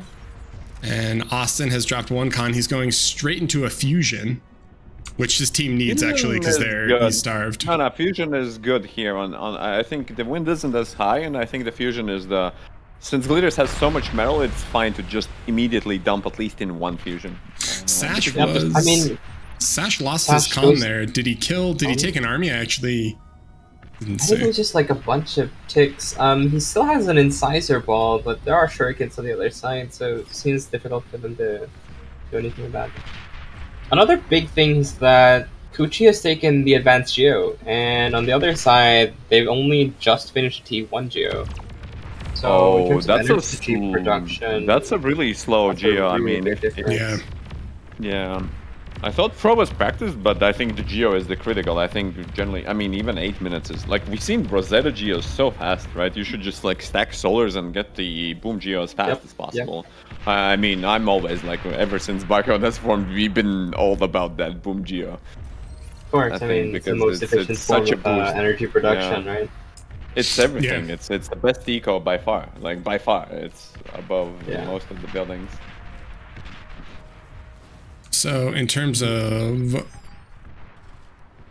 economy, it looks like C88 is leading everywhere. We're going to see Mausers coming out now from X Factor, consoles coming out from Austin. Yeah, it seems like both teams are just happy to upgrade mexes, fix their eco. Well, they're happy, but Pro has Take it been out to the getting long the short side of the stick, or I don't know what's the saying of the things. They're not getting the best deal because I think the North team is actually happy because they do have they push a little bit of advantage with both the fusion and both the geo.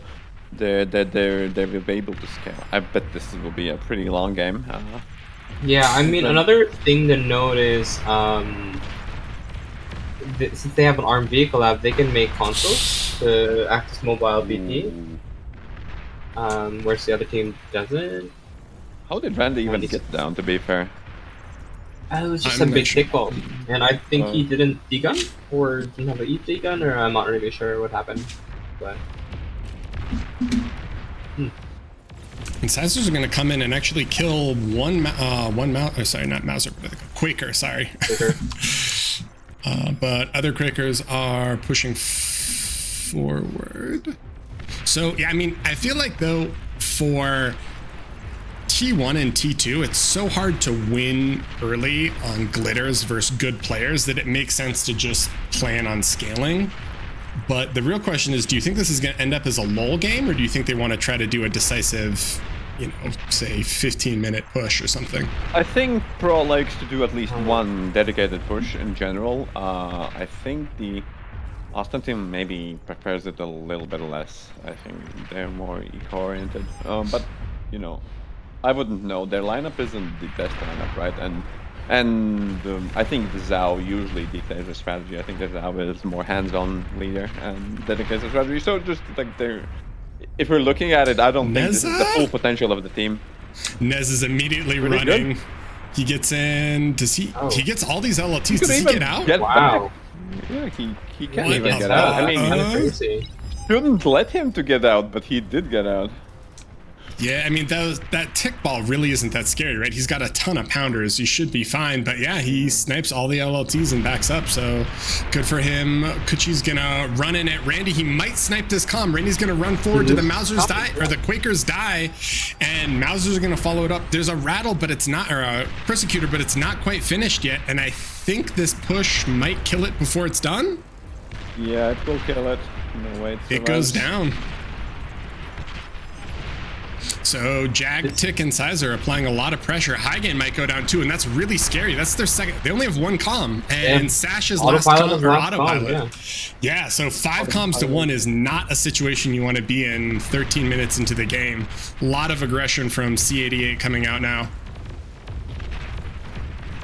For sure. I mean, this tick ball is pretty scary. It's like, I'm just gonna clean up everything in the front now. Yeah, I don't think so. that's as much Well, I guess they don't commit. impact. I mean, Incisors deal very well with the ticks. I mean, the Mausers are the scary part. They will slowly grind the front, right? And they will allow, the CA team to just get the front mexes. I think what's the deciding factor is who is going to get the big mexes T2 first. That's gonna snowball the game even further. Right. the I mean, it's 3-2s. definitely going to be Team C88 because they have like cons walking around with like a lot more mobile BP. If you look at Pro Team, like their cons that are moving are assisted by like 1, 2 T1 cons instead of like a console army.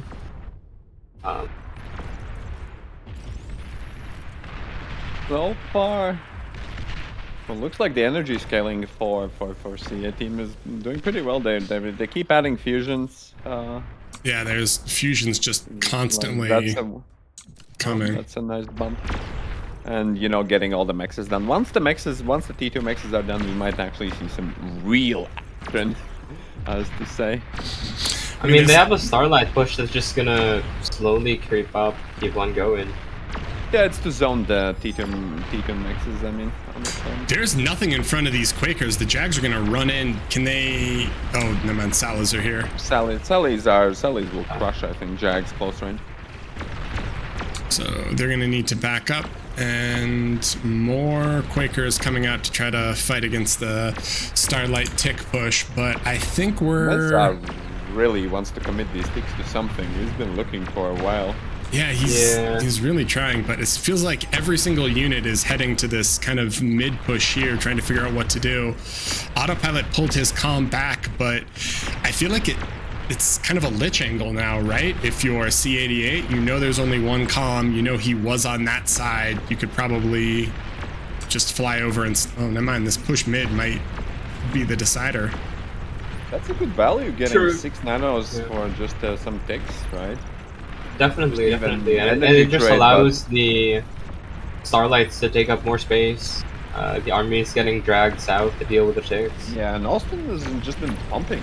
He's sensing that, you know, it might be up a little bit.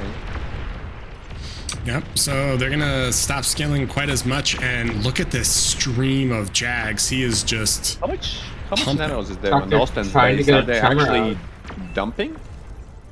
That's a lot of That is a lot of nanos. I mean, it's burning 235 metal.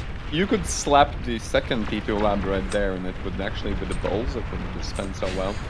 They're in the base now, though. Look at this. These bulls are going to be in range of that. And the last thing he made was a tremor, which is not going to help. This might just be game. I think they're literally feeding everything they have into Austin. Once these go down, this is going to get ugly. Fusion's going to go down. Fusion and convert. Command transports. Never mind. They see the anti here too. They might. Oh, if they get the other fusion, this is going to be really bad. That economic lead. BP is still here, so they're making tigers. Tigers are coming out, but ticks continue to flood in. Both teams sending BP every unit they have. Getting destroyed. And T2 Lab goes down, so this is looking pretty dire for Pro. It looks like C88 should be able to pull this off. I'd rather. Oh, the Geo on the side for the Pro Geo. I think. Oh, Pro Pulse GG. Yeah, and they just call it. They looks like they were not quite prepared. Yeah, do you think it was really just the AGO? I feel like the late AGO was definitely a problem. I think it was just giving Austin the place to work with. It looks like. I think in general the CA team, they had their role scoped out. There's a skirmished a little bit, but he didn't try to push really deep. And I think they just let Austin do what he's supposed to do and actually get in, and he just saw advantage and it rolled over. I just felt like there's a bunch of micro mistakes. No, like Procan lost like what 3 commanders for just from ticks, something like that at the start. Yeah, both teams had pretty similar strategies, ticks and sizers. One team started bombers, the other team didn't. But aside from that, it was ticks and sizers into T2, and one team just executed the thing better. And it just snowballed. Yeah, so that's kind of awesome. I thought Pro might be able to do it a little bit better. I actually thought Pro could take that game, but even without Chisato, it turns out that that C88B2F is still a very strong team, so they are going to take that game. Do we know? Yeah, and I think that locks them in as the first seed, right? Yeah, Definitely. I believe so, right? Yeah, I'm trying to gather the results. Hold on. Sure. So if you guys curious, first this is it. So I wanted to mention while I work, we might get a special map we haven't seen and which isn't even on this pool. In case the 10th and 11th is tied, we have a tiebreaker rule which might come into the action. Oh, interesting. Ooh. Let's see. We can take a look at our results from here, though. So, for round 4, C88, aka APM, just beat Pro. P1 looks like they beat Anon. Rat beat Nut. Rats eat nuts. Rats eat nuts. Looks like PBS and TC hasn't been reported yet, and neither has BN versus Geo. Do we know if those games are still going on? I can look at the PTAC. Let me join the lobby. It looks like the game has been going for 28 minutes on Tabula. Whoa. All right. Maybe we can hop in there and catch the tail end of that. Oh, 20 minutes. Okay, here we go. So Let's see what is happening here. This is going to be a little intense because we're going to have to catch up. So there won't really be any commentary as we just watch things very quickly jump back and forth across the screen.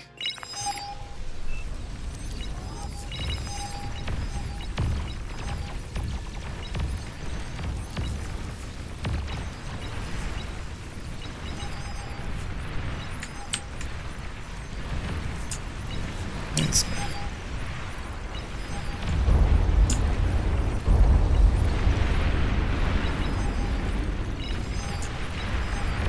Apologies, had to reset cam there.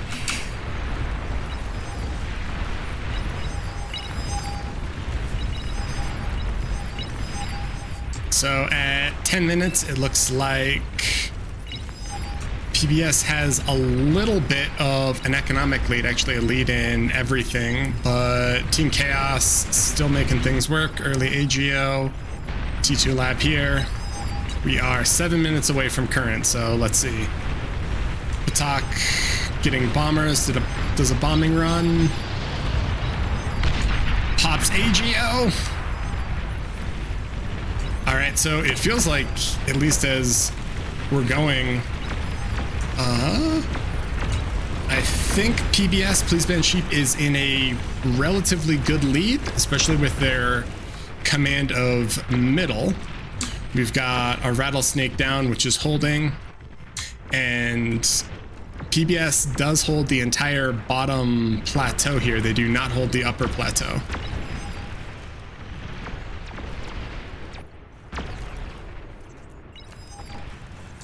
And good win farms from both teams, all players.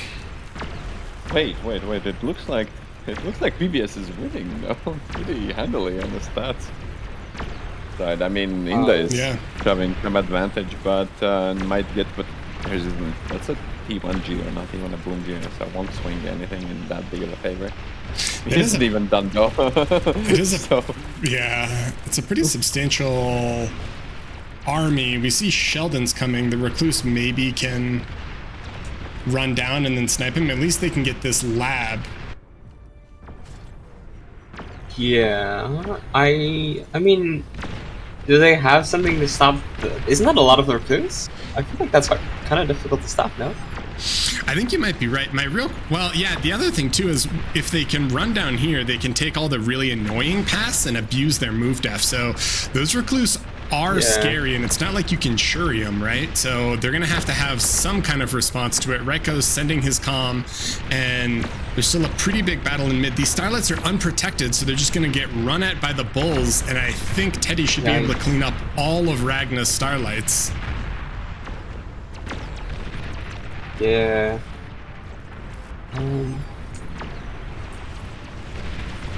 Reiko's comm. He gets a lot of weathers. 4-5, yeah. But Shellys are here now, and they have much better range. I feel like these Recluse on the low ground might not be able to compete. They probably need to just, they're gonna try to abuse their move defs now. And no, but the thing is, because of partially because of that wall that Raiko built, the Sheldons are kind of clumping up, which isn't amazing factor in the rocket AoE. Well, the rockets do not work as well. Like they work worse, I think, uphill rather than downhill. Like up the hill is better for Recluses, and down the hill is worse. So because they do fly over, they do not hover above the line. Does he have a critical mass of Shuris? Can he actually stun these?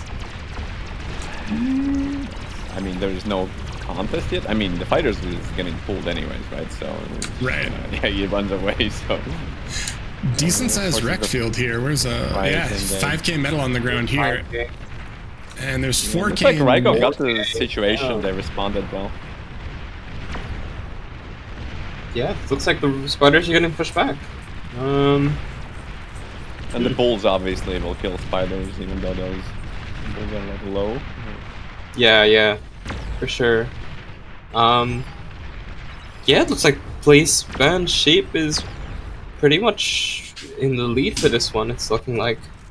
Again, it's the win difference. I feel like Yeah, has been farming a nice Second win. bombing run coming out from Patak. That is a lot of bombers. These are only T1, but there are big wind farms. So if he can break through and then level some of that wind, they'll be in an even larger advantage. But I think you're right. I mean, in terms of just the line, it feels they have a lot more wind and they just have a lot more map control. Yeah, losing that like north plateau kind of area also is important because it denies you access to at most 3 geos. It's a pretty big deal.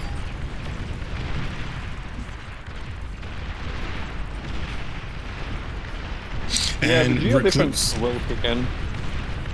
Go on. I was gonna say the Recluse are trying to trade, but it feels like the Sheldons have reached that like obnoxious critical mass where even though they deal small damage, now it's like they're not chipping, they're actually killing with a volley or two, which is when they're really scary. Yeah, the speed is equal, and obviously Sheldons will beat Recluses in general fight, as long as you have a place to kite. You can see like a Jag push. I don't know if it's gonna be, won't be decisive in the middle, but those Jags could go anywhere. They could go up. They could Their go Razors down. kind of, bro. Razors. I mean, Ragnar has some starlights, so And there's it's not like yeah. Yeah, never mind that. The Razor runs up, loses a third of its health. It's like, all right, never mind. We're gonna go back now. But Grunts spamming in here with these Shellys, and there's res bots behind. So all the metal that was on the ground, Raiko does have control of. He rezzed and ate quite a bit of it, and these Sheldons are going. And if the Sheldons come up here and they end up on the high ground, it's going to be really annoying to deal with. Definitely. Yeah, it will open the position. As you can see, they're already positions open, so the bombers will come in right now. You can see that on the mini map. Yeah, they're going to fly and try to do some damage. Although Narnuk has responded with the fighters in the position. There is one They will flag. trade out the fighters right now. And yeah, the bomber is going to come in. Yeah, here we go. He's got one flak, but it's not going to be enough. These bombers should get quite a bit. Here we go.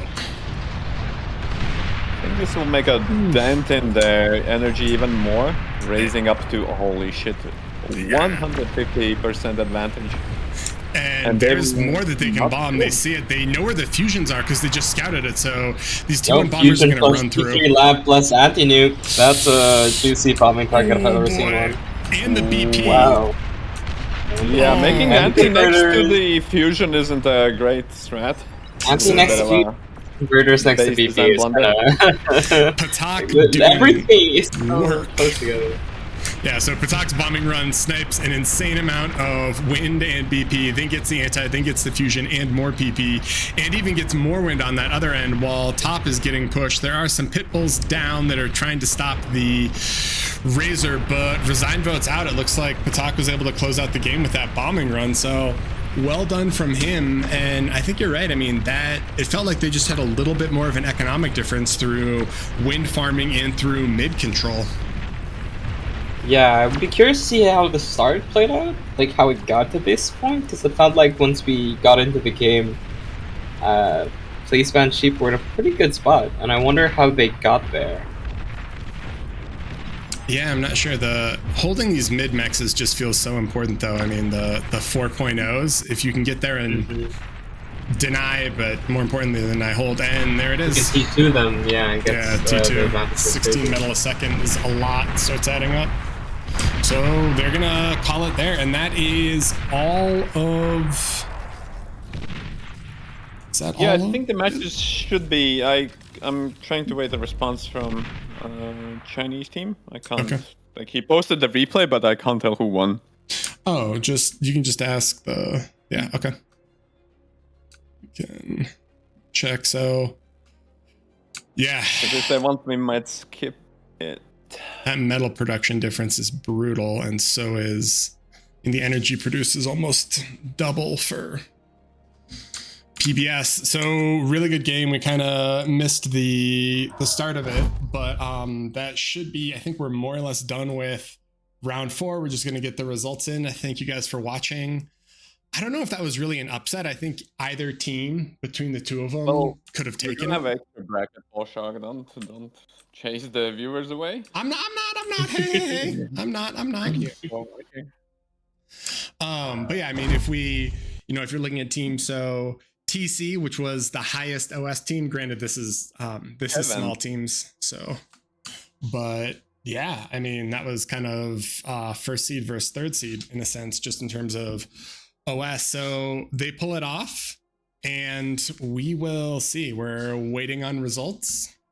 And then, Yeah, we're waiting on the results, but I think that Team Chaos will have to play in for the last chance. Wait, what? They are 7th position right now from the challenge score. I mean, Because of DME. the Buchholz score, right? Yeah, and the 'cause- DME got in with a bye, right? So, and I said they're gonna respect the challenge results, so they are just out of the top 6, which is Interesting. really surprising result. What? That Yeah, is a with the little 2-2. insane to me. But I don't okay. get why it does that, but I Hey. suppose. Which means they lost to weaker teams, supposedly, right? Yeah, wait, who did they play that they lost to? Hold on, let's go back. Oh wait, that's the wrong. Apologies everyone, that's a lot of scene changes in a couple seconds. They beat BN, and then they lost to C88, and then they beat Geo, and then they lost to PBS. So I think what it really is they lost to their wins were against weaker teams. And so that's why they have a lower rating. They were able to stomp the newer teams, but yeah. So Geo won versus BN. Okay. Wait, what? Really? Geo 1 versus BN? Yeah. Well, they did the replay. Which means, okay, the Team Chaos does go up, so false alarm, guys. They qualified. I mean, it'd be really Wait, I'm cool actually to see them, curious. I kind of Yeah. want to see that Alright, replay. no special tiebreaker because they won, right? If they Okay. lost, then yeah. All right, you can do whatever. I'm gonna make the bracket right now for the last chance qualifier. Okay, so let's take a quick look, and then maybe we can throw to like a little 5-minute break just so everyone has time to do whatever they need to do. So we have C88, aka APM, which is the only undefeated team through 4 rounds. They went 4-0. And then we have both Pro and PBS, aka Please Ban Sheep. They went 3-1.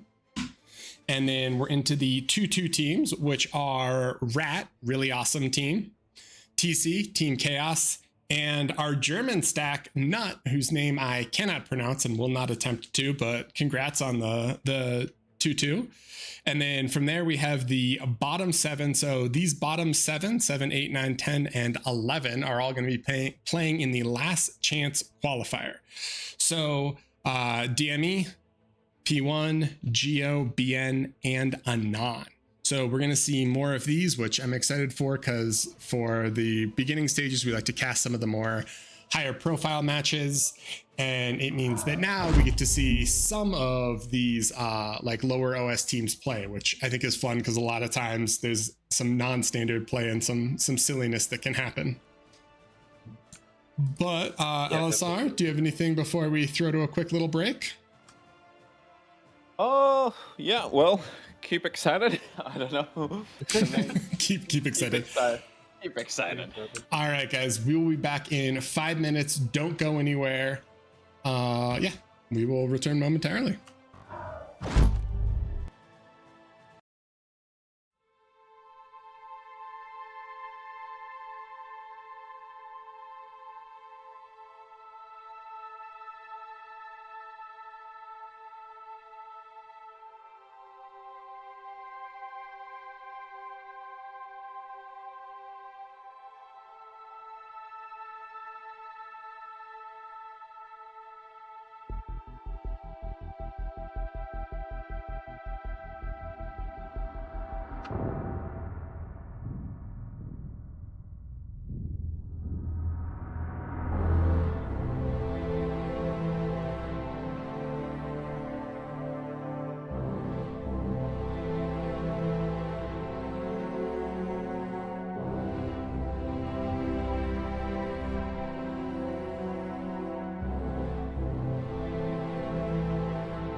All right, everyone, welcome back.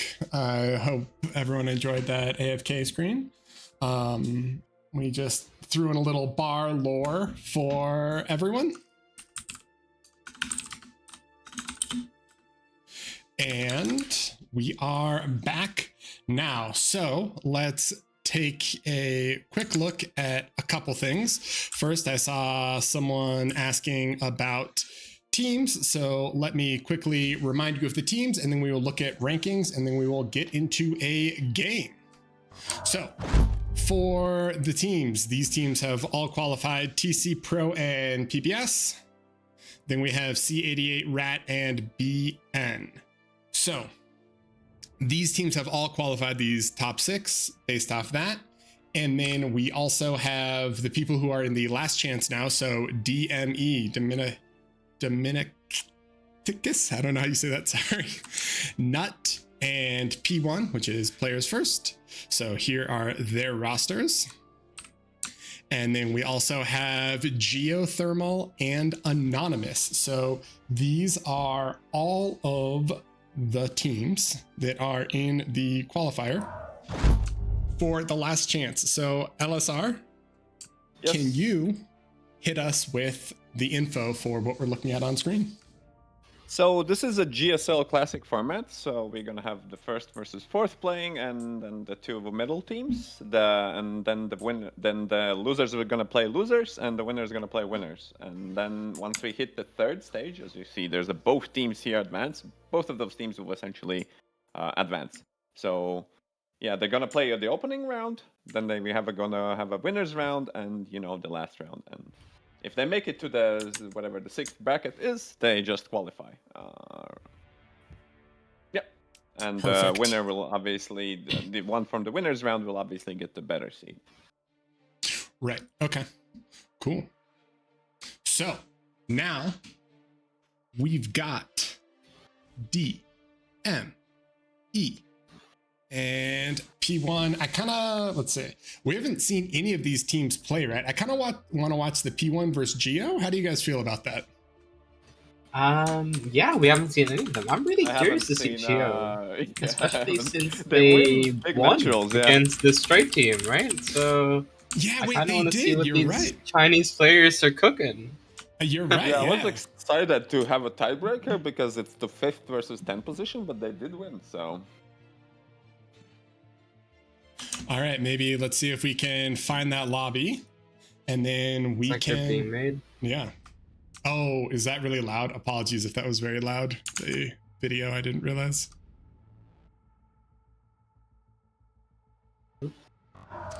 All right, guys. So we are waiting for P1 and Geo to get into a lobby. And let me see if we can find our way there. And then we should be ready for the last chance qualifier. So like LSR said, the two, basically you need 2 wins, right? And so it'll be the winners play each other, the losers play each other. A la LSR. TC versus Geo. That is not the right lobby. We see, here we go. All right. Going on me, yeah. Yep. All right. So we've got all of P1 in the lobby, and we are waiting for Geo to join.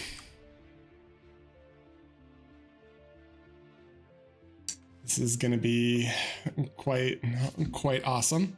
If someone could link the bracket for the next one, that would be wonderful.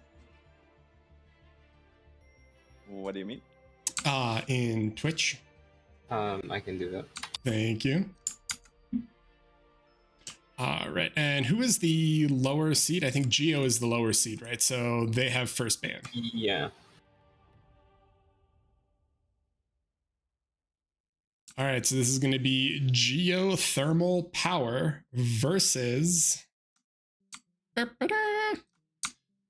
P1. And Geo bans first. We are missing 1 player, but I hope we can get started with picks and bans. Yeah, really curious to see their priority on maps as well. We haven't seen that many teams in the lower side of the bracket. Curious to see if they have like different opinions on what they would prefer to play.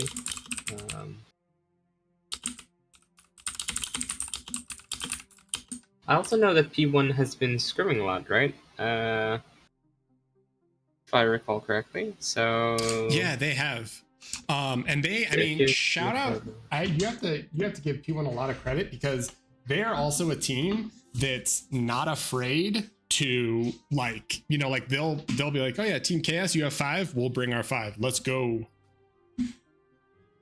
Oh, and yeah, I mean, I see them starting up a lot of scrim lobbies, small team games lobbies, really keeping that format alive in NA hours especially. So respect to them for that. So Geo is going to ban Hellas, which immediately prompts a frowny face from the P1 players who respond with a Tabula ban. All right. Ban Rosetta. Okay.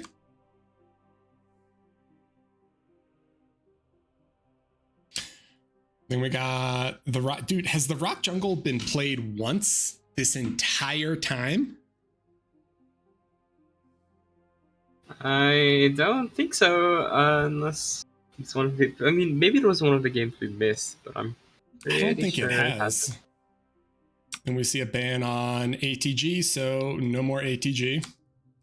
And a ban on DSD. All right. Yo, you know what hasn't been banned yet? Actually, I don't even want to say it. We aren't even going to put that out there. Yeah, there's a map. Don't want to jinx it. Put it out into the world. Here we go. Salt Reef has been banned. Okay, all right. Let's go.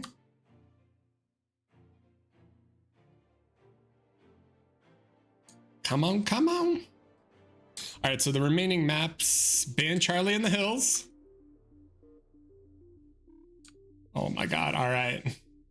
So it's between what? Center Command, Center Command. God, Center Command, it's wrong on that, apologies. And the Barrier Reef. Here we go.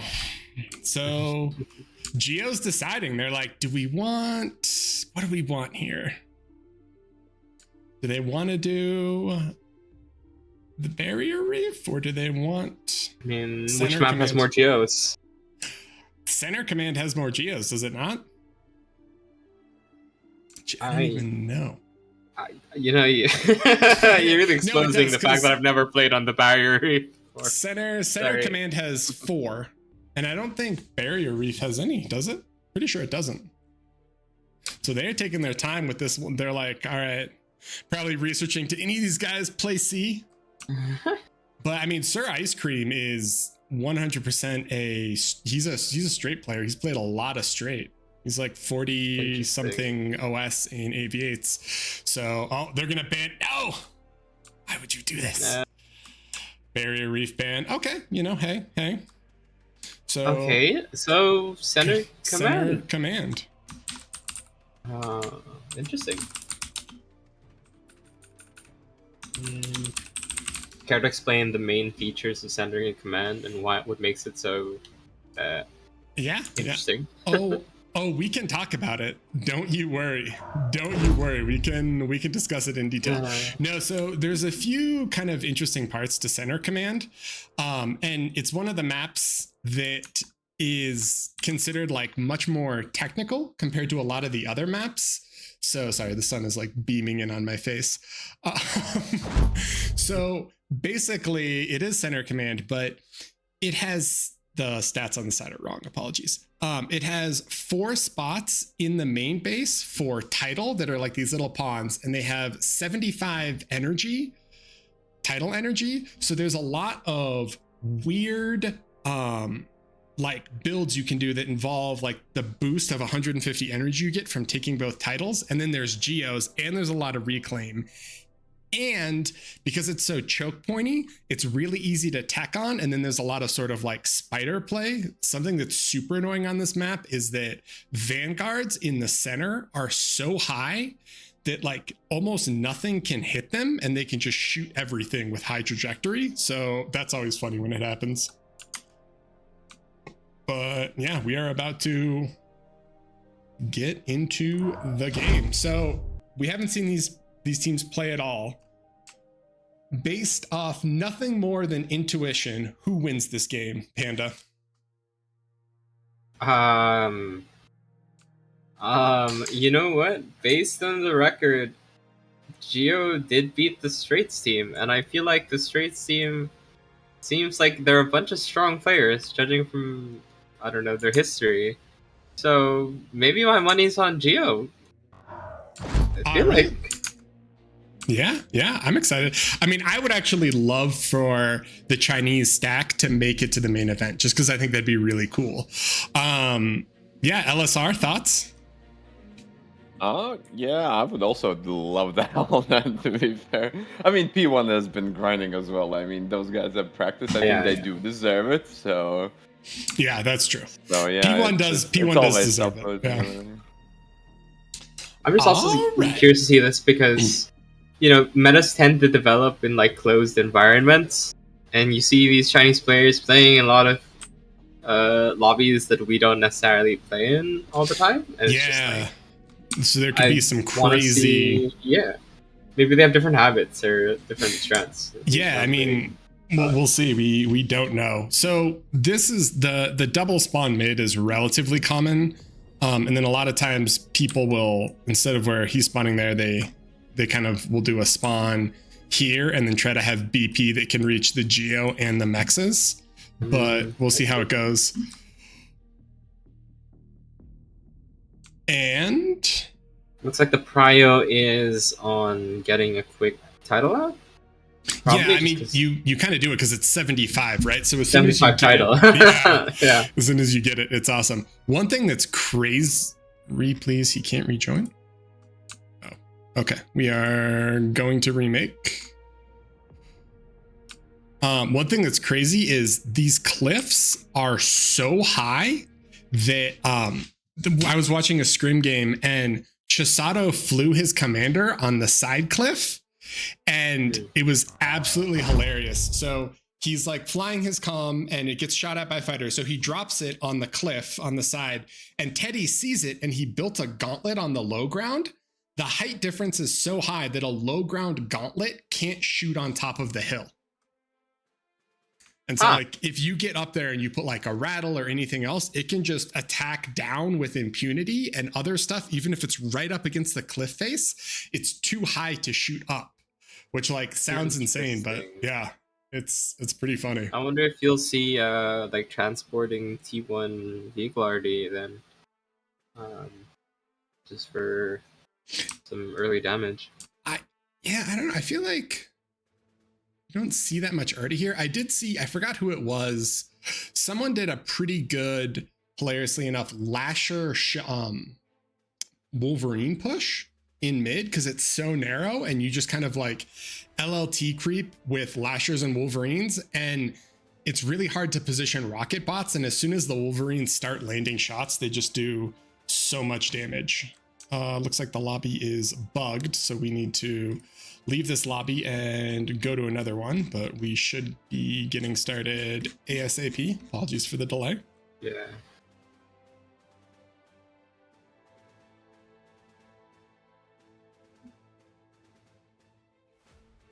I don't see the team leaders yet make a lobby. Yep, we are waiting. I hope it's not a situation where both of them think the other one is gonna do that. So in chat, I will correct myself now, and I apologize because I was wrong. It is center command. It is not command center. I made everything you see around me, and if you notice over there, it says command center. That's wrong. I take full responsibility. After the cast, if you need to have strong words with me, feel free to do so. I can only offer my deepest apologies for what I did there. Very, very sorry. And we see the lobby. Let's go.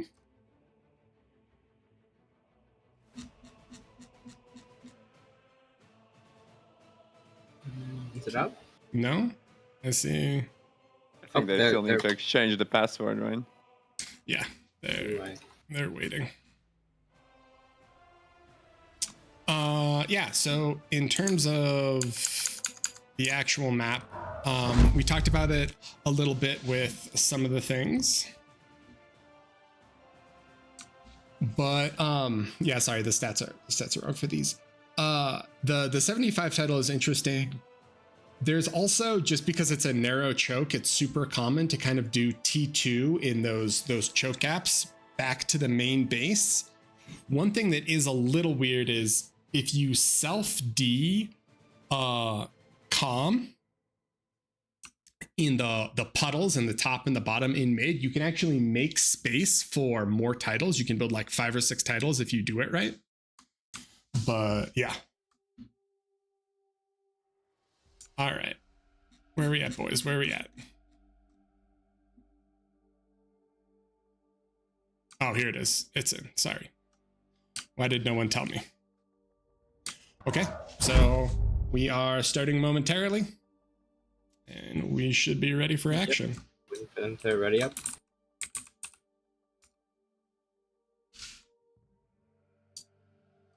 Let's go.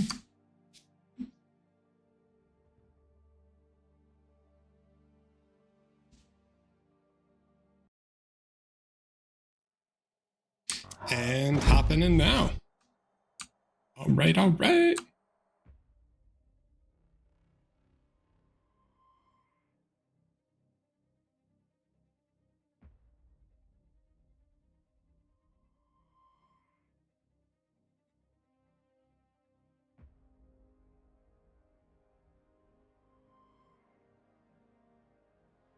So, same spawn positions, it's looking like.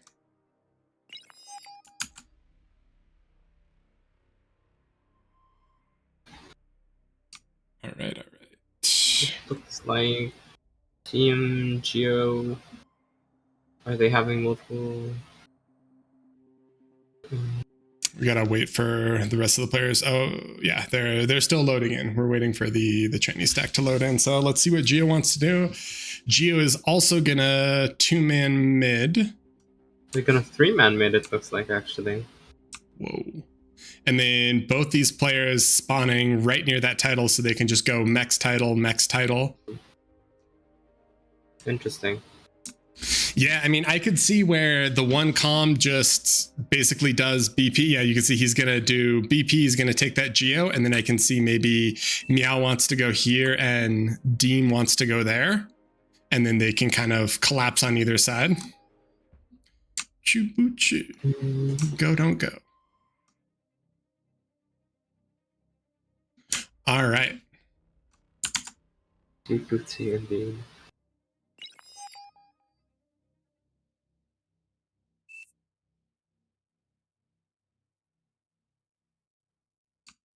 What do we have? All right, do we have a OP translator here, Ballshark? No, the I'm a problem, bit I rusty. can understand a lot of it. Like, well, sounds boss, G, but like I'm 38 grade. I don't actually know, like I can read it, but I don't really know what it means. When I looked at the Since he's 38 translations, OS. It means he's 38 oh, OS. it is. Yeah, you're right. It's just like when I looked at the translation, I realized that like so much like army tech talk, I'd be like, what is that? And it'd be like plasma. I'd be like, oh yeah, I don't know what plasma is. Do you know what I mean? Or like, right, I know sure, like for sure. plane, like use that Fiji, word. but I don't know like fighter, bomber. Do you know what I mean? Like, so I'd be like, Right, I don't right, like, for what sure, is for sure. this? For sure. All right, P1, and we Okay, have correct so- logos. LSR, thank you so much. All right, Perfect. lobster meat with the arm star, drop in the title, winged hussar core, laughing arm, ice cream arm, and arm contingency is playing core. Questionable. So 3 arm and 2 core. Meow is core. Deem is core. Ike rest is also core. This is just all core. Or no, we've got an arm air lab. So 4 core and 1 arm, relatively similar starts, capping all of these titles and then preparing. What do we think? I think the walking forward to the pond before the tiny like pool before starting the bot lab is interesting. From Team Geo, whereas Team P1 just boosts 1 bot lab. And they're just gonna I like go the straight Geo's opener, to be fair. I think they're much more like already on the title farm. Yeah, They are on the but title farm. They're a bit slower They're to take stacking their on the next metal, steps. yeah. Interesting. He's gonna open. And I don't know about the air Geo, yeah. Interesting. But well, I think it's important to get the rocks right for the middle because those rocks are one-time use, right? So yeah, and it's so even what, if you're skipping a little bit of mechs, if you get the rocks, it's still a little bit True. of advantage. it's like True. 600. Yeah. So The problem is, do you think he'll get pushed back eventually? I think he just Yeah, eats the it all thugs now, but I think should. that's fine, right? Like as long as you slow down the thugs and this resbot just keeps eating. He should eat them. So interesting also is that you can see the idea that P1 is going for here, where they're doing like a strong side, weak side kind of thing. They're Oh boosting out yeah. clouds and units for the top, and on the bottom they're just making exploiters. I expect to see LPs, stuff like that. Yeah. And Winged Hussar almost has this Geo done. It's like 47%, so it's looking pretty good there. This other Geo isn't quite finished, and we're gonna see Wolverines from Tengen Tank, so lots of different play here. Do you think the strong side, weak side is better for this, or no? I mean, these mexes are worth, well, they're 1.8. So, in general, I think it's a good idea because it's good to like focus all your resources into one place. And because of the way resource sharing works here, it's like instantaneous. As long as you have PP, you can just like pump stuff out. It's nice to overload one side. I think also for maybe teams that have a little bit less experience, it just makes the plan a lot simpler, right? Like one side focus on defense, the other one is where you spend all your resources on. But let's see if it works out for them. There's 2 Maws down already, so Deemer is gonna have a lot of an issue trying to push with grunts. He's got thugs coming there. Quite a long time. And even though they're in an energy lead, as soon as this Geo is finished, they'll actually be, this is a super close game. I mean, without Reclaim, they're almost equal as soon as this Geo is done in metal production and energy production. Although P1 is slightly ahead overall in the game. 10K, well, I mean, really, it's so close. They're 30K E lead, which is nice. Yeah, I mean, Team Geo just finished their first Geo, about 50 seconds off from the second one. Ice Cream with the really forward lab. He's facing a big, massive Janus. Of Thugs. So that might be a bit dangerous. I kind of feel like he should just Janus wait. Does he not see it? trade well into Oh, he Thugs. doesn't see the lab yet. He doesn't have radar. Oh, Clyrat has something to say. He's gonna see it in a second though. If he keeps walking forward, right, he'll see the lab, and then he should just calm walk it. Yeah, I mean, he sees it being all built, of right? these units are dying. Yeah. This lab is just gonna die. Just, I think you just run at and degun, right? Or maybe not. Maybe he wants the wreckage actually, because he has No, control. you don't. You never should do keep repairing his thugs, to be fair. Yeah, that's true. He has resbots behind, Right, I so mean- they're eating. And on the other side, Deem is 1v2 versus Laughing and Core, but Laughing needs to be careful. His comm's at 30 and it's getting chipped at by Wolverines.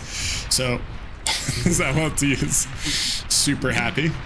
I mean, the big danger is the slug push here. It's just like, Yeah. it just keeps on going. I mean, Do they have a And he's just bringing T2? out Oh, more they do have a thugs. T2 transition. So con first instead of units, and we see a T2 V Lab, Core V Lab from Tengu. So both teams going T2, but P1 is a little bit ahead. But yeah, you're right. I mean, this thug push is terrifying, Panda. You're correct.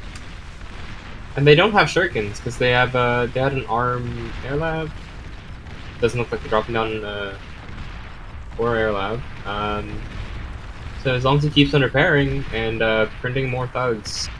And this bottom push is terrifying too, because it's Thug Wolverine. So the Thugs are more than happy to man fight, and all the pork that was built, the Wolverines are just going to start chipping. So I love this aggression from Team Geothermal Energy. And oh, good D-gun from Winged Huskar. Sir Ice Cream barely gets away, but they need to be careful. Wing needs to run his commander. These Thugs are chasing.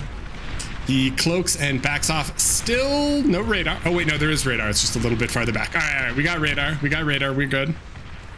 And they're pushing into this lab. Are coming out, towns. But another important thing is, all of P1's comms are on the front line. They have 4 comms there. They self-feed 1 to attack earlier. And these are very low comms in dangerous spots. All of them are low. Like, they could get sniped. Look, dude, these are like if one of them dies, they might chain. Like, this is terrifying. Let's go, Geothermal is, this thug push from Meow on top is absolutely rocking, and he sees the commander. He's going to focus fire. Does Wing Huskar? Nope, he goes down. Laughing is hiding in the corner, and he is cloaked. They didn't ping it. Laughing might be able to get a good self-deheal. The gunships is coming. Oh, I like Banshees. Laughing goes down too. He got a number of Wolverines with it. They see Ice Cream's commander. Here come the Banshees. There's only 2 comms left. They know about wind conditions, and they are pursuing him. Ice Cream is gonna cloak. He doesn't have the energy to cloak. He runs out. Banshee's still shooting. He's at 8%. 7, 6, 5, 4, 3. He's...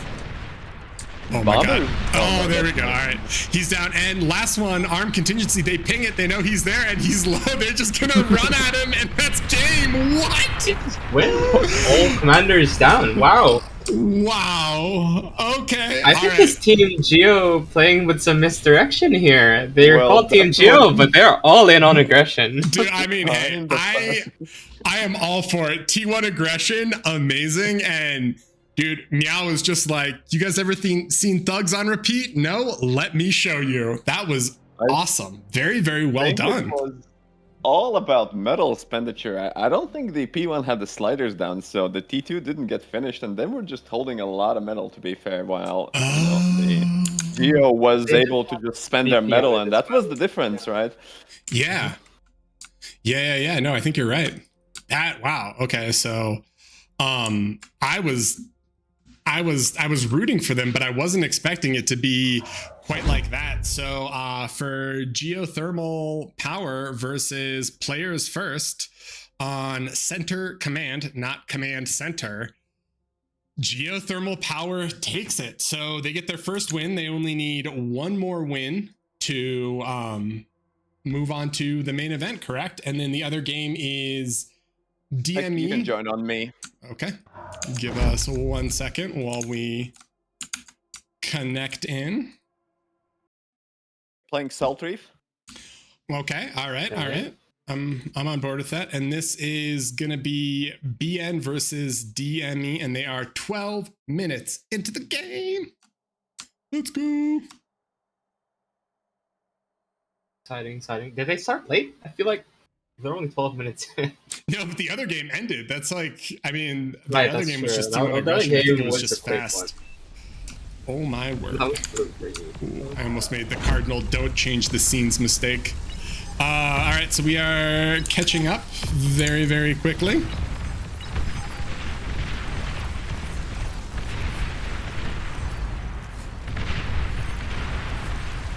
And I think we're 12 minutes in. So far, it looks like DME has a slight lead versus BN. Bombers come in. It looks like the Bombers shredded Blues wind. There's a comm walk from Jamak. Oh my god. Jamakis is... Oh, are these termites? All right, Danny Cola. Seeing some termites. And we're all caught up, so... It looks like energy is pretty equal, and metal produced is dead even. Oh, Jamicus doesn't have any E to Diga? No, he couldn't degun. He was E-starved the whole time. So Danny Cola gets it. He gets the kill. And on the front up top, we've got Hold My Weed versus Raxel, and there's a little back and forth here. It looks like some Sheldon on Sheldon action with Recluse out. On the bottom, though, Teener is running through with Stouts, and he is picking apart C3BOs. God, that's gonna mess me up. Blossom is super low. Does he go down here? Blossom goes down to... Oh, but Teener's there, so he can just eat him.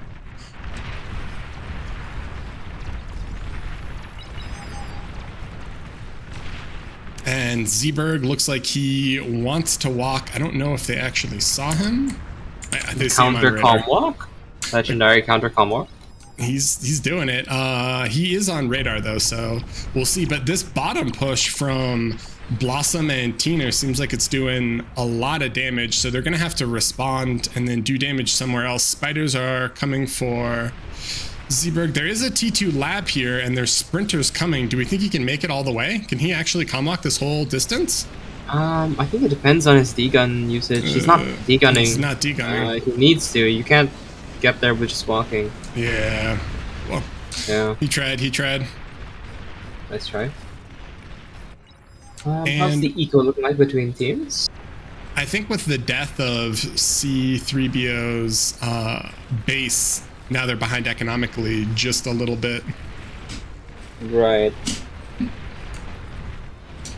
And all right, so Stouts are going to run into Brutes from Flying Duck, and Flying Duck is T2 now, so he has the Brute Fiend combo, which actually can be pretty scary if the Brutes can absorb damage and then the Fiends can run up and inflict their DPS. Syphos bringing out Shuris and then running him back when he sees the opposing air coming. Do you think this is a game where we need to actually push LSR, or do you think they should start ecoing? Oh, it looks even. I mean, the map is big enough, so T2 should be up. I mean, Daniel has already started to do mixes, right? So you should hold until you get most of the mixes. Teener in a little bit of a rough position here, and these Shuris from C3BO are shutting down all of his Stouts. Brutes are coming. Teener's getting some good D-guns, but I think he goes down to Brutes here. Yes. Yeah. So there's a reinforcing army from Teener behind it, though. Oh, but here come Tigers. Okay.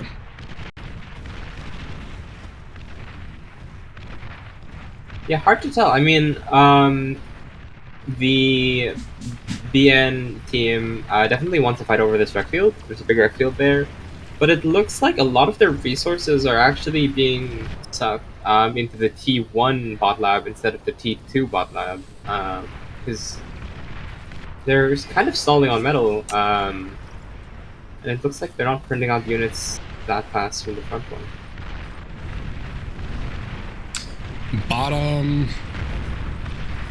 The bulls are here now to, I don't even know where those tigers are. Tigers are still coming, but there's bulls here now, so whatever advantage the tigers had initially are gone. Jags are out too. I guess they want it for the AA against the Shuris, maybe. I actually think it's because of metal. Like earlier, they didn't have enough metal to print out bulls consistently. Yeah. They were stalling a bit. That's why they switched to Jags. But now that they're reclaiming everything, they should have enough metal. Looks like metal is actually a problem for both teams. Yeah, I mean, just completely starved. I think the fusion here from Danny Cola may be a little dangerous as bot gets pushed in. They need to make something to stop this, but I'm not even sure what. He's going to go Banisher. Do you feel like Czar's better here, or are there too many fast units? Hard call. They don't have that much BP on it either. Well, then when in doubt, I think the Tiger is the best, right? If you cannot think that the Czar would be good, the Tiger would be the best option. Looks like his lab is going down. Yeah, I mean, Tina and Blossom, they've played a lot of games straight together. They know when to push and when to go for the throat. So yeah, the North, I don't think is doing also isn't that good. Well, they keep pushing. They got the position. The recluses are annoying, and we got a good amp on some fiends. They're going to push that. Yeah, this is looking like DME is on the back foot, and they are going to call the resign vote. Let's see if it passes. See if it passes. it passes. There we go. Okay. Nice. Well, those are rather quick games, I think. Yeah, pretty good games. On progression. Yeah. All right, so that means in the winners round we have a big naturals versus Geo. Let's see. So yeah, so DME beat BN. Or sorry, yeah. BN beat DME, and then Geo beat P1. So it's going to be BN versus Geo versus DME versus and P1. What would you? I kind of want to watch Geo. What do you guys think? Huh? How are you feeling? I think Geo was pretty cool. That was pretty inspiring. Although I don't know how well they would do versus straight team, but you know, we could raise the stakes. It was pretty cool. But do you feel like we should watch the losers round since they're gonna be knocked out, or like? Well, we're gonna see one match. I mean, it would be nice for the teams to be able to watch the WAD and see themselves, even if you get knocked out. Yeah. Because we haven't really watched the DME game yet. Oh, okay, good point. Yeah, let's watch DME. Fair point. Be nice to see them before, just in case. Oh yeah, good point. All right, let's wait. We're gonna try to get these lobbies up and in action. So this is going to be DME versus, oh god, BN? No.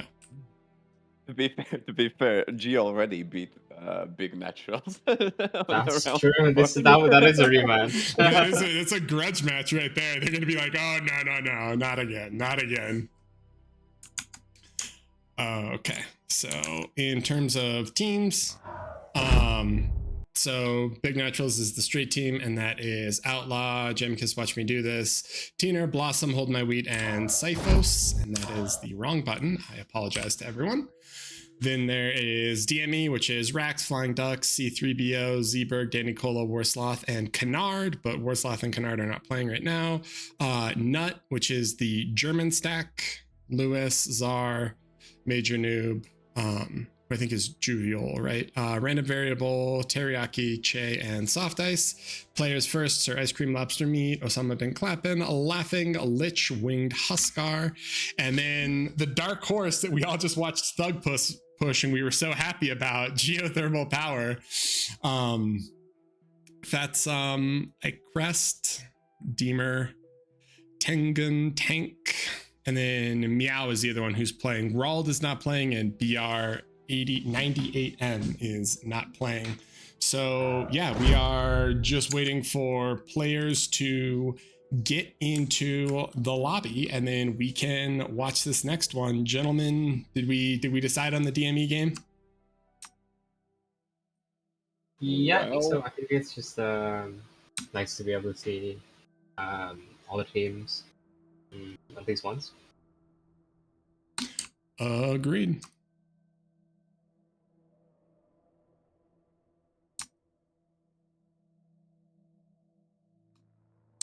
Okay.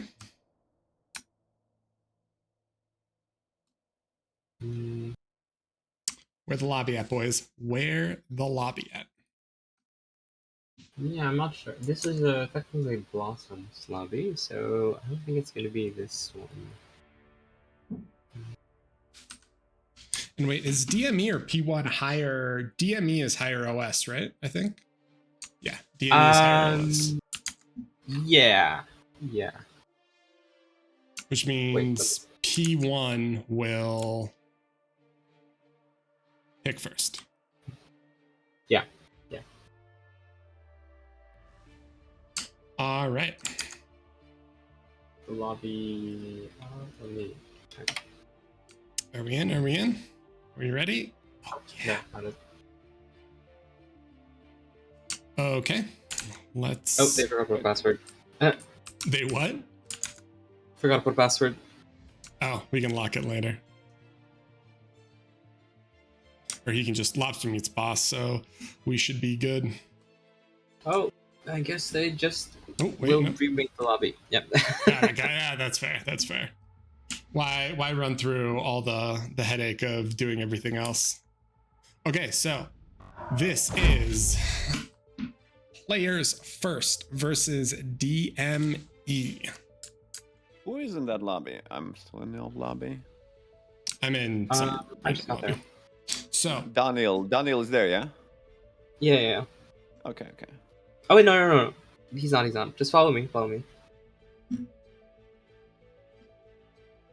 and we have all of P1, and we are waiting on DME to hop in. Yeah, looks like they're moving.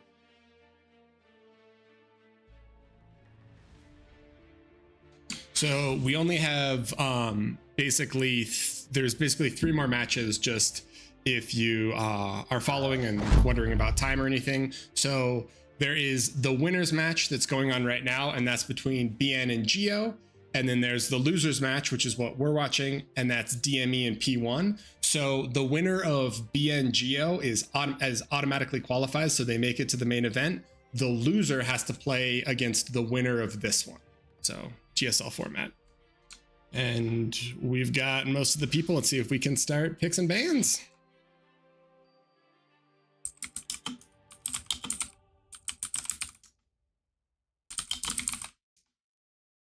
Let's go.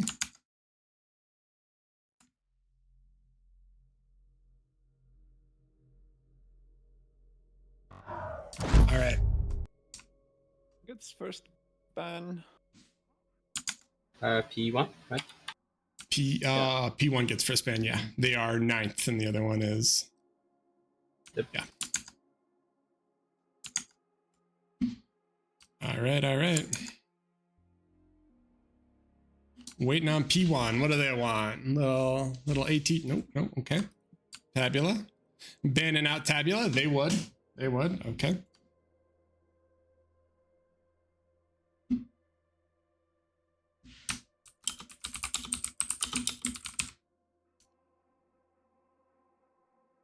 Ban center command. Okay. Looks like we're getting new maps, hopefully. Maybe.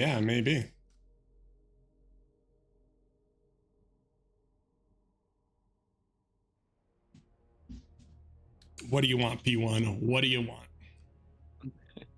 Still hoping for that Barrier Reef, aren't you? I am. I'm not gonna lie. I don't think we'll see it until we get to I want to say it out BO3s. loud. All right, Yeah, ban Charlie in the Hills. All right.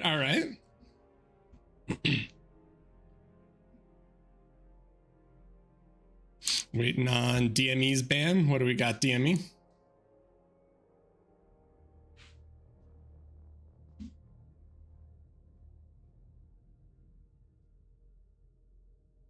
Do we know what maps these teams played on previously, or? I don't offhand. You could deduce it from the what team? So DME versus P1. All right, P1 played one Hellas base and DME played Salt Reef. P1 played Tabula, but Tabula's banned. Actually, this might be a remake, right? So they actually played one Tabula game before where DME won. Okay. Oh, and that's why they first banned it? Okay. Interesting. DME is taking That a makes long sense. time with this ban. What are they possibly thinking of here? Yeah. So this isn't a rematch. Ban glitters. Huh. Although it's funny because I feel like P1 they're not really glitters players, are they? I feel like they're more small teams and straight players. I am not that sure. I feel like I've seen something on glitters sometimes. We are banning the rock jungle. Okay.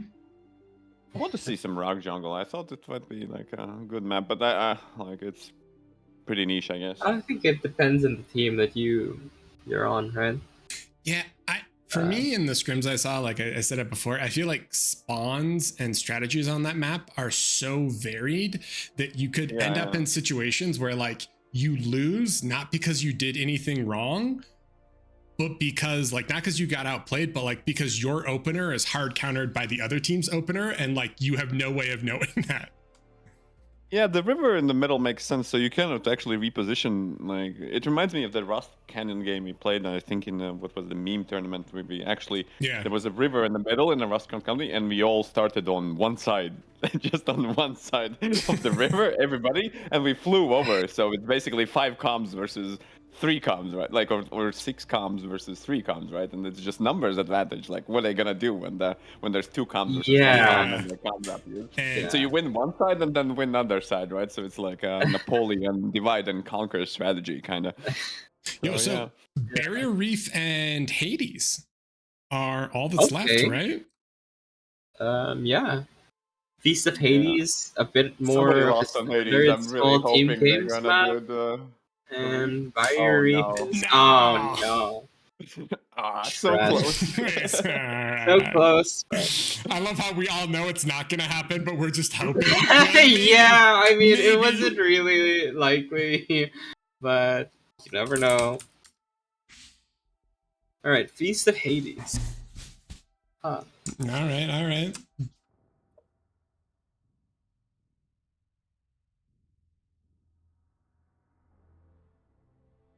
I think it's also kind of funny because I'm pretty sure the Barrier Reef made it this far because both teams knew the other did not want to play it. So it's kind of just like a game of chicken. Yeah, you're like, you're not gonna ban it. Ban everything out. And when it comes to the last 2 maps, I mean, you really want to play it? All right, guys, so we are going to go into P1 versus DME. This is an elimination match, so whoever loses this is out of the tournament. Let's go. So we're watching for elimination. We haven't cast a full DME game, and we gotta spread the love. All right. Snap judgments, gentlemen. Who's winning? Who's taking this? Who's the? Whoa, that was a really fast placement from dude. DME like loaded in and just immediately dropped. They are ready. They're locked in. Wow. I mean, like I said earlier, this is kind of a more standard small team games map. You see it every now and then. It plays out. It can play out in a very like normal 4-front 1 air or like 5-front way. Some Illuminati summoning is going on. What's going on here? We got the double triangles and something. I mean, well, that's from the other team actually.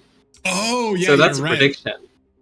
They have read their minds. They know them. They have them read like a book, and they know Well, what's it's the gonna exact happen. same spawn, so mirrored spawns, and Yeah, we'll yeah. see. You know, in thinking about it, I don't think I cast any games where this happened, but I'm pretty sure both these teams love small team games, so I bet you they've scrimmed against each other a lot, right? Yeah, that could And they be a probably good also chance. I just mean, play against each other pretty regularly, right? Because I would assume so, yeah. depending on the time zones, of course, right? This Oh, is true. EU Right, versus right. NA grudge NA. match right here. Oh, you're right. I This didn't is even an think EU about versus that. NA grudge. That's right. That's right. After we spent all that time trying not to make it political, LSR's like, oh yeah, watch this. All That's a right. nationwide 30 rivalry. seconds. Yeah. Yeah. Keep that locked into Nation Wars. So I'm curious to see what strategies these teams will go for. If we're gonna see Amphib, Salamanders, or Seaplanes, maybe. Yeah, I mean, there's a lot. And also, I feel like bot opens on this map, they're not horrible just because there's so much E-reclaim. And then you also see the title spam quite a bit because wind is only 4 to 14, which seems good, but actually isn't really that high against the 15 of titles. So sometimes you can just spam out the titles and come out ahead. In terms of players, we have the ARM contingency playing core bots. Laughing is ARM, no lab yet. Lobster is core. Winged Hussar is core bots. And Sir Ice Cream is ARM bots. So that is, I lost count, apologies. What, three core, 2 ARM, and all bot starts. Rax is going to go core bots.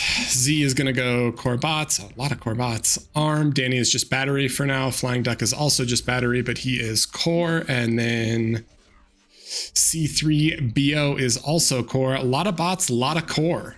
Do you think they actually want to commit to the bots, or do you think they just want it for res bots to reclaim and then they swap to incisors or brutes later?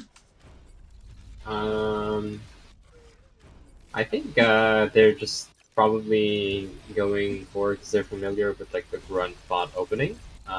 Maybe a little bit for reclaim as well. You can see red spots coming out. For vehicle transitions, I guess it'll depend if they feel like they're stable in the threat. I don't know how comfortable these teams are with switching lab options in like a even state or how quick they are with it. So we'll see, I guess. I Although think this Dano is Cola core is favorite map, but yeah. ARM, what do you call this? ARM vehicles. So we do see one vehicle player. Yeah, rovers should be pretty good on this map if you can get in quickly, but you know, there is some chokes right here. 5v5 I haven't seen that much, or like This isn't a very common 5v5 scrim map. Yeah, I'm trying to think. I don't know if I've seen, I think I've seen like 1 or 2 scrims on it, and that's it. I don't know if people just planned on not playing it or if they feel like it's a pretty standard map, so you don't need to scrim on it as much. Or maybe they have super secret strats they didn't want to share. I think core is generally good. I mean, grunts is good, and core is good because salamanders can go through the middle usually, at least in 1v1 terms. They can control the middle, they can reinforce. Yeah, and I don't think you can get that much value early with picks here. It's just too narrow. Of course, you need one ARM player, for example. You can make a huge wind farm there on the top hill. Oh, sorry, I forgot about the main reason why you'd want to go ARM bots nowadays, which is what P1 is doing. They know that Centurions are a very strong unit with the retargeting buff. Yeah. It should be good to lock the choke point there, allow you to secure the hill there. Although, I mean, if Danny's ARM V, if you can just pop out, you know, once you reach that kind of scary critical mass of Janus, I think you can fight pretty well into it. So they have the counter. They should be okay if they can get in position. No, but I think you're 100% right. I mean, the scent versus grunt or scent versus like pawn matchup, it's just brutal. I think Danny is playing really well here. He uses the ARM vehicle to get the further mixes. That will definitely beat the Lobster's expansion if Lobster uses bots to expand. it's a little bit slower. Oh, it shouldn't. It shouldn't, in theory, right? The arm con moves faster, and yeah. Yep, vehicle cons are very good for expanding because of the move speed. And Flying Duck sees the Centurion from Sir Ice Cream, so he's going to have to back up, and Sir Ice Cream can just start chipping away. But we do see thugs coming out for Duck, so he saw the Centurion, he has the counter, but there's no... Oh, his comm is coming. He's going to need to repair these thugs, and he can kite the Centurion for now, but Rocketbot's coming from Ice Cream to help with that as well. I wouldn't say that's so like a hard counter to Centurions because like stat efficiency, thugs have a little bit more range, but it's pretty easy to just like poke and tank shots as a Centurion player. Like look at this, they're trading out so well. As long as you keep them alive and keep repairing them, Centurions. Yeah, but the thugs are easier to repeat. No, I think in general the BP on the Centurion is harder to repair. Kinda. Yeah, I guess. I just think there's like a little bit more nuance to it for error. And like 2.5 thugs. 2.5 thugs per every cent as well, right? So there is some. But yeah, what I wanted to mention, I think this game will be decided on who's gonna get the corners, right? The corners are the important part of the map. Hopefully they get a split, but you should always try to hop to the corners while not losing the middle. Middle is also pretty important, who can get the mixes up there, because that's where the resources are with the 3.0 mixes, both in the middle and in the corners. For sure. Laughing, really struggling. His comm is super low, and he needs to be careful. If his comm gets dove and it dies, it just opens the entire front door here. Arm Contingency is trying to push Zeeberg a bit, but he didn't apply enough pressure, so Zeeberg was able to flex into Laughing. So now we see kind of an asymmetry in strats. You have Lobster Meat who switched into a core air lab for shurikens, and you have Daniel Cola who went straight into a T2 vehicle lab. He's kind of stalling because his team is pumping out thugs, very metal heavy units. But it's interesting to see the air versus D2 transition. Yeah, I think actually they're getting pressured so hard that they might just need the bailout from Shuri's.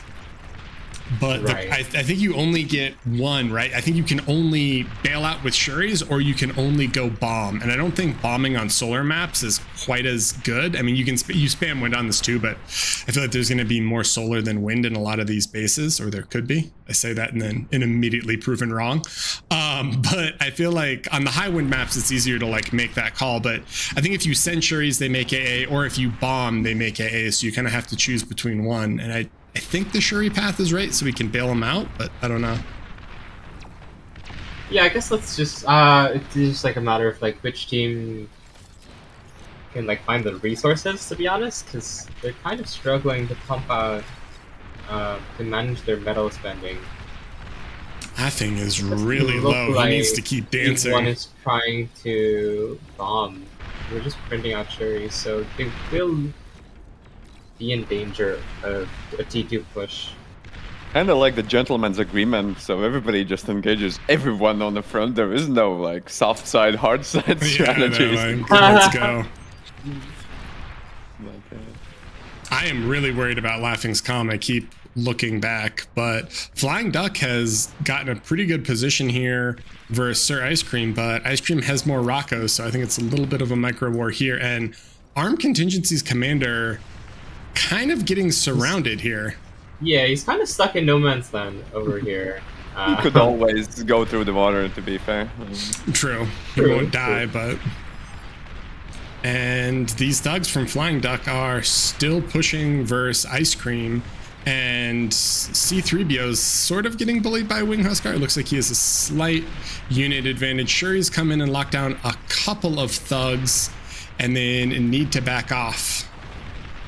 Yeah, these maces are not performing that well as I mean, maces versus thugs are just a losing matchup, right? Yeah, well, yeah. I think he mixed them for the HP. He technically had the right, Roccos sure, right there, sure. but yeah. But at this point, it's just like DME has a superior mass of P1 units, and P1 can't contest this with P1 units anymore, because you're just making the same thing, like a mirror comp, except one team has more of it. The only thing that can bail them out now is probably this T2 lab. But I don't know if they can pump out something to save them in time. Yeah, I mean, the Jags are going to hit the front now from DME while they're upping these mexes. So I feel like the next like minute or two are going to be make or break. If they can survive, the game goes on. But I'm a little concerned that these Jags might just be like the coup de grace. I say that and they immediately die to thugs. Let's see. Yeah, I mean, Jags perform better on open spaces where they can hide, they can use their speed. But in a straight up fight, they're not actually very stat efficient. Oh! Laugh? What? Flying Duck's comm just went down in the middle of his whole army. Oh, sorry, I missed that. Yep. Bad. TT Tours in chat, boys. TT Tours in chat. And yeah, so I mean, Laughing is getting pushed in fully by Rexall now, and Arm Contingency's comm is still in no man's land, and I think Zeeberg's just going to ignore it and then push his base, but this is looking really scary for P1. Definitely, but at least they stabilize one front with that comm explosion. Yeah, and that completely safe now, and they can focus the T2 core bot lab from Lobster Meat to just shore up. Arm Contingency really needs to send this metal. He's sitting, his entire team is basically M-stalling, and he's sitting on like 900 metal. True. Yeah, the win has dropped, like, and doesn't look like they've scaled much of E as well. Some Bulls coming out. Bulls is going to make a big difference, especially if they get spread across the front, which looks like they do. Everybody gets one Bull to micro. That's a solid strategy, I think. Against these big T1 armies, the Bulls just... Yeah, I mean, I think it's the best strategy for a long time, especially with these fronts where, like, there's a lot of fronts. One Bull makes or breaks, right? Definitely, you're able to keep it alive and then just skirmish. That was a good call about metal sharing, though, because if you look at T1, they don't have slider communism gaming, it's looking like. Whereas DME all have their sliders down.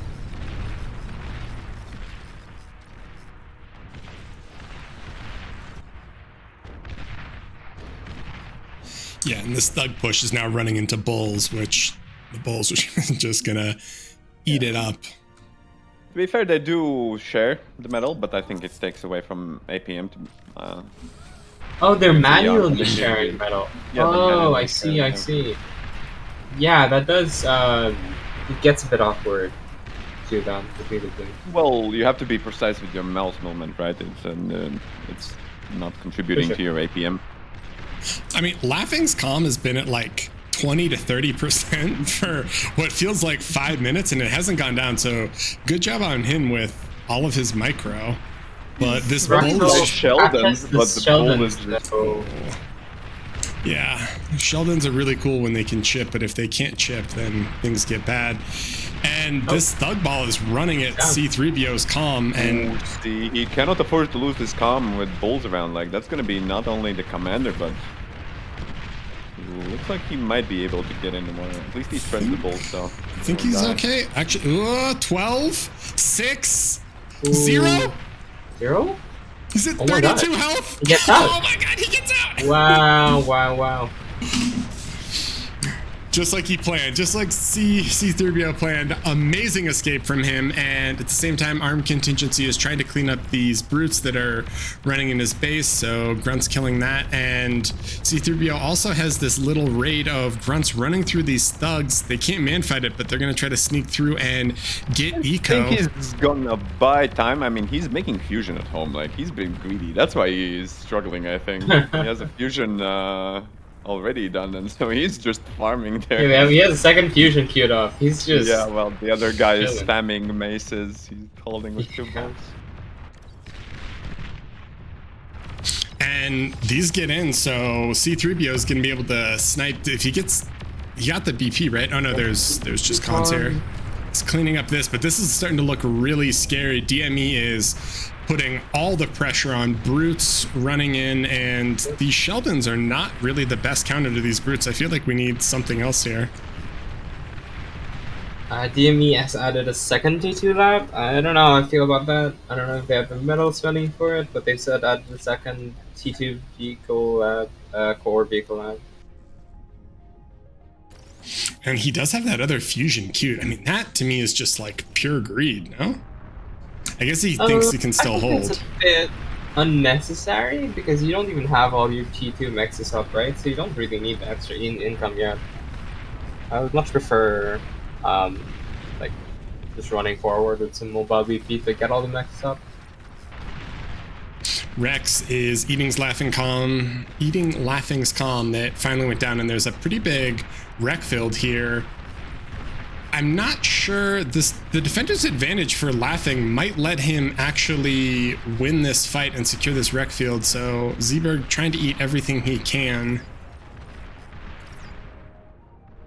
Arm contingency dropping a bot lab in this bottom left corner. Maybe he can apply some pressure, but Tiger's coming out.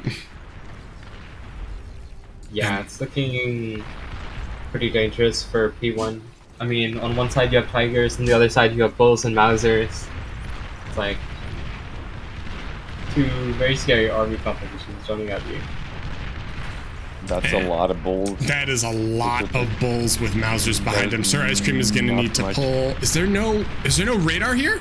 Oh, Ice Cream. Oh no, he E-stalls. Oh no, he almost had it. The bulls were running in, but that E-stall just killed his cloak. I don't think he gets any of the bulls. He doesn't. Oh, unenjoyable. Energy storage is very important. For 170 metal, he could. Yeah, he could have done it. Get like 4 or 5 bulls.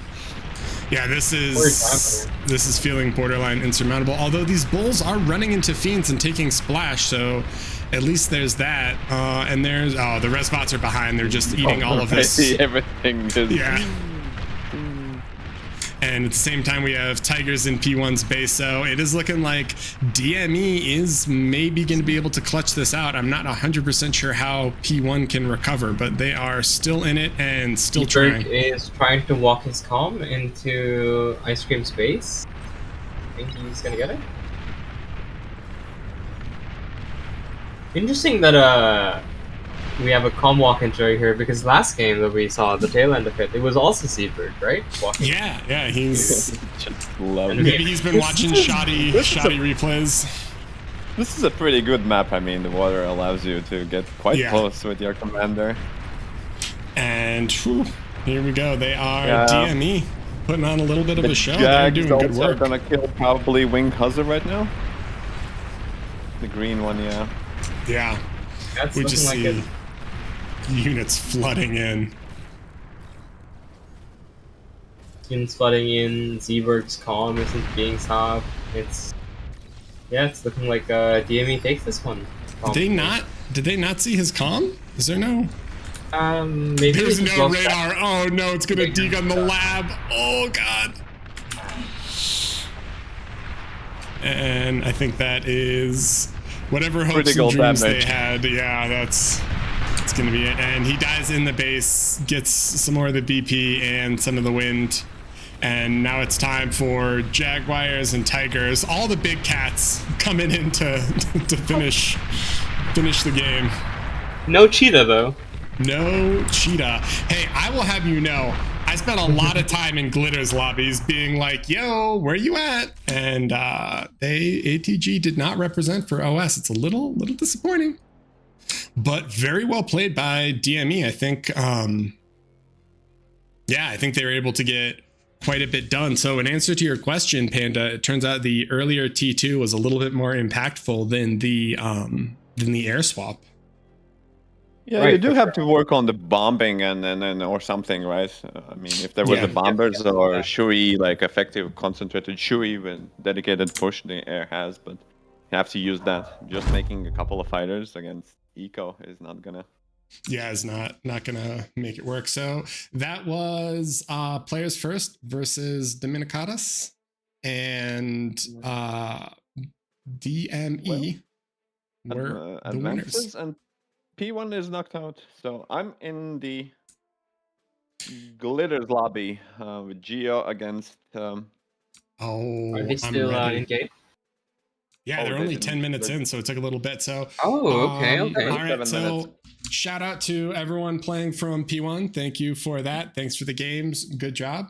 We hope to see you in next Omega Series. And we are jumping into a 10-minute game between the one, the only Geothermal Energy and BN, right? Big Naturals?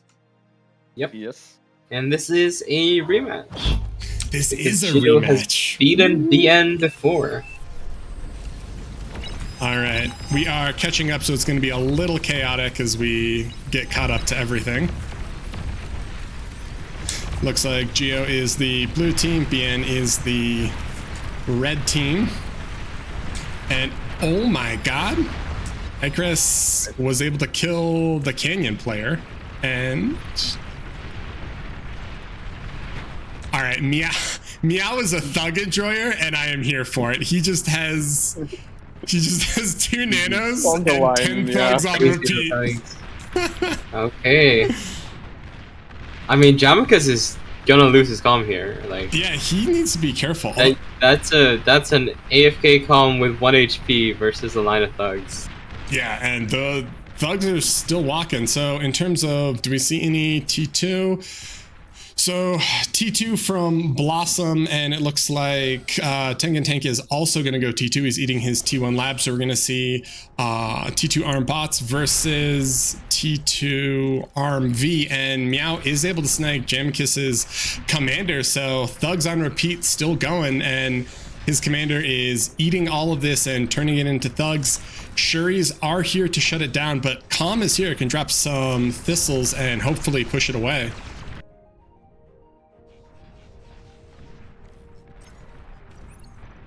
Yeah, I mean, looking at this push, it looks like he's getting his units surrounded, his reinforcements surrounded, though. I don't know if he'll be able to hold this position. Oh, and Banshees, gunships. This man is a Banshee enjoyer. Let's go. They like to hit with the Banshees. I like these strategies, right? At least. Oh, yeah.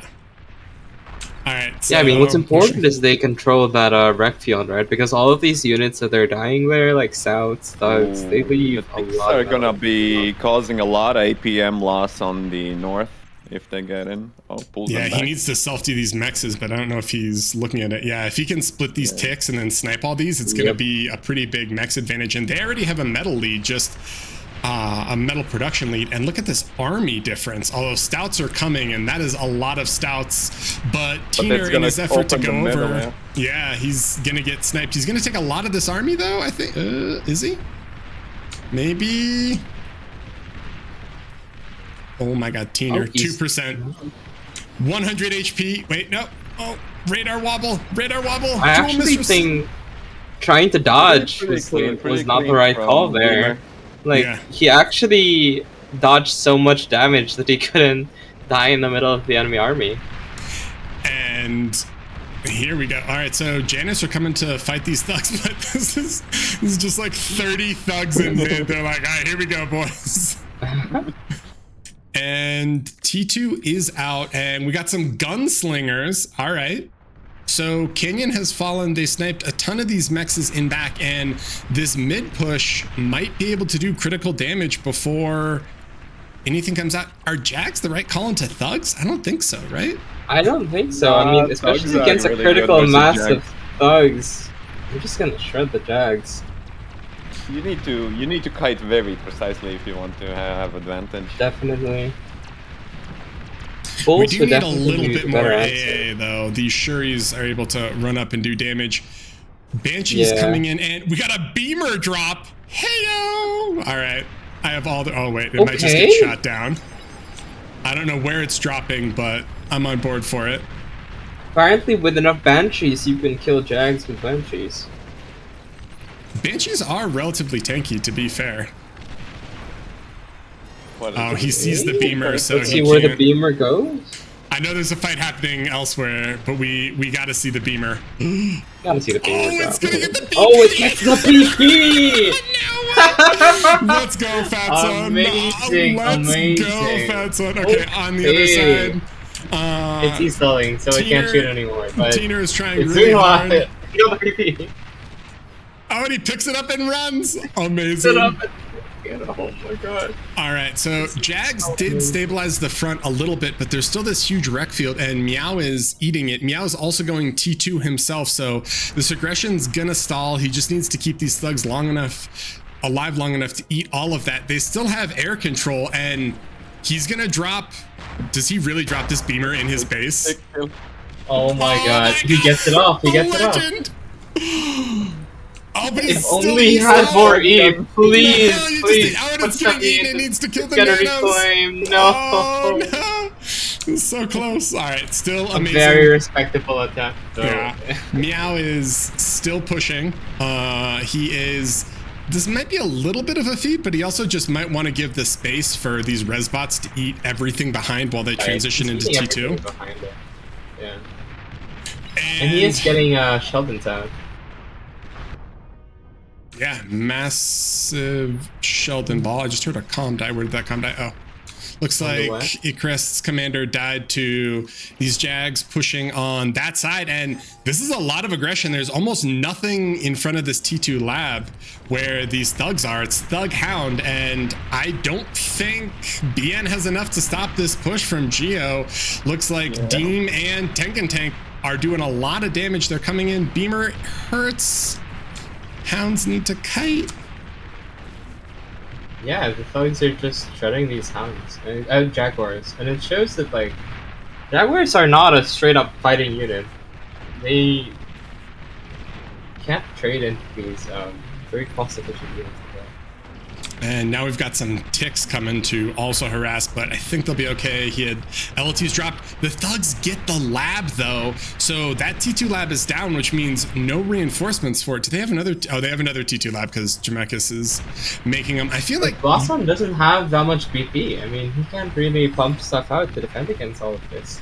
Yeah, and Blossom is he's just floating all of his metal. He needs to send it to Teener, and Teener needs to start making bulls, I think, right? But I mean, Jag's everyone still is flooding. stalling. They don't have that much energy either. Yeah, wind dropped. I think the wind dropped really hurt, and there are a lot of pings for something. Oh, he gave him, there are apparently some T2 cons. Just know, even in your pub games, writing is the wall. Like, yeah, I mean, don't lie. That turns out pure aggression, thugs on repeat does work. So let's go. Yeah, I mean, you can see that like Team Geo is kind of slow to take up some of these mexes, upgrade their mexes to T2, but because they have so much aggression, they still have like 3/4 of the map, and it doesn't matter if they're slower making their T2 mexes if big naturals can't even retake their T1s. Yeah. And I mean, they're upping mexes. They're doing everything now. They have a commanding lead at the moment. Yeah, and it looks like they're just fixing their E problems, just making sure they can produce, and then they're gonna go straight back to pumping units. Doing what they seem to be doing best. All right, and I'm a little concerned that there is nothing in front of the Sheldons, but they're going to start chipping away. He's got a jammer, he's got radar. If the Stouts and the Jags commit, they die, but they don't know that yet, so he can chip away for now. I mean, the other thing is kind of the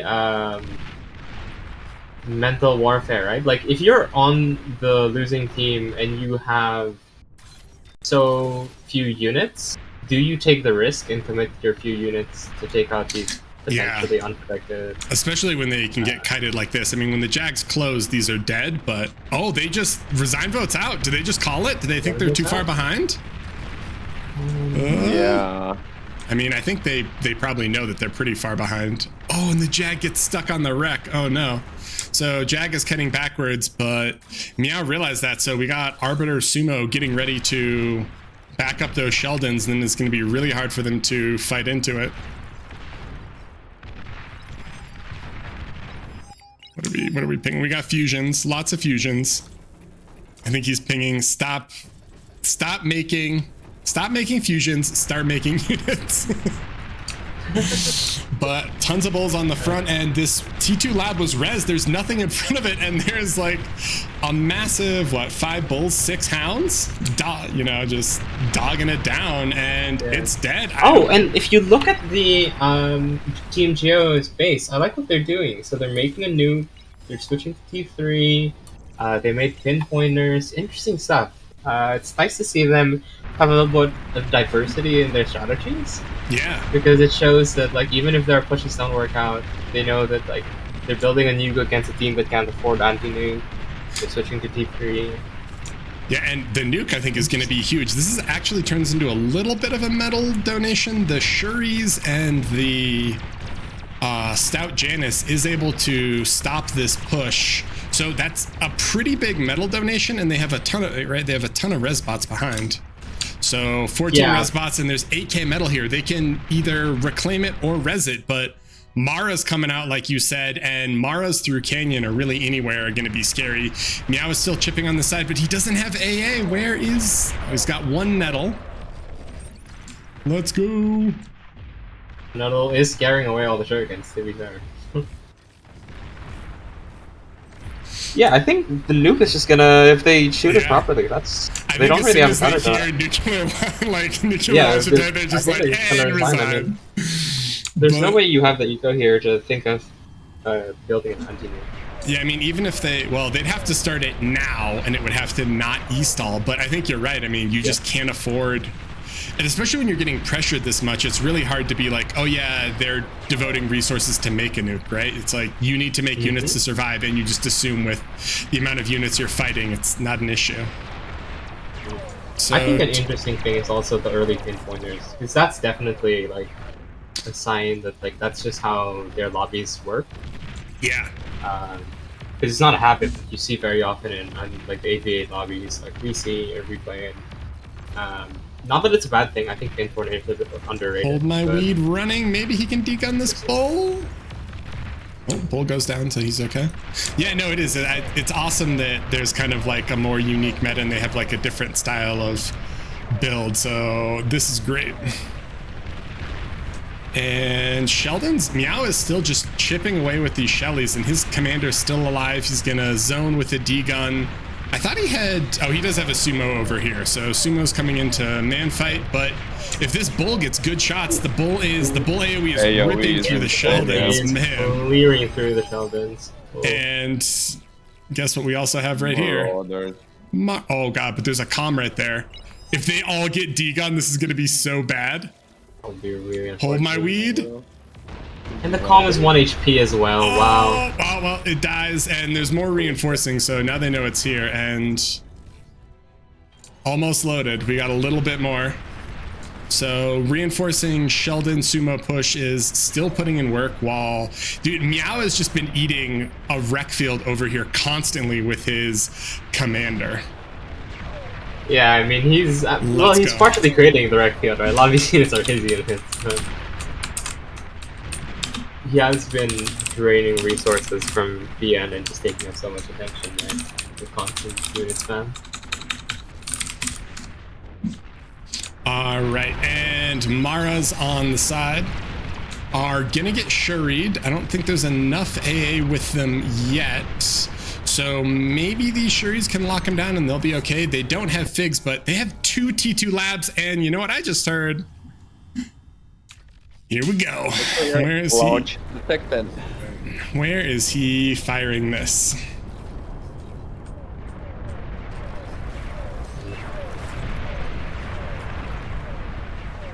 Nuke coming, and they call the GG. They know he's firing it in back on Cyphos' base, and it takes everything. That takes everything, yep. Wow. All right, this Geo is 2-0 versus Big Naturals. Wow. And Geo makes advantage in the 7th position. No way. That is amazing. Yes, dude, so, wow. Shout out to them. So awesome. So wait, Nut made it through too, right? Yes. Not to make it, yeah. Ooh, boy. Wow, okay. So, I mean, That was awesome to see, right? I feel like Biang was trying to cook and they had the T2, they had the air, but just the aggression, the geo aggression is amazing. They did just a ton of work there. So shout out to them. Wait, we have one more game, right? Or no? Yes. We have the Okay. final knockout game, which is going to be Big Naturals versus DME. All right, if we can update. Oh wait, no, so Geo makes it, yeah, sorry. So let's take a look. So this is the bottom 6. So DME played BN and BN won that. And then P1 played Geo, Geo won that. So they played Geo 1, which is the game we just watched. So they make it through in the 7th position, like LSR said. And then in the losers round, DME played P1 and P1 was able to, and DME took the win. And so now we are in the final right here. This is the last game of the day, BN versus DME. Whew. I just want to take this time to thank LSR and SadPanda for being here with me. You're welcome. Thanks for inviting us. This is very fun. Oh yeah. All right. So wait, who's lower OS? Who's gonna be picking Bannon first? Should be DME. I think so. Right. Yeah.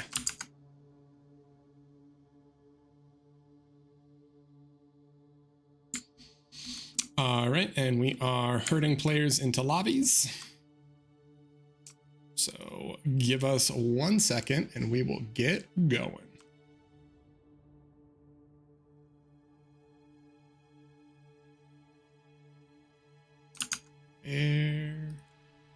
Lobby at. So this is also a rematch, I think, in the first round of this. Oh, is it? The last chance qualifier, BN beat DME. Yeah, they did. They played a game on.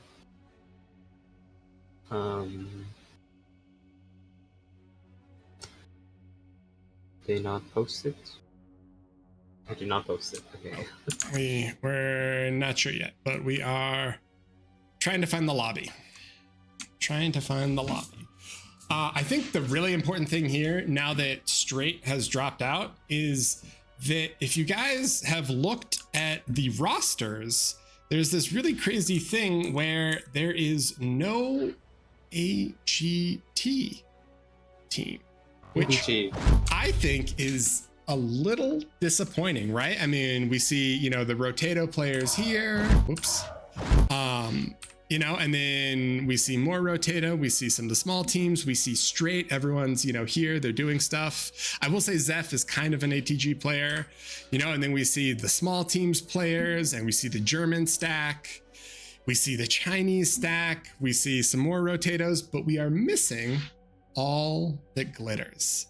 And for me, I think that's a little heartbreaking. I think that next OS, we should see Smile and we should see Ape putting in some work, right? I mean, you got to represent your silos. We got the Rotato, we got the Straight, we got the ATG. So for OS4, everyone just prepare and let's see if we can guilt trip some of those players to forming a team, huh? Yeah, I would definitely be hyped to see them. I mean, Smile and Ape definitely have good players among them. ATG have a lot of players who are very highly ranked in the leaderboard, and it'd be cool to see them in a tourney.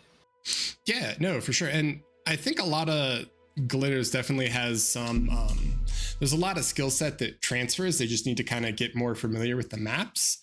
But we just don't know because, hey, they're not here. That's life. That's how it goes. So we are waiting. Do we see a lobby? I do not see a lobby yet.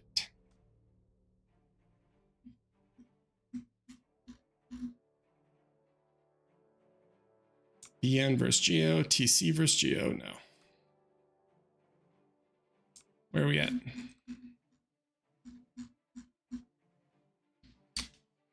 So we are waiting. And for those of you who don't know, the finals will be next Saturday. Correct me if I'm wrong, LSR? Yes, next Saturday and Sunday. Saturday and Sunday. So Saturday, do we do round of 8, round There's of like a group 4? stage, I think. Oh, there's a group It's a group stage. Right. Yeah, we do the group stage where we have 2 groups and everybody plays it versus everybody in a best of 3, and then based on that we move forward. Okay, so next And Saturday. we have 4 teams on the last day. Yeah. Next Saturday. It's going to be Saturday and Sunday. We're going to have some more bar. So OS is like a twice a year, sometimes 3 a year thing. So if you guys want to start practicing for 5v5s, you definitely should.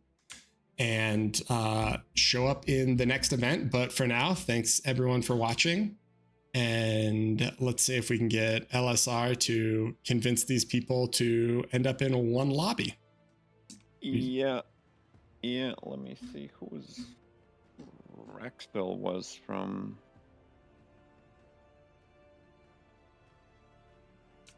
Yeah, where is Rex? We are trying to track him down.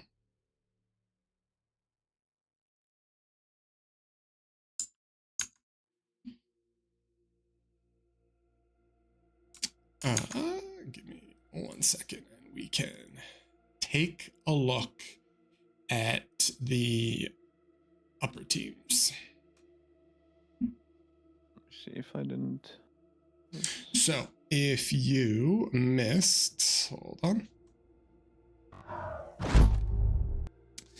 If you missed the main event, or if you want to take a little trip down memory lane, we had 4 rounds between the top teams. APM, also known as C88B2F, went 4-0. They were the only undefeated team. And then we had 2 teams that went 3-1, which was Pro and PBS, aka Please Ban Sheep. The only games that those 2 teams lost were to APM, so they had very, very strong schedules. Rat and TC, as well as Nut, all went 2-2, and they had very strong schedules as well. So they fought equal teams, and then they lost to much stronger teams than themselves. DME, P1, Geo, BN, and Anon were all 7th through 11th, so they were unable to automatically qualify to the main event. And so that is what we are looking at now, which is the playoffs here. And we have one final game to decide the last spot. So Geo, our boys, sheer aggression, they made it through. We're pumped that the Chinese stack made it.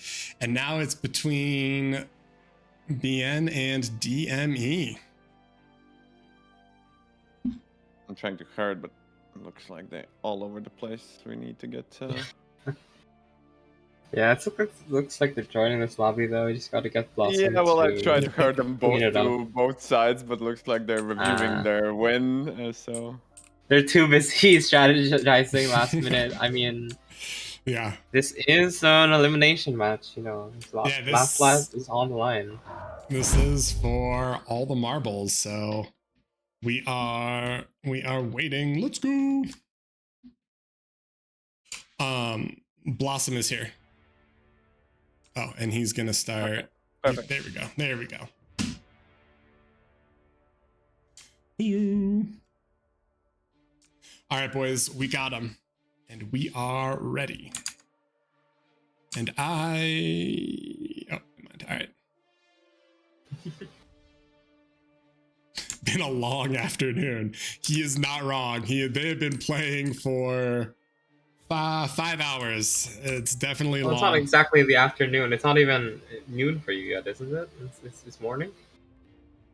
Oh, for me, yeah. I mean, well, for me, it's just now noon because this starts at like 7 a.m. my time. So yeah.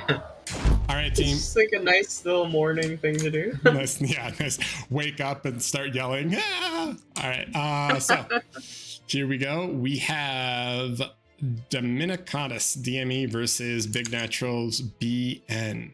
Let's see if we can convince them to start banning. Oh, we ban first. No, BN doesn't ban first, right? DME. TME is lower seed, yeah.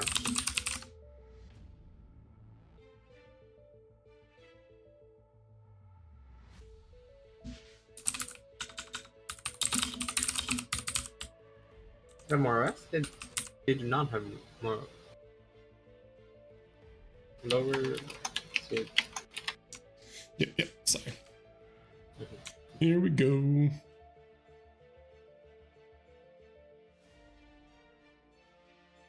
Okay.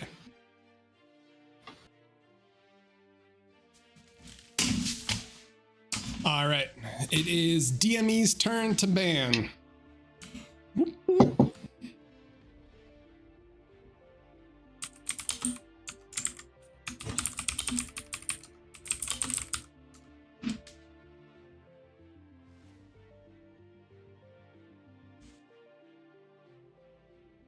All right, DME is putting a lot of thought into this one. You're gonna have to give him a second.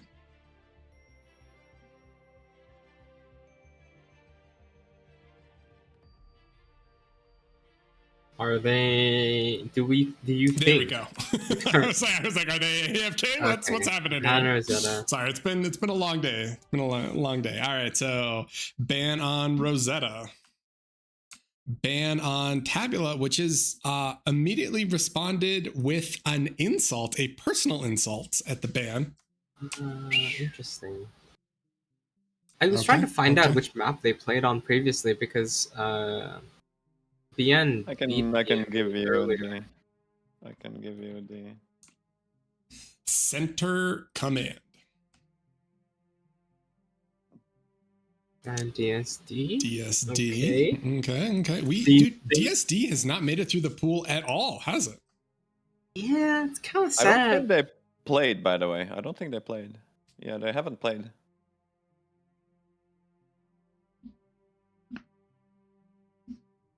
They're also a little angry with the DSD ban. I find it so funny that they're so invested in Tabula and DSD. Those are like really the old school maps, no? Yeah, I guess they are. That's true. I feel like they're the only ones, like, the only people super invested in those maps are like people who've been playing this game for like 20 years. Yeah. Salt Reef ban. Salt Okay. Reef. Okay.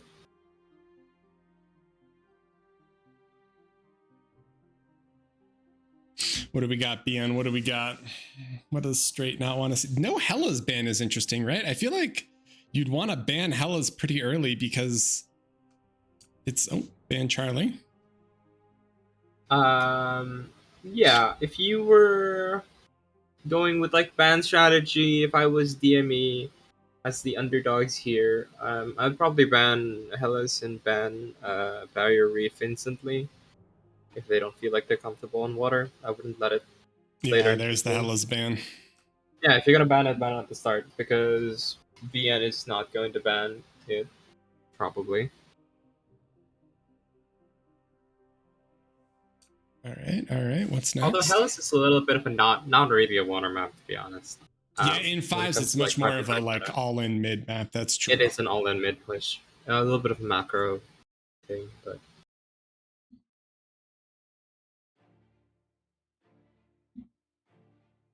All right, come on. What do you got? BN?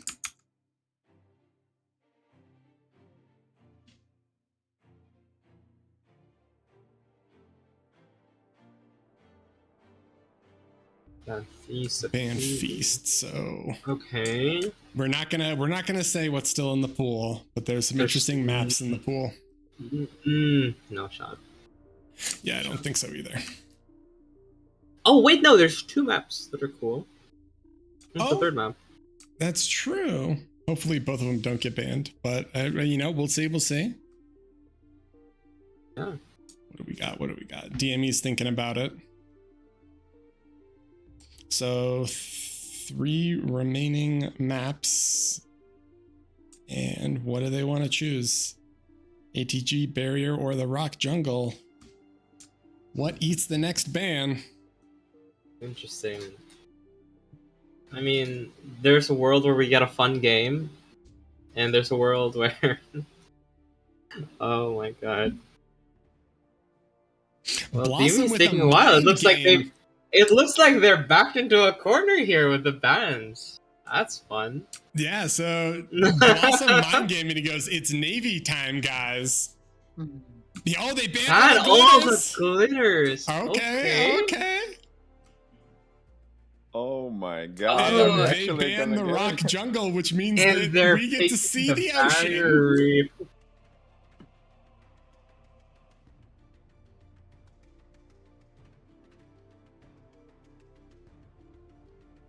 I mean, we all know what they mean. They're picking Barrier Reef. Yeah. No. Just to confirm, I don't see on the ban screen, sadly, your... Oh, no, wait. Nope. Yeah. Everything's fine. Sorry, no ban.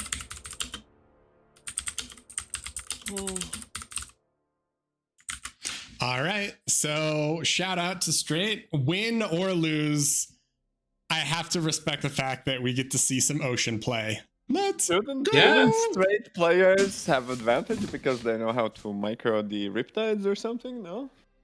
Swirly?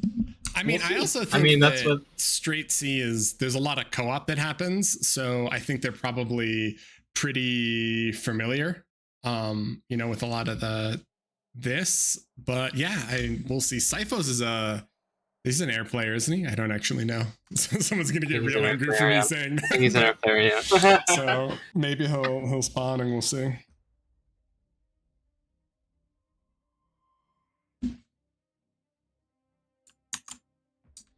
All right.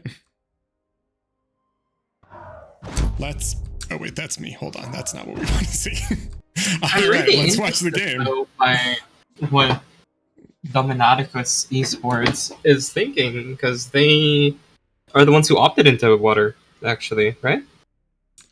Right. Yeah. No, wait. Yeah. I mean, they did basically by banning ATG, they guaranteed that it's either going to be the rock jungle or barrier reef. So I guess that means they're more afraid of the rock than a barrier, right? Because if you were to ban Barrier Reef and it was up to the straight team to pick between the rock or ATG and they picked rock, you may win. Anyway, whatever. Big Bang Theory aside, we're on Barrier Reef. Very exciting. And it looks like spawns are mirrored. yeah, I think they are. And we got Syphos as the air versus Danny Cola as the air. And this is one of the few maps where I feel like you actually see the arm bot open. And then a lot of times they'll do arm air after just because sabers are really strong and you want there's reclaim here. So you do the reclaim and then you can also drop the vehicle lab and do titles because it's 22 title. So we'll see. So yeah, you on the land you see basically all starts. I don't really like the air start, but you'll see bots for the res bots, and you'll also see vehicles for the amphib con.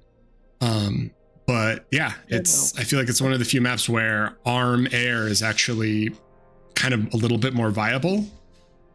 Probably in part because a lot of navies already include herrings and whatever they're called. Skaters? No. Skaters. They include the anti-air in the fights, so. Interesting, yeah.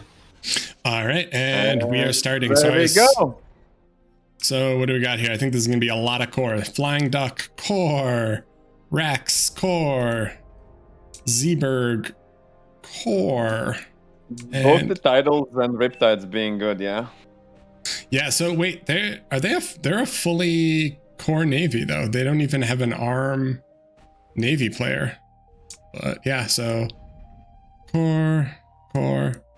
So the only arm seaman is Blossom, and then both air players are gonna be arm, and Danny Cola is gonna walk to the 3 max. Syphos is just gonna do the 2 and then drop bot lab. Interesting. I mean, ARM has worse titles, right? Yeah, yep, they're slightly more expensive. Their frigates look worse. But I think there is room for dolphin play. I'm pretty sure I've seen it at a relatively high level on more open sea maps. At least in 1v1s, I think I've seen.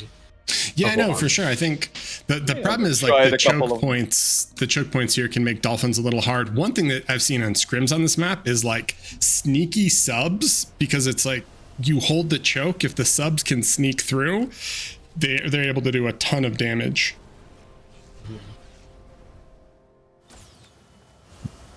You see the first little scouts, and Danny Cole is gonna go for the arm V. Questionable, but will allow you to expand faster. But I think you need like 4 or 5 res bots to open. Especially look at the low wind right now. I mean, Yeah, I mean, maybe he's the trying to tidal boost and he has no energy. Yeah, maybe the titles is good, but I think you just want to eat all the forest, and then the res bots eat themselves, and it's basically Yeah. free energy. Mm-hmm. Yep. All right, so first little scouts here. This supporter is going to run into the skater. So he knows he's against arm C here.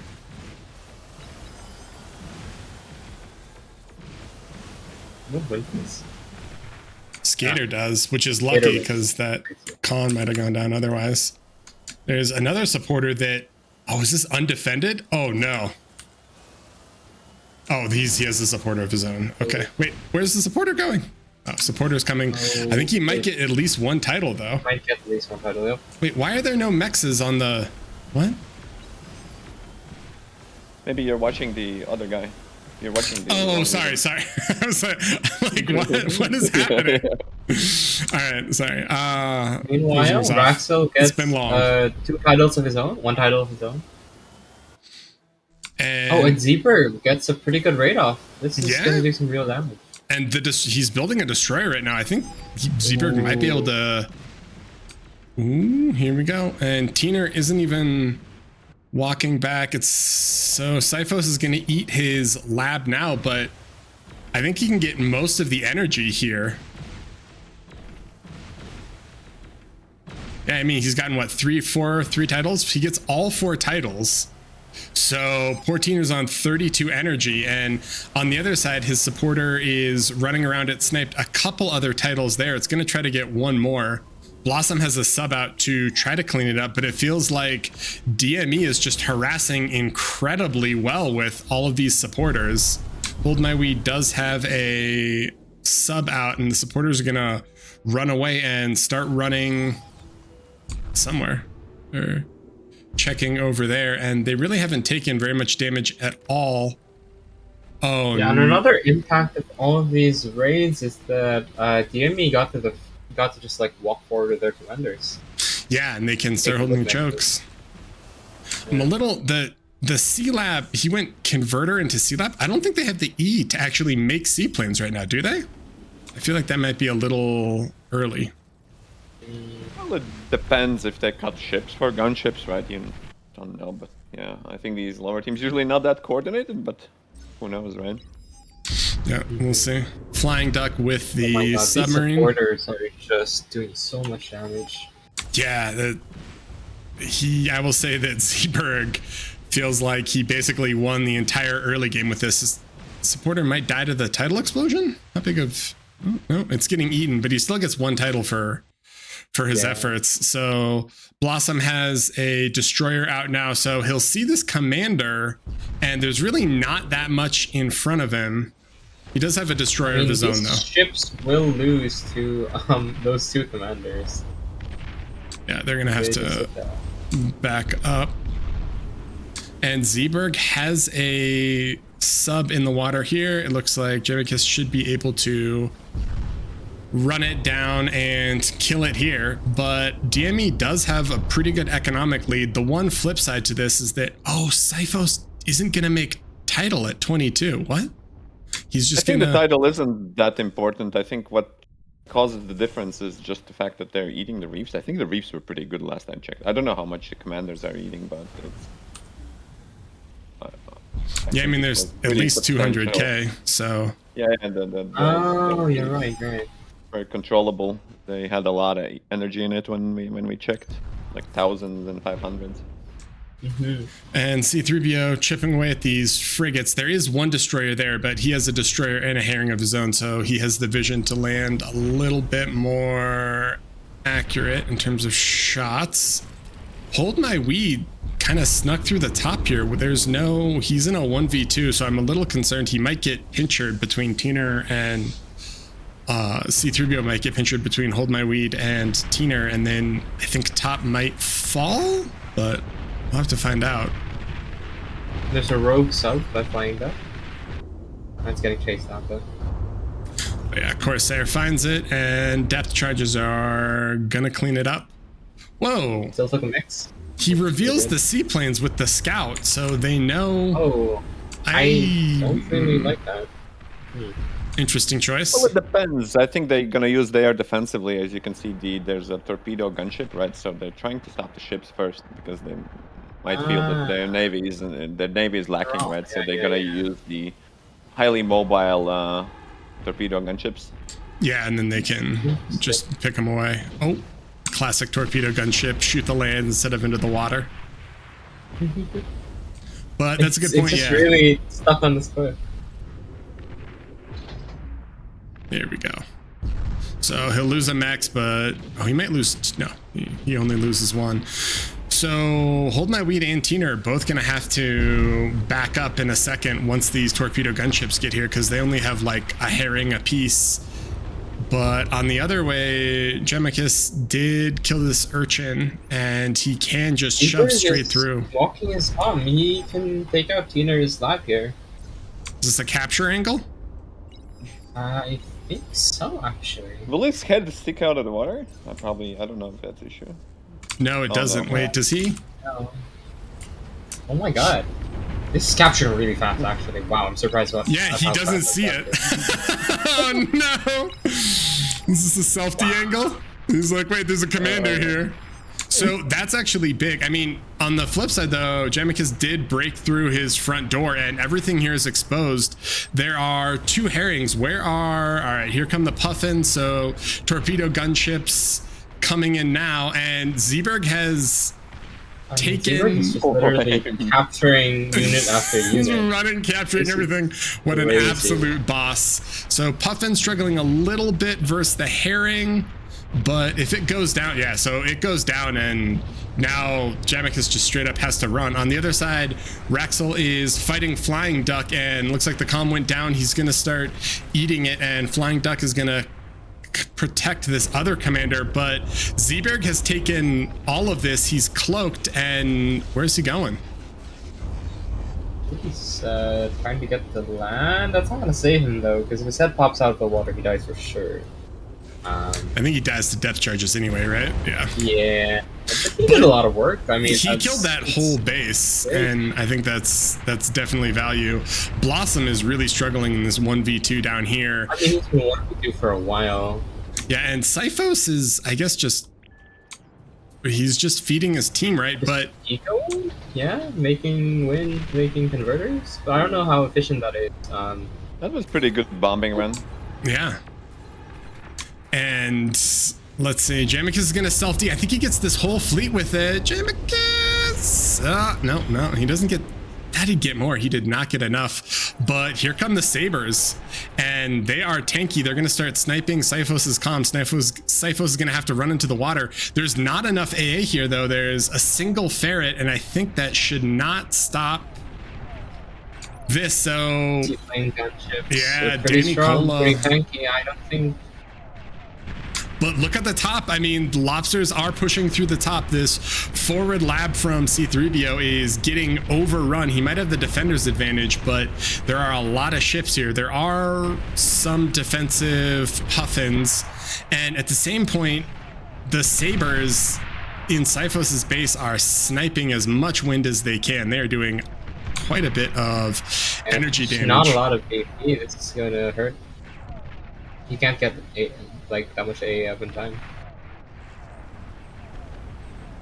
Should finish some windmills, but yeah, it is what it is. I think should have transitioned into air a little bit sooner. Yeah, I agree. And Blossom's base is more or less dead, right? He is getting run at. Raxel and Flying Duck putting all the pressure they can on him, but in the same point, Jamicus is killing. Yeah, this is getting a little nice edgy. Uh-oh. Well, what matters is he needs to keep those AA ships alive because there's a big Puffin ball, army yeah. of- Or Sabers, Puffin not ball. Puffins. Sabers, yeah. And Sabers are coming in. So this, I think the Sabers can clean it up. I don't think there are enough herrings here. Sabers should don't clean it up. either. And Jamicus is coming down to fight off Rax and Flying Duck, but Blossom is eating his own base and just overflowing the metal. Look at their metal. They're all so full with the loss of everything that they've suffered. They just can't spend fast enough. And he's just got C3PO just as this Puffin in the back, just sniping all the mexes. It's kind of painful. It's just like, wow. They did damage, but there's like 4K metal on the ground here. And I just feel like the decision to not go air is punishing them so hard. I mean, this Puffin killed so many mexes and is just terrorizing this whole side. Yeah, Puffins look pretty good. I didn't even know that they have a sonar built into them. I thought you needed a scout, but with the I didn't built-in know sonar, sonar. they are That's pretty ridiculously useful. good unit for this occasion. Yeah, I mean, this thing is so good at 13 like kills. It's, sniping random mexes. yeah, just like taking every it's mex just been alive. running around ruining their economy single-handedly. And does so much damage that doesn't even leave a wreck. Oh, I didn't even realize that. It does, doesn't it? It overkills. It's not. It overkills so much that there's not even debris. Yeah, you can't There's res literally it. just nothing left. So it feels like top is sort of the last hurrah for the Straits team. Teener is holding on to the front here, but the metal income advantage is looking real dire, and this Puffin is finally going to go down. Fine. No, it's not. Just kidding. Okay. It's gonna... Oh. What is...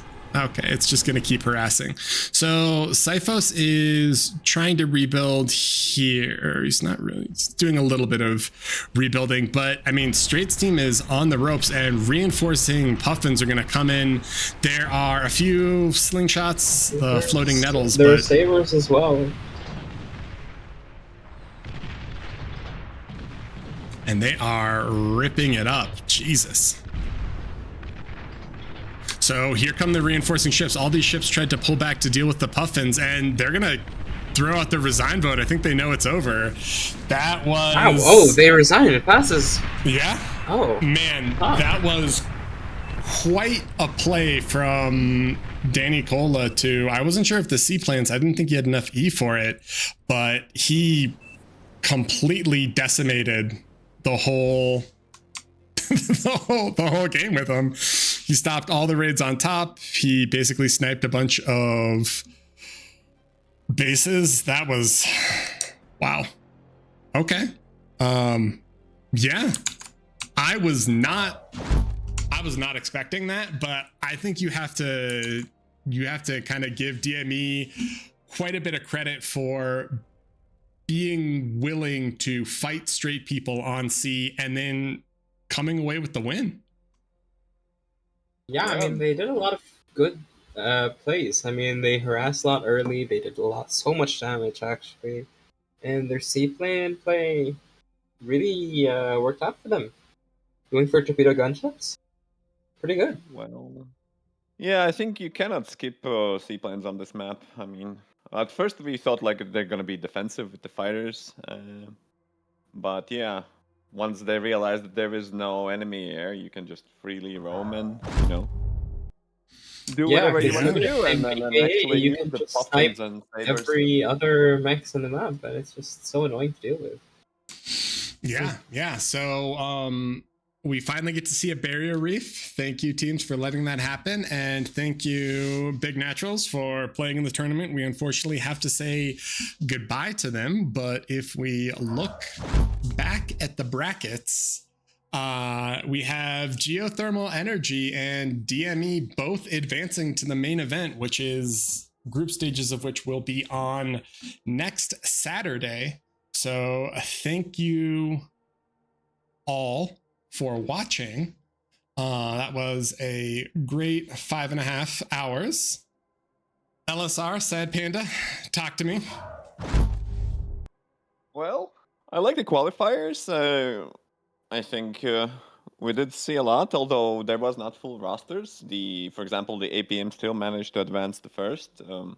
Pretty impressive without the Zhao, which is That's true.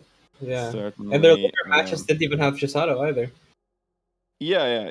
And results went as expected. Maybe Team Chaos a little bit lower, but they did play against the stronger teams, and also I wasn't expecting the Please Ban Sheep team to be able to beat the Team Chaos, but they did. So they're also Yeah. not looking too shabby, and of course, I think the highlight for me was the Geo sneaking in the 7th Oh, for place from the sure. 10th, Dude. so Biggest they actually underdog gained the this most tournament. positions, I think, Yeah. Yeah. as possible, and the rest will kind of more or less in the same positions as we expected them to be. So yeah, I think it was a good show.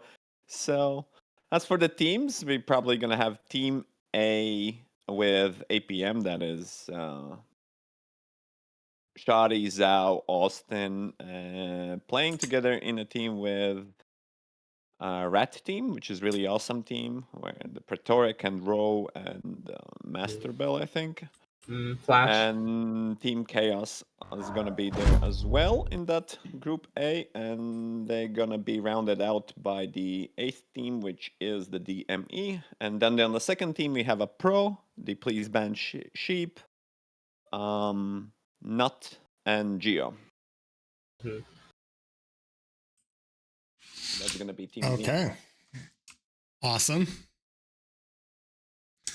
Well, thank you all so much for watching, for co-casting. I don't think we have anything else that we need to cover. Correct me if I'm wrong, LSR. No, just the same time next Saturday. Six, what is it like? 16 9 o'clock GMT plus 2, so 15 in a day, Central European time. I'm gonna see you all then. We will see you all. Thank you Yeah, so see you much for guys. watching, and I hope everyone has a good day. I'll let the stream run out for 5 or so minutes, and yeah, see you next week. Cheers. See you Bye next bye. week. Bye bye.